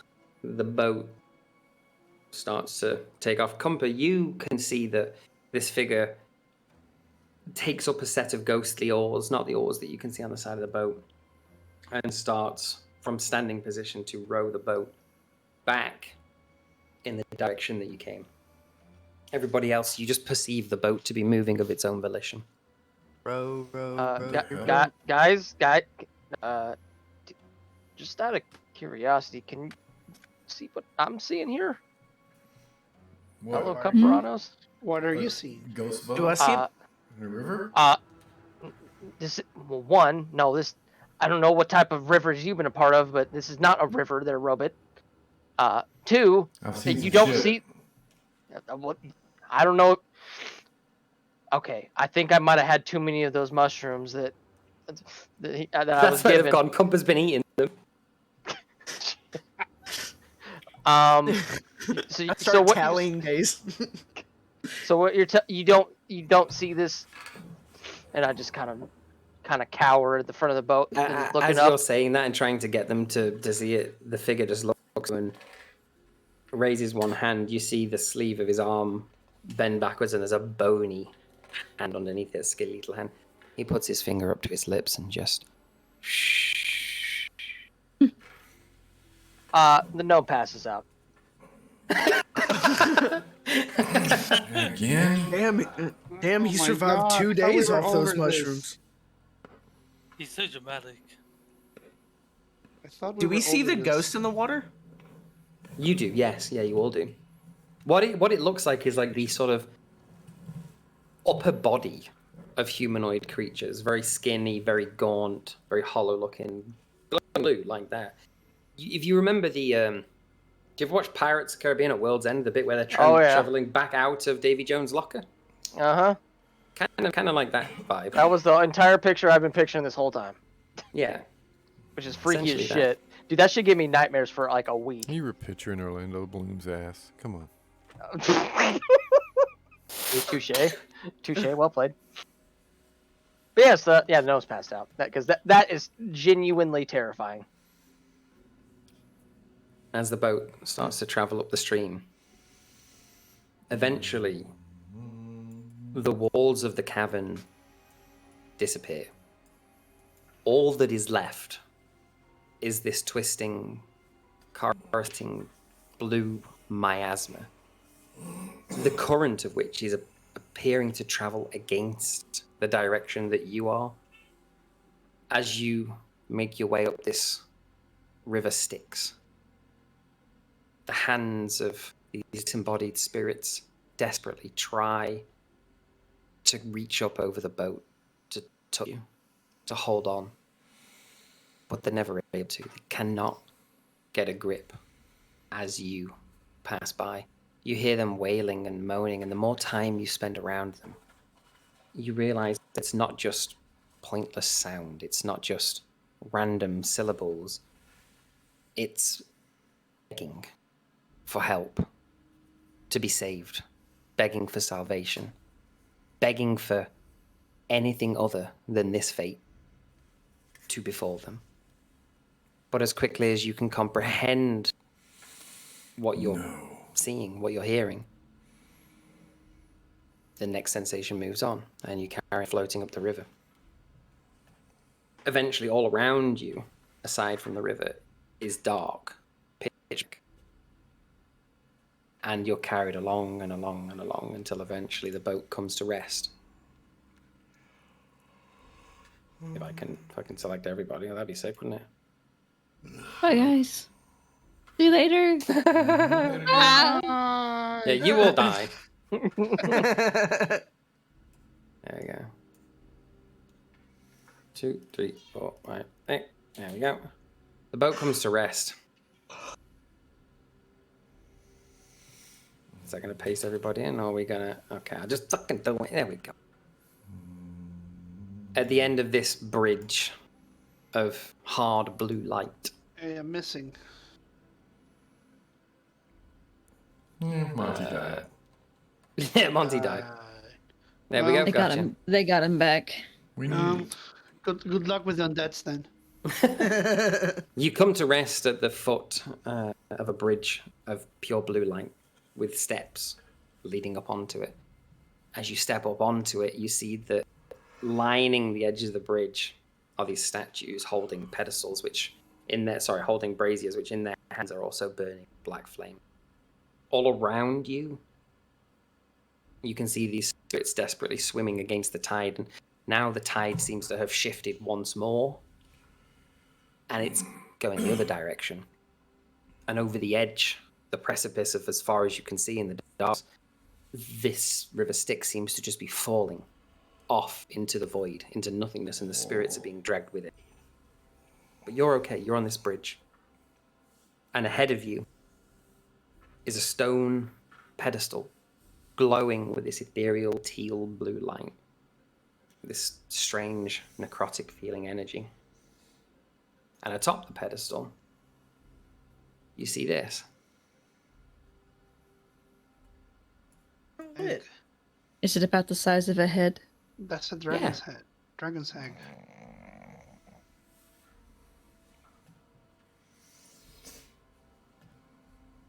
All right. That's what we came for. Oh. Could I Move do forward. a perception check for any traps?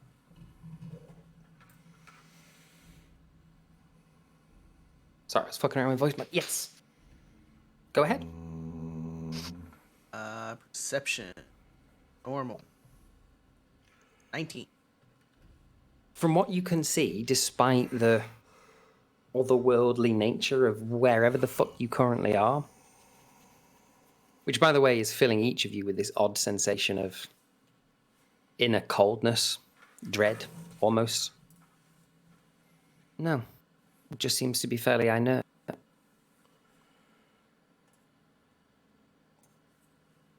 Move forward.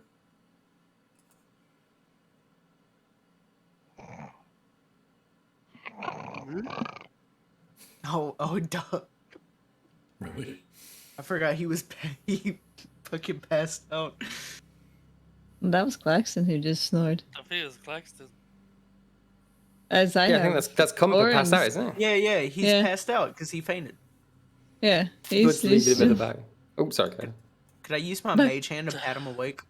Slap him. I'll carry him. To do what? Pow, pow, pow. Oh, slap him awake. Yeah.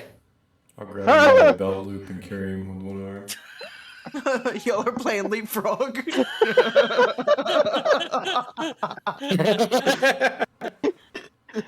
What is happening?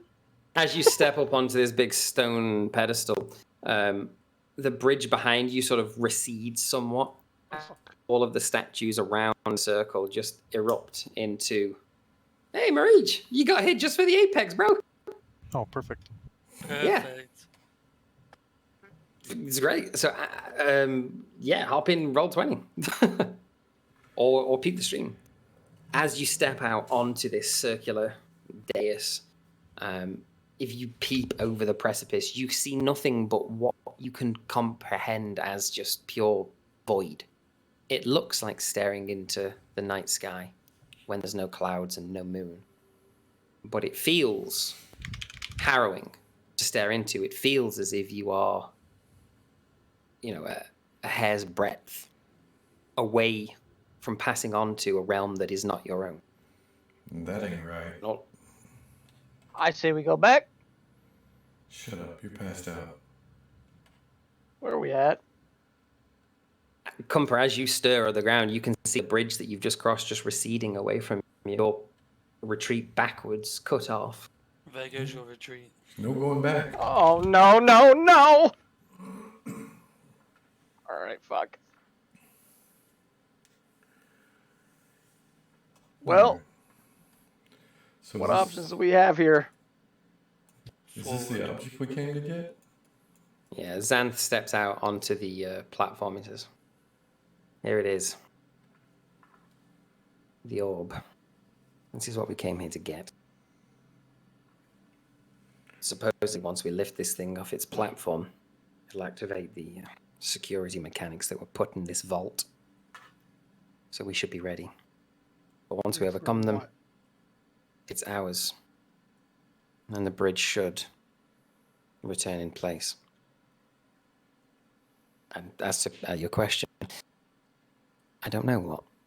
This vault has lain closed for the best half of the last 5 centuries. We're the first people to step foot in here in half a year. So if it's been locked away this long, what do you guys need it for? It's a family matter, family business. I tend not to ask too many questions of my lord, von Klitschko. I just fulfill my obligations. Fair enough. As Xanth says that, Marich, are you in the Roll20? Yeah, I'm loading everything up now. Lit. As Xanth says that, you see a look of confusion sort of spread out across his face, and the look of confusion turns into horror, panic, then strangely neutral, and then smiling again as his eyes, the irises of his eyes, sort of this purple miasma, makes its way across them once more. And then he regains his composure. His eyes did that earlier.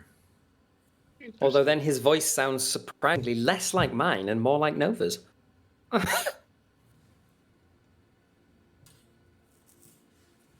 What the fuck? What the hell? Who are you? I don't know what's going on.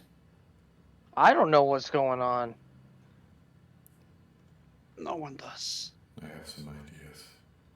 Let's step up, right Do up we to have- Is it another Xanth. change? Is it another changeling? I mean, what is a character though? That's I the don't thing. think so. Is Xanth the character that Breach is playing? He is now. You'll find out. I took the lazy route and just took over his NPC. Oh. The gnome's gonna go ahead and kick him in the knee and say, "You sound like someone that I would kick in the knee. Are you who I think you are?" I mean, I'm still me.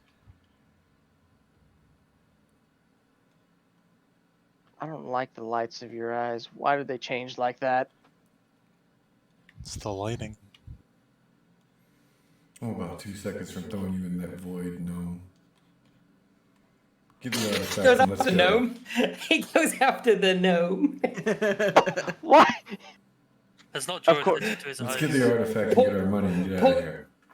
Poor Cumper fell down a fucking pit and got washed down the river Styx, and now he's the one getting thrown over the edge. He's easy. I kick Comper in the knee in his retaliation for Xander. You missed and hit me in the nutsack because my knees are so close to the ground. Asshole. That's it. Nope, I'm getting the full money now, you son of a bitch. I don't want the money. Wait for something else. Alright.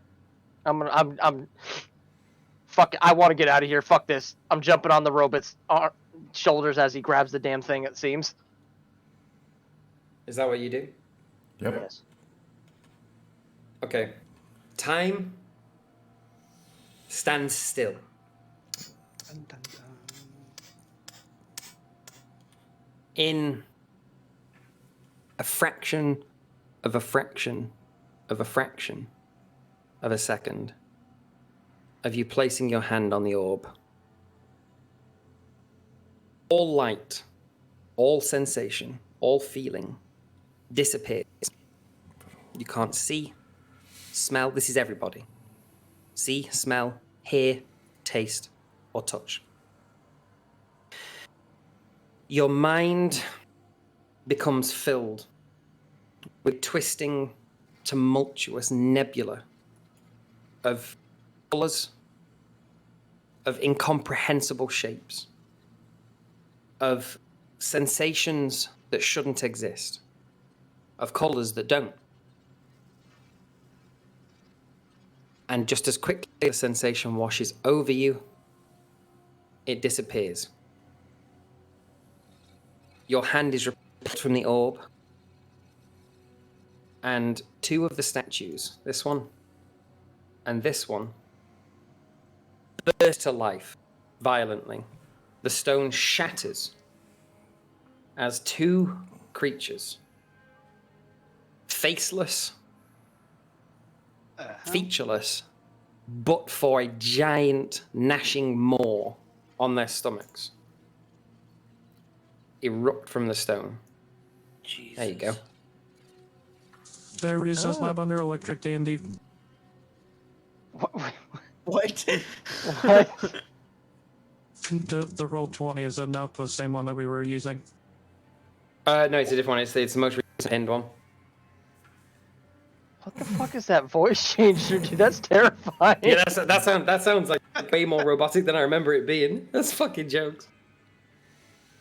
Poor Marich. Yo, that looks like the picture of like never mind. Looks like the womb tapper. Wasn't that your college nickname? Thank you. My God.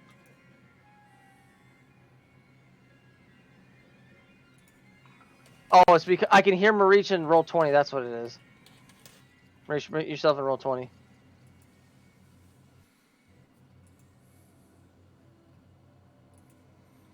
Did you kill Roll20 on your stream then, Meta?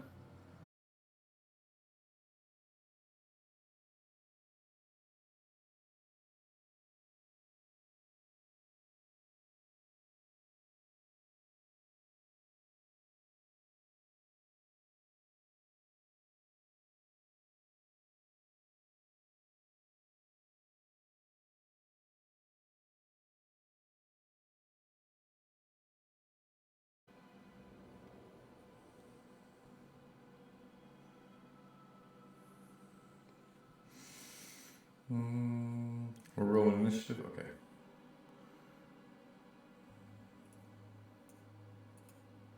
Let me just fucking roll on the... Where is the goddamn card sheet on this BS? There it is. 1, 2. 9 and 2. Oh, you're so lucky that these guys are going later on. Yeah, shit! Alright. Oh, did you roll a fucking crit? Bro rolled a crit. Hey, I rolled a crit too. Oh my god. You boys need that shit. Good job you long rested. Ah, okay, no, but it's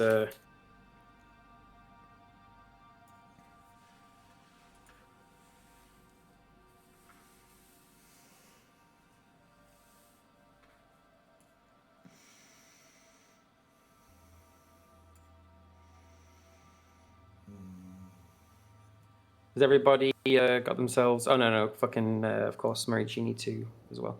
Who am I missing from the team order here? Monty's on, Soldier's on, V's on, Carradine's on, Cleo is on, Comper is on. We just need radio, and then we have those stickers in there as well. Before the battle starts, can I stick the artifact in my bag of holding? You can try. Would you like to try? You're worrying me now. That sounds so suspicious. I'll try. Yeah, fuck it.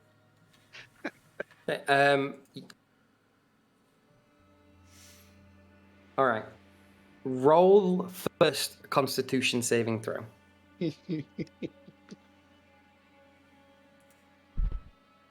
Oh, Jesus. Okay, you suffer 1 level of exhaustion. Okay. But you're able to pick it up.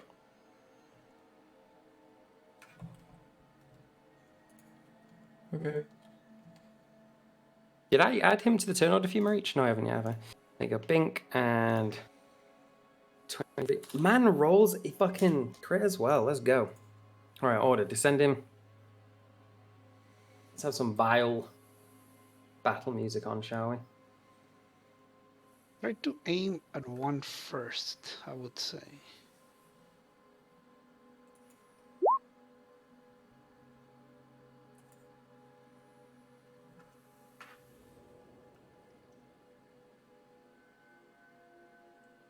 Jukebox. Okay. That is not it, was it? That's you've just been killed by them. Oh man, makes me take a dark. Good done. That's the game over music. Yeah. All right. All around me are familiar. Comper, you're up, buddy. All right, Robot. It's been a long time, my friend, and I'm sorry I have to do this. You want me to throw you I in put the mouth? no. I'm gonna. The gnome goes ahead and proceeds to put his nuts right on the robot's head and shoots his feet right off his face with sword in hand right towards that one. Go for it. You attack. Wait, do I need to make an agility first? No. Did you just crit fail? He already crit fail. He landed inside them. Oh no.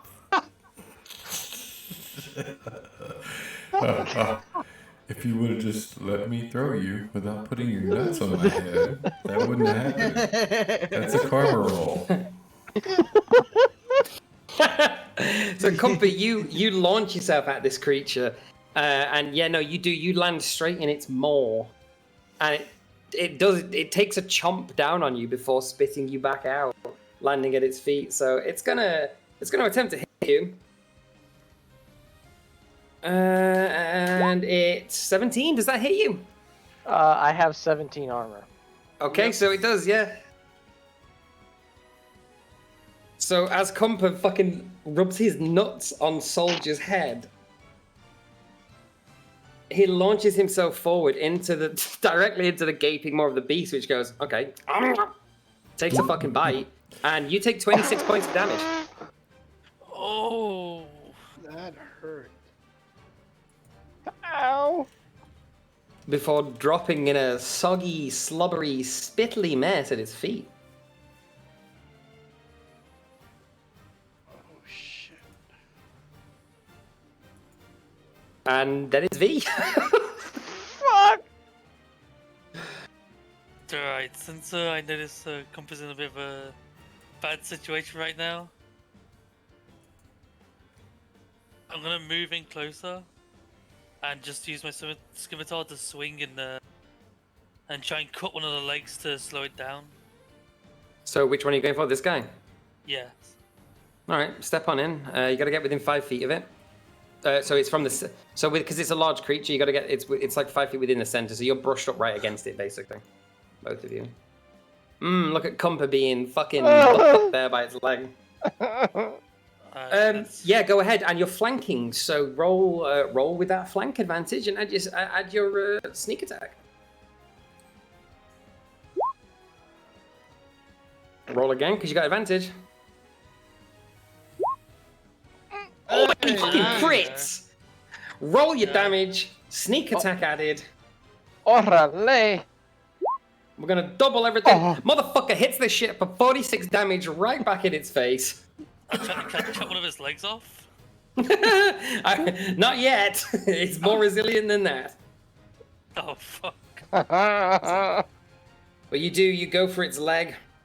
You take a mighty swing, and you feel the tension of your blade as it runs through this gelatinous, muscular leg, tearing a chunk from it. Damn right, it's thick with 7 C's. Over to it's not radio in the thing. It's still Xanth, but over to you, Nova.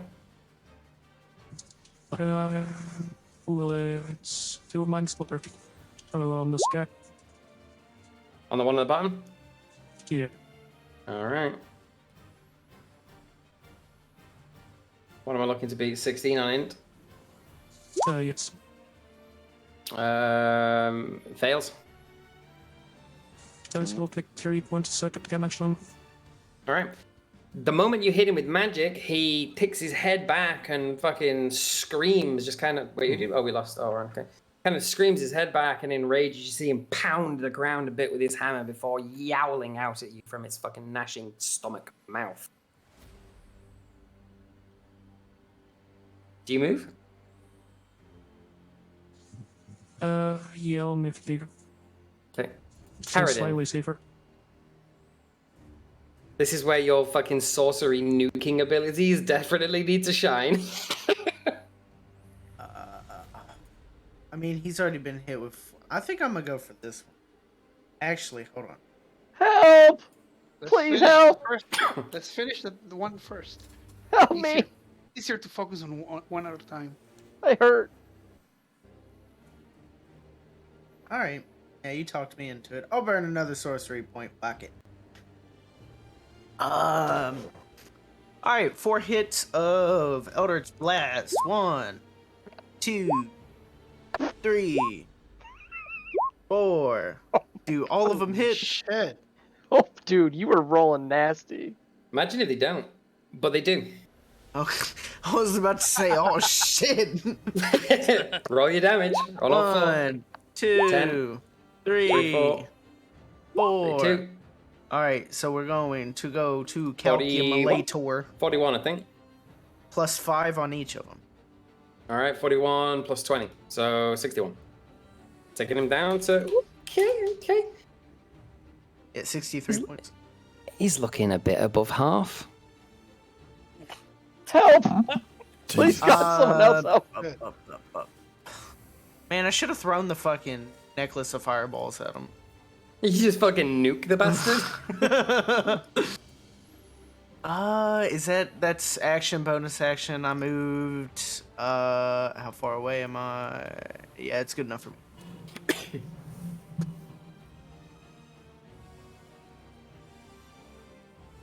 All right, Monty. All right, I'll do Sacred Flame to this one. Hopefully we'll hit. Oh, dexterity saving throw. All right. He's making a dex save, the one on the top. Yeah. Rolls an 8, fails. That's 13 radiant. Yep. 7, okay. No, move here. Soldier, you are up. I guess I'm gonna shoot this dude up here. Help. Compass just damp. Yeah, solid hit. Kill it.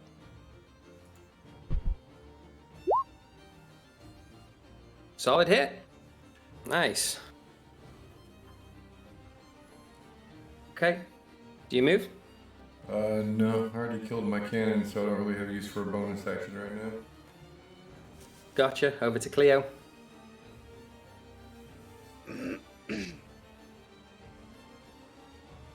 Cleo measuring the distance between the two of them got me scared for a moment there that she was about to pop off.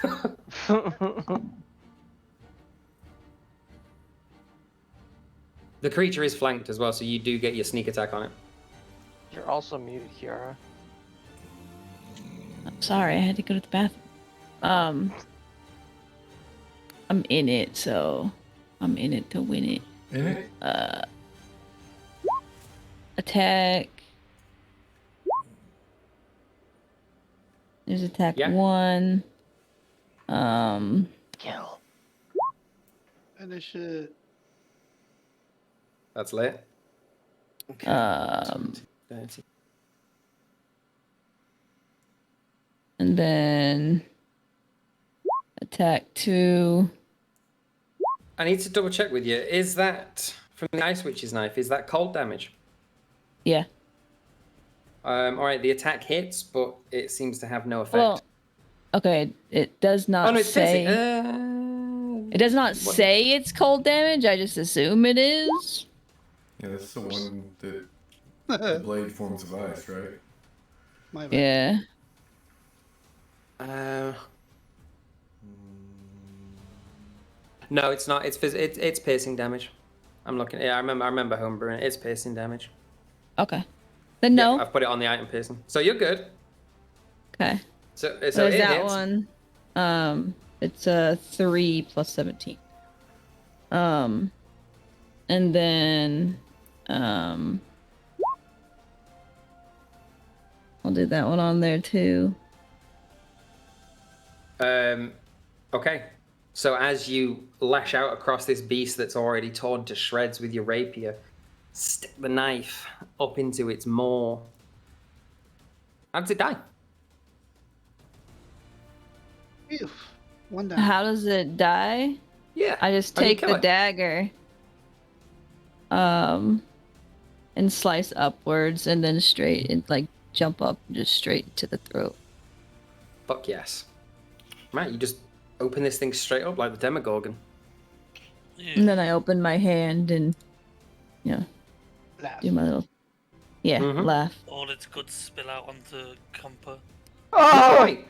Not quite. As you reduce it to nothingness, and you finish slicing up it, you feel your dagger catch at the top before repelling you, and the creature just becomes solid stone.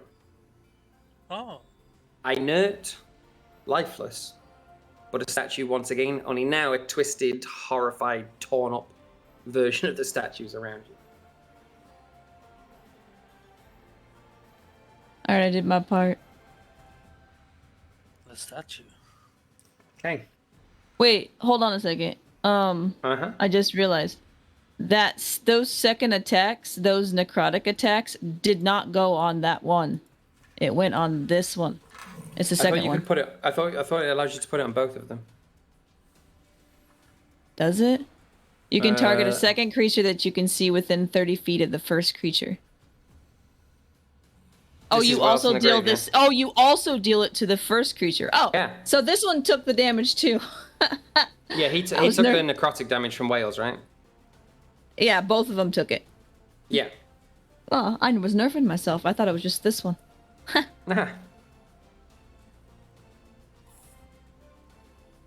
Cool. I'm done then. All right. Tomb Tapper's gonna move. So I just wanted to read it.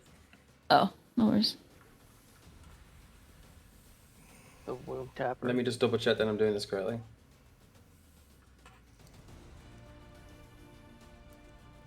Oh, what a fucking cruel creature this is. All right, it's going to take steps towards Soldier since that's the closest. Oh no. Hi, soldier. 5 foot step. Yeah, right. Soldier, he's going to attempt to first hit you with the sledgehammer in his hand. And you hear a voice sort of echo in all of your minds at the same time that similarly sounds. You dare use magic against me? And then it brings its hammer down. Which is 16? Oh, I think that fucking misses you, doesn't it? Yeah, I think I do dare. Lucky. That's fine because it's got 3 attacks. That is... Okay. And this one's a bit meaner. Oh! But he gets away with it! You gotta get a 13. No shit! Yes! Oh my god. are you kidding me? 16s. You hit like a bitch. Oh shit. He just gnashes at you with his... firstly, what he does is he brings his sledgehammer down and tries to smash you with it, but you sidestep deftly. You've been in these situations before. He then lurches out with his 2 claws, attempting to rake at you. Again, you sidestep, duck. It's not your first battle. It's not your first time seeing a creature as grotesque as this either. You're prepared for this. And so it just gnashes its mandibles towards you. Flipper's turn. Redemption time, Robot. Honestly, it was. We're gonna forget what happened when I lashed out at first. You know what to do. I'm gonna sprint at the robot, and then climb up him like a damn spider monkey, and then. Can you push me off, please? I fling him at the creature. Excellent. He even said please. And then I'm gonna as I get flinged off the robot, I'm gonna go with the the great sword right towards the open mouth. Jesus, okay. Rolls right. that 1. Gets eaten again. Oh my god. Close. Yeah, no, the attack doesn't hit. Make your second attack. Yes. Oh, wait, hang on. Are you and Moto under this thing? My what? Oh, okay, no. You're both next to this thing, aren't you? So you're flanking it. So you can roll that first one with advantage. So it does attack. Roll damage. It does land. Roll damage. Okay.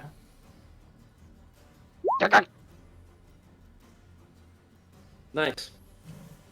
Try roll again. Yeah, go ahead. You got a second attack. All right. Yeah. Yeah. Roll again. Roll again. She might get a crit. It's rolling with advantage. Well, that was not it. All right. Well, you still hit. So roll damage.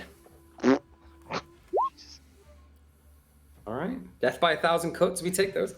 Now remember, you do have your action stage if you want to attack again. Let's do it. Yeah. And roll again for advantage. Oh shit! Hold on. No, didn't do anything. All right. Now roll. Okay. Or if you just want to take the first damage. No, fuck it. Roll again. Why not? I'll be lenient. It's the same. All right, no, you scuff him up pretty good. Huzzah! Over to V. Ooh.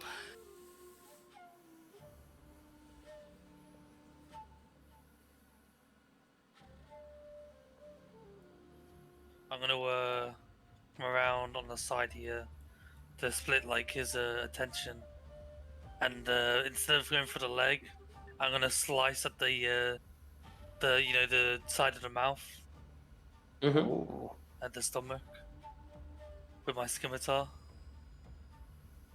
Yeah, go ahead. Roll with advantage for flanking. You got advantage. Avantage.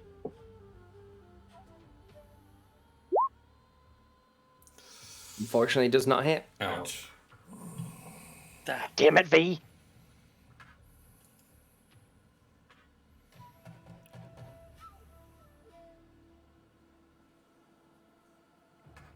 V must stand for very bad at this.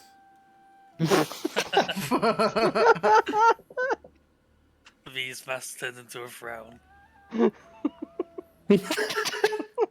He's just sad. It's just a sad face. All right, back over to radio.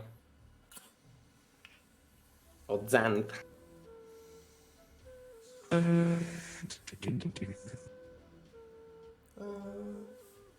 Is that radio from the 1910s?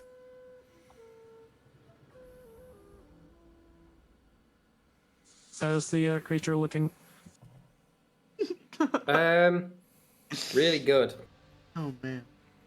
Sexy. Alright, let's get some meteors up one.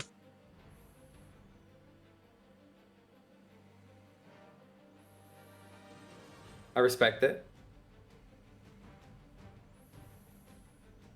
I gotta make a dex save. So yes, DC 16. All right. Oh man. Fails. Alright, he'll take 8 damage, and as my bonus action, I'm gonna send another one. Yep.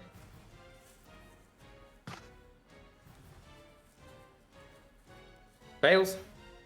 Nice. And there will end my turn. Alrighty.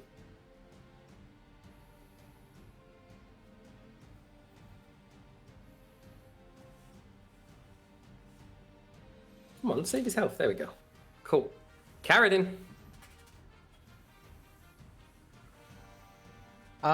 Let's do something different.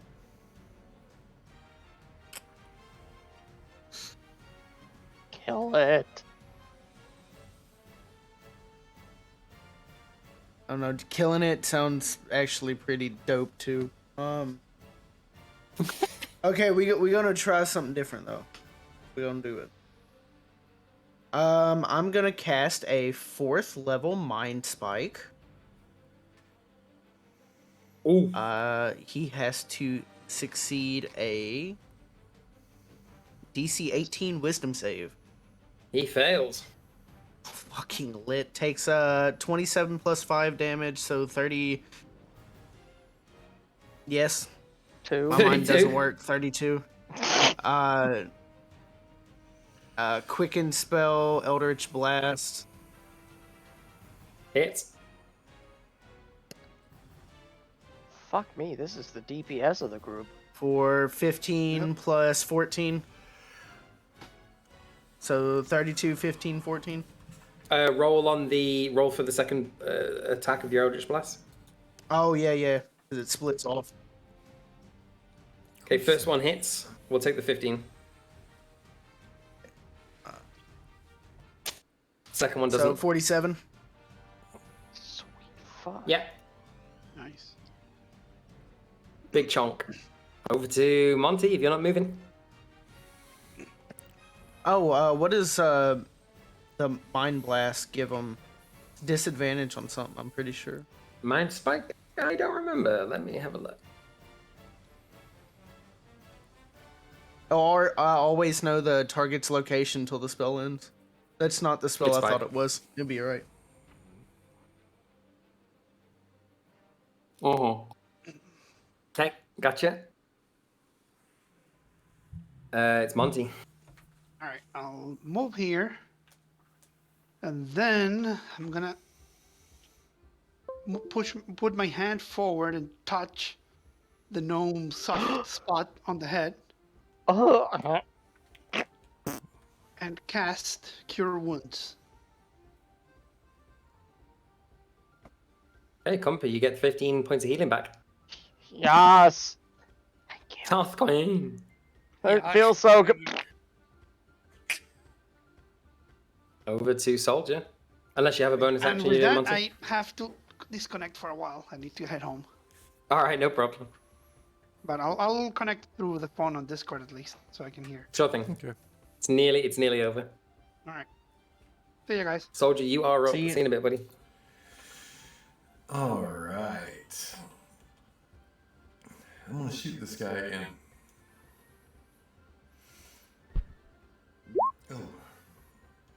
Oh, I'm flanking. Kill Do I him. get advantage on that? Yes, you do. Yeah, you do, yeah.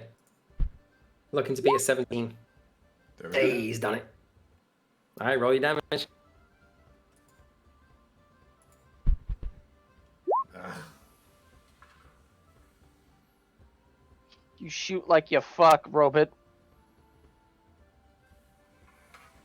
Viciously? ask your wife. Bad. Bad and soft.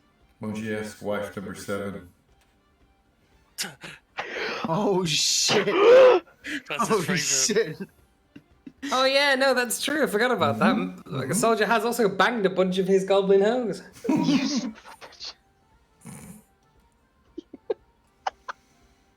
She didn't walk right for 2 weeks. It's not fair. Okay, Cleo, you are up. Yeah. Oh, no. Is there anything else? No, that's it. I respect that Soldier's keeping his spells in pocket right now. Man could be third level casting fireballs, but he's like, I'm gonna shoot people. Yep. I also have a scroll of I fireball. want to still. shoot. Well, you know the vibes. Oh, I missed. Oh, wait, no, advantage. Oh, I missed. Oh, Oh god. where's the ice pick thing? What? Oh, the ice pick thing, it's right here. Oh, Oh, there we go. Oh. I hit. Okay, you're on that one. And then, this. Oh, that's a big one. Okay. He's starting to look pretty bloody now. But he does get another turn and everybody's around him, so let's see. Uh-oh. It looks pissed. He's coming after your ass. Yeah, first of all, it is going to bring its sledgehammer down on top of V. Or it's going to attempt to. Die roll a con. No, not yet. I'm just Don't rolling worry, against your armor V. class. Don't worry, V. He's worse at this than you Does are. a 28 hit? Yes. Oh, I spoke too soon. Uh-oh. Oh, no. Okay, it is 6d6 plus 6. You take 26 points of bludgeoning damage. That's it? What do you mean that's it? Yo, people are really trying to get me to attack V right now, huh? Oh my Oh god. Is that all you got? Alright, he's gonna lash out with his claws at V. Oh my god, don't attack! Oh fuck. Does a 16 hit? 16 to 16, I think it does. Yeah, it does, yeah. Oh god. Alright, claw attack. Fuck. 3d6 plus 6. You take 18 more points of damage. What does that put you on? 9. Oh! Are you like a partial freaking rogue? Why are you not uncanny dodging or whatever? I don't know if I can do that. He can, yeah, you can uncanny dodge on a. Can I on a uncanny thing. dodge? Can on this. You can on this one. Does a 19 hit? Uncanny Yes. dodge. Uncanny dodge though. All right, let's have a look. Let me just double check the Yeah, uncanny dodge. it halves the attack damage. No. Oh, does it? Okay, so what's half of 18? 9? 9. He's just on his feet. Wait, how much health did you have, V? 0. 9. No, he's out. Okay, that reduces V to 0. He's unconscious. And what I like about the Tomb Tapper is that if you land 2 claw attacks on somebody, you get to then do a 4th attack and do a bite. So he's going to attempt to chomp on Cumper. You mother. And the bite's That a belly really weight, mean yeah. attack. The bite's a really mean attack. Watch this bullshit. Nope. Nope. Lucky. Wait, it's plus 14? You got a 1? Imagine that. He rolls a fucking... Oh, wow. But wait, there's more. I'm attacking him now with Sentinel. Oh, shit. Okay, you can attack with advantage because it's flanking. You might Oh, crit. shit. You might crit. Oh yeah, I forgot. I did! Jesus Christ. Oh. Okay, so we'll take the damage from the first 13 piercing, 13 sneak attack, 26, doubled. Is he still on his fucking feet? crit. Nope. Okay. How does he die? How does he die? He bends over to try to take a chomp from the super ridiculously short person. And What? Cleo just turns to him. I was like, are you serious? And just, like, knife. Are you rapier fucking in serious? Oh my god, Jenny Jez has totally come back as a cat. So you rake up him with the rapier and both weapons and just again same as before. Turns to hard stone. Hey. Dead. my... Oh! Someone go help the son of a bitch over there. Well, I'm sure Monty would if he was here. if he wasn't catatonic, yeah. I'll walk over and I'll pop open one of my potions of greater healing. Pop it in I his think I mouth. can heal too. No, you can have Oh, if Monty you can just heal heal. and I don't have cure to wounds. say less. I'm gonna cure wounds on V. Wait, that was only 2. There you go, he's back on his feet. He's fine. You got Oh, 5 there's, health.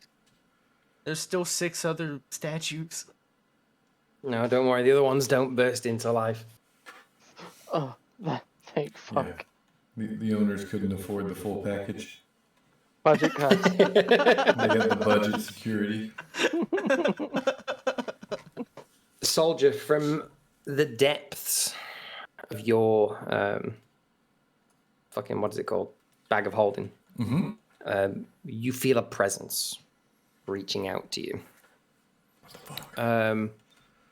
I'd like to roll a Constitution save, and you're looking to beat an 18. Jesus, what the fuck have I got in there? Sounds like some type of beads. You are compelled by the force reaching out to you to reach inside of the bag and withdraw the orb. Okay. Well, I do. You do. You reach inside, hold out the orb, raise it high above your head. Okay. At this point, you're not really sure why. It's sort of your muscles themselves are fighting against it. You can feel like your gears and your joints trying to fight against it, but it's like straining against you, almost like it's magnetism. You raise it high in the sky. Everybody sees it. And once again, that sensation that you had when you first put your hands on it, in an instant, snaps back over everybody. Time appears to freeze again once more. The pedestal falls out from underneath you, but you all remain suspended. Ooh. Just in suspended animation in the space here. The river of spirits flows, rushes over you, and you just feel yourself being dragged down as if you were being dragged down to the bottom of an ocean. The spirits themselves twist and turn and crumble around you and whisper things into everybody's ears. Whisper promises, whisper dreams, whisper hopes, whisper fears. And all as soon as, again, these feelings wash over you, you snap back to reality. What the fuck And was that? you're no longer where you were. Now, you are all stood what feels like back outside, where you first came upon this tower.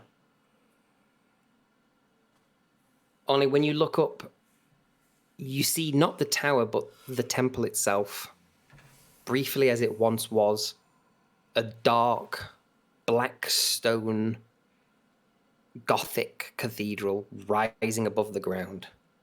You watch it wither and decay. You watch the earth beneath it crumble as it falls into ruin. And then you're all stood there amongst these ruins, staring out at the remainder of this temple, what once was. You all get the sensation that you're no longer where you were. In fact, each one of you gets this overwhelming feeling of Spotify not playing right when you want it to. Can you do that, please? Thank you. There you go. You all get this overwhelming feeling of just being on a different plane of existence almost. And as you turn around, face the opposite direction, you see this cobblestone pathway stretched out in front of you with a forest of dead, decaying, skeletal trees. And around you, the mists start to twist and turn.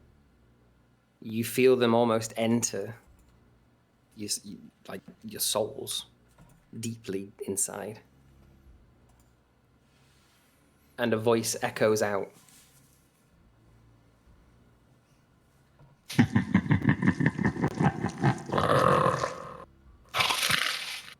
You were right. They are impressive. Welcome to my domain. Welcome to Sarkovia. The gnome passes out. Cooper, don't pass out.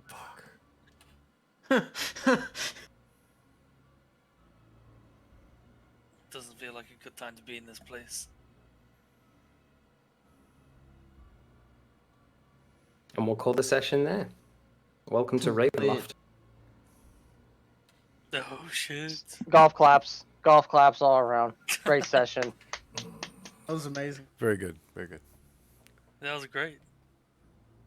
Did he die in my first session? Yeah. You got fucked up, dude. You have to get to know this group too, because sometimes when you fuck up, we let you fuck up. Yeah. Yeah. Looks like compass. What was that? I said that. Marich, you sound like the guy from Dead Space when he melees one of the necromorphs. I think that's on purpose. Yeah. Have y'all seen Star Wars: The Clone Wars? Yeah. Yes. You know the fucking Yes. droid that's like, lead the way. Yeah, literally. It's fucking...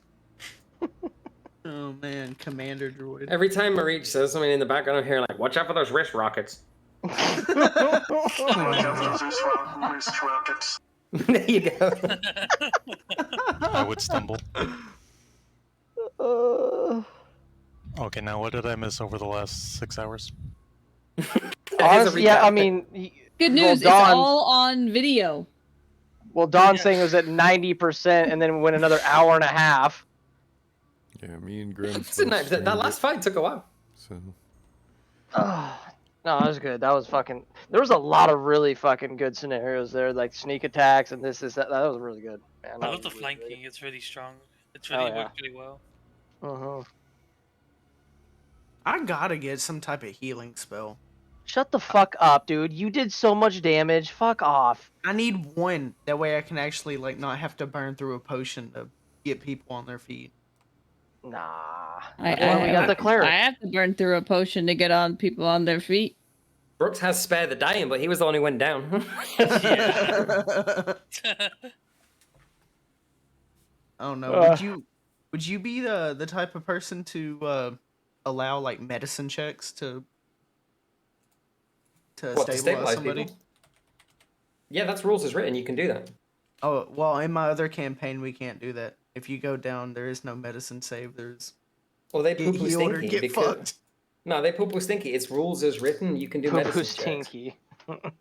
You can do medicine checks on people. If somebody's fucked up, you can tear up a shirt, create rags, make a fucking tourniquet out of shit. You can do medicine checks. I mean, it's obviously DM's choice, but rules as written allows you to do it. So I 100% would. Hells yeah. Alright, that was fucking phenomenal. I gotta go to bed. I'm a bitch. Oh yeah, no, it is late as shit for like everybody right now. Yes. I can hear yes, everybody it is. dropping off. Yes, it is. Alright. It was. No, that was a fucking phenomenal session. Definitely looking forward to the next one.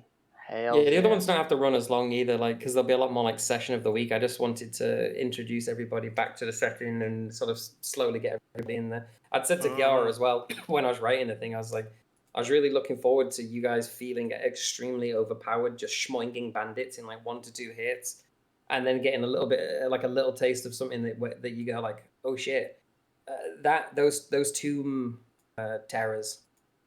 That's kind of like the baseline of what Ravenloft has to offer. There's a good chance we're gonna get fucked up. Yeah, Yes. I'm I gonna mean, be honest. I thought like they were like after we killed that person, I was like, oh, this is gonna be pretty easy. Then I think fucking comboed me and killed me. Yeah, exactly. Because that's the thing. Action economy means a lot, but once a big hitter's turn comes around, it hits big. You don't die if you get reduced to 0 hit points, though. You get knocked unconscious, and you have to make saving throws. You only die, like get one shot like that, if the attack reduces you to negative whatever your hit point value is. So, like, if a series of attacks took you to minus 50, whatever it is. Yeah. Is it not just minus 10 anymore? Minus what? Minus 10. No. It's if it takes you to minus your hit point max. Although every time a creature attacks you while you're down, you automatically fail the death saving throw. So if it has multi-attack, it could just go bonk, bonk, bonk and fucking kill you. If the DM was mean. we're hot damn and diggity do. Alright, have a good night, guys. See you. Cheerio, fella. I gotta say that Myconoid No. Spore line's pretty fun. Yeah. I sat in City for that whole session, just in the comic store. Oh, did you actually? Yeah, I did. I was about to say, were you on duty fucking farming a I paycheck? wasn't. No, I was just in the comic store, sitting on a chair at the computer in the back room.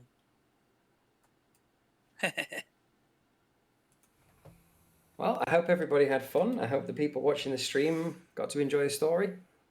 It's good fun.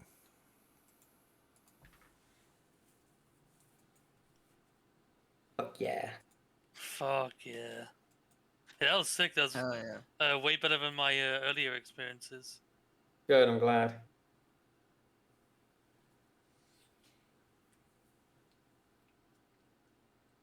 Yeah, and I can see why we changed that friend or foe thing, cause wow, that damage fucking stacks. Yeah. Yeah, if that was an extra 1d10 for every single hit, that'd be crazy. Yeah, no, you'd be murking stuff, and then like I'd have to ramp the damage up, and everyone else would just die. Yeah. I did 81 points of damage in one fucking round. Oh man, that could have easily been over 100. I'd be fucked. That damage mage.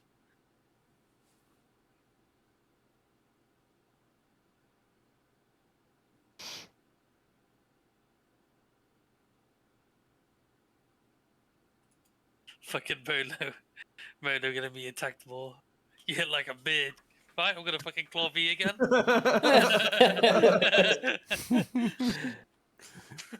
I got 19 armor class though, so I can talk that shit.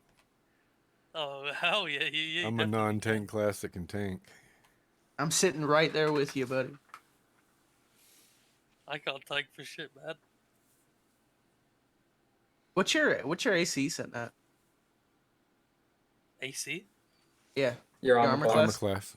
16. What armor you wear? I think Breastplate. Breastplate. breastplate. Isn't that medium? Yeah. Oh, well, what about the mithril armor then that people still have yet to claim? You can get a Wait, suit of did I mithril give you chain like armor. mithril fucking armor? Yeah. I'm wild. Why did I give you that? You gave us a suit of mithril chain armor. I feel like somebody just rolled like a fucking nat crit on an investigation check, and I was clearly just feeling generous. He also gave us a wand of Orcus, which I don't know if y'all know much about that. That shit's like stupid. Don't ever try to attune to that shit. Yeah, it is. I still got 7 beads of force. My armor class is the best. I have 13. Let's go. 13. What? I don't wear armor. On a successful save against a DC 17 Constitution saving throw, the creature takes 10d6 necrotic damage. On a failed save, the creature instantly dies and rises as a zombie. Nice. That's the wand of Orcus.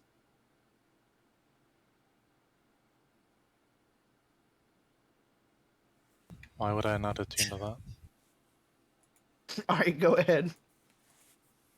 That's if you attempt to attune. You gotta pass the 17. Was it? Oh, you have to pass it. Yeah, Was you it gotta restored pass it Wand or of you die. Orcus, or was it like some sort of fucking damaged version of it? All you said was wand of Orcus.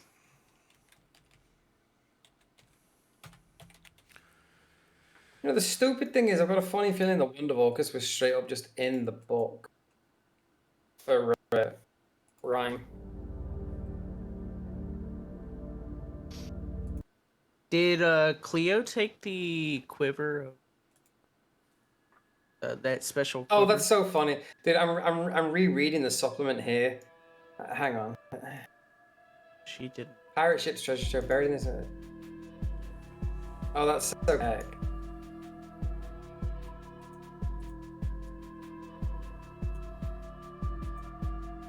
There's literally a guy here on Reddit. He's like, my level 4 party believes that they found the Wand of Orcus in this pirate ship. How the hell do I proceed without underwhelming them?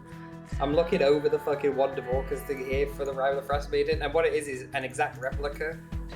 That's just a replica. It doesn't have any magical ability. It just fucking looks like it. That's so AIDS. You have a very fancy paperweight.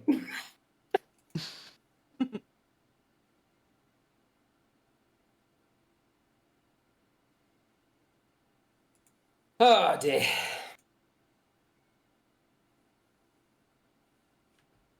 Magic jar sorcerer.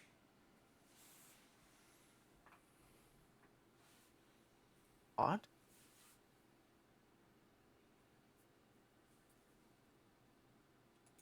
Man, really gonna meta me before I even actually get to play.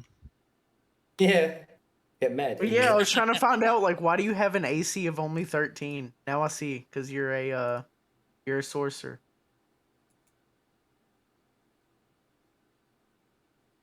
Yeah, the sorcerer part's why. Yeah, it's got nothing to do with the fact that he's a fucking pot. Well, I clicked on your name Hey, and it says I will jar, have you know I'm a magic jar necklace. sorcerer. Yeah. Pothead. Oh man. Makes me think of, what is it, Alexander in fucking Elden Ring. Oh yeah.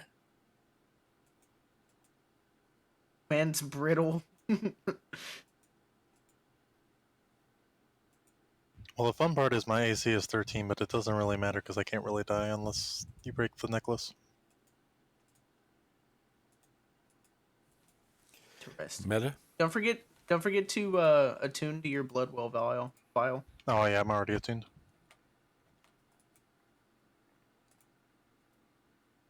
As Schmeagol moment jumps in fires of Mount Doom, dies. I compel you not to. I gotta show you this because he's gonna be appearing on and off. This character's gonna be appearing on and off, like throughout the campaign. The little creepy like guy that was in the trailer. I'm I made art. there. Have a good night, guys. Yeah, I made artwork for him using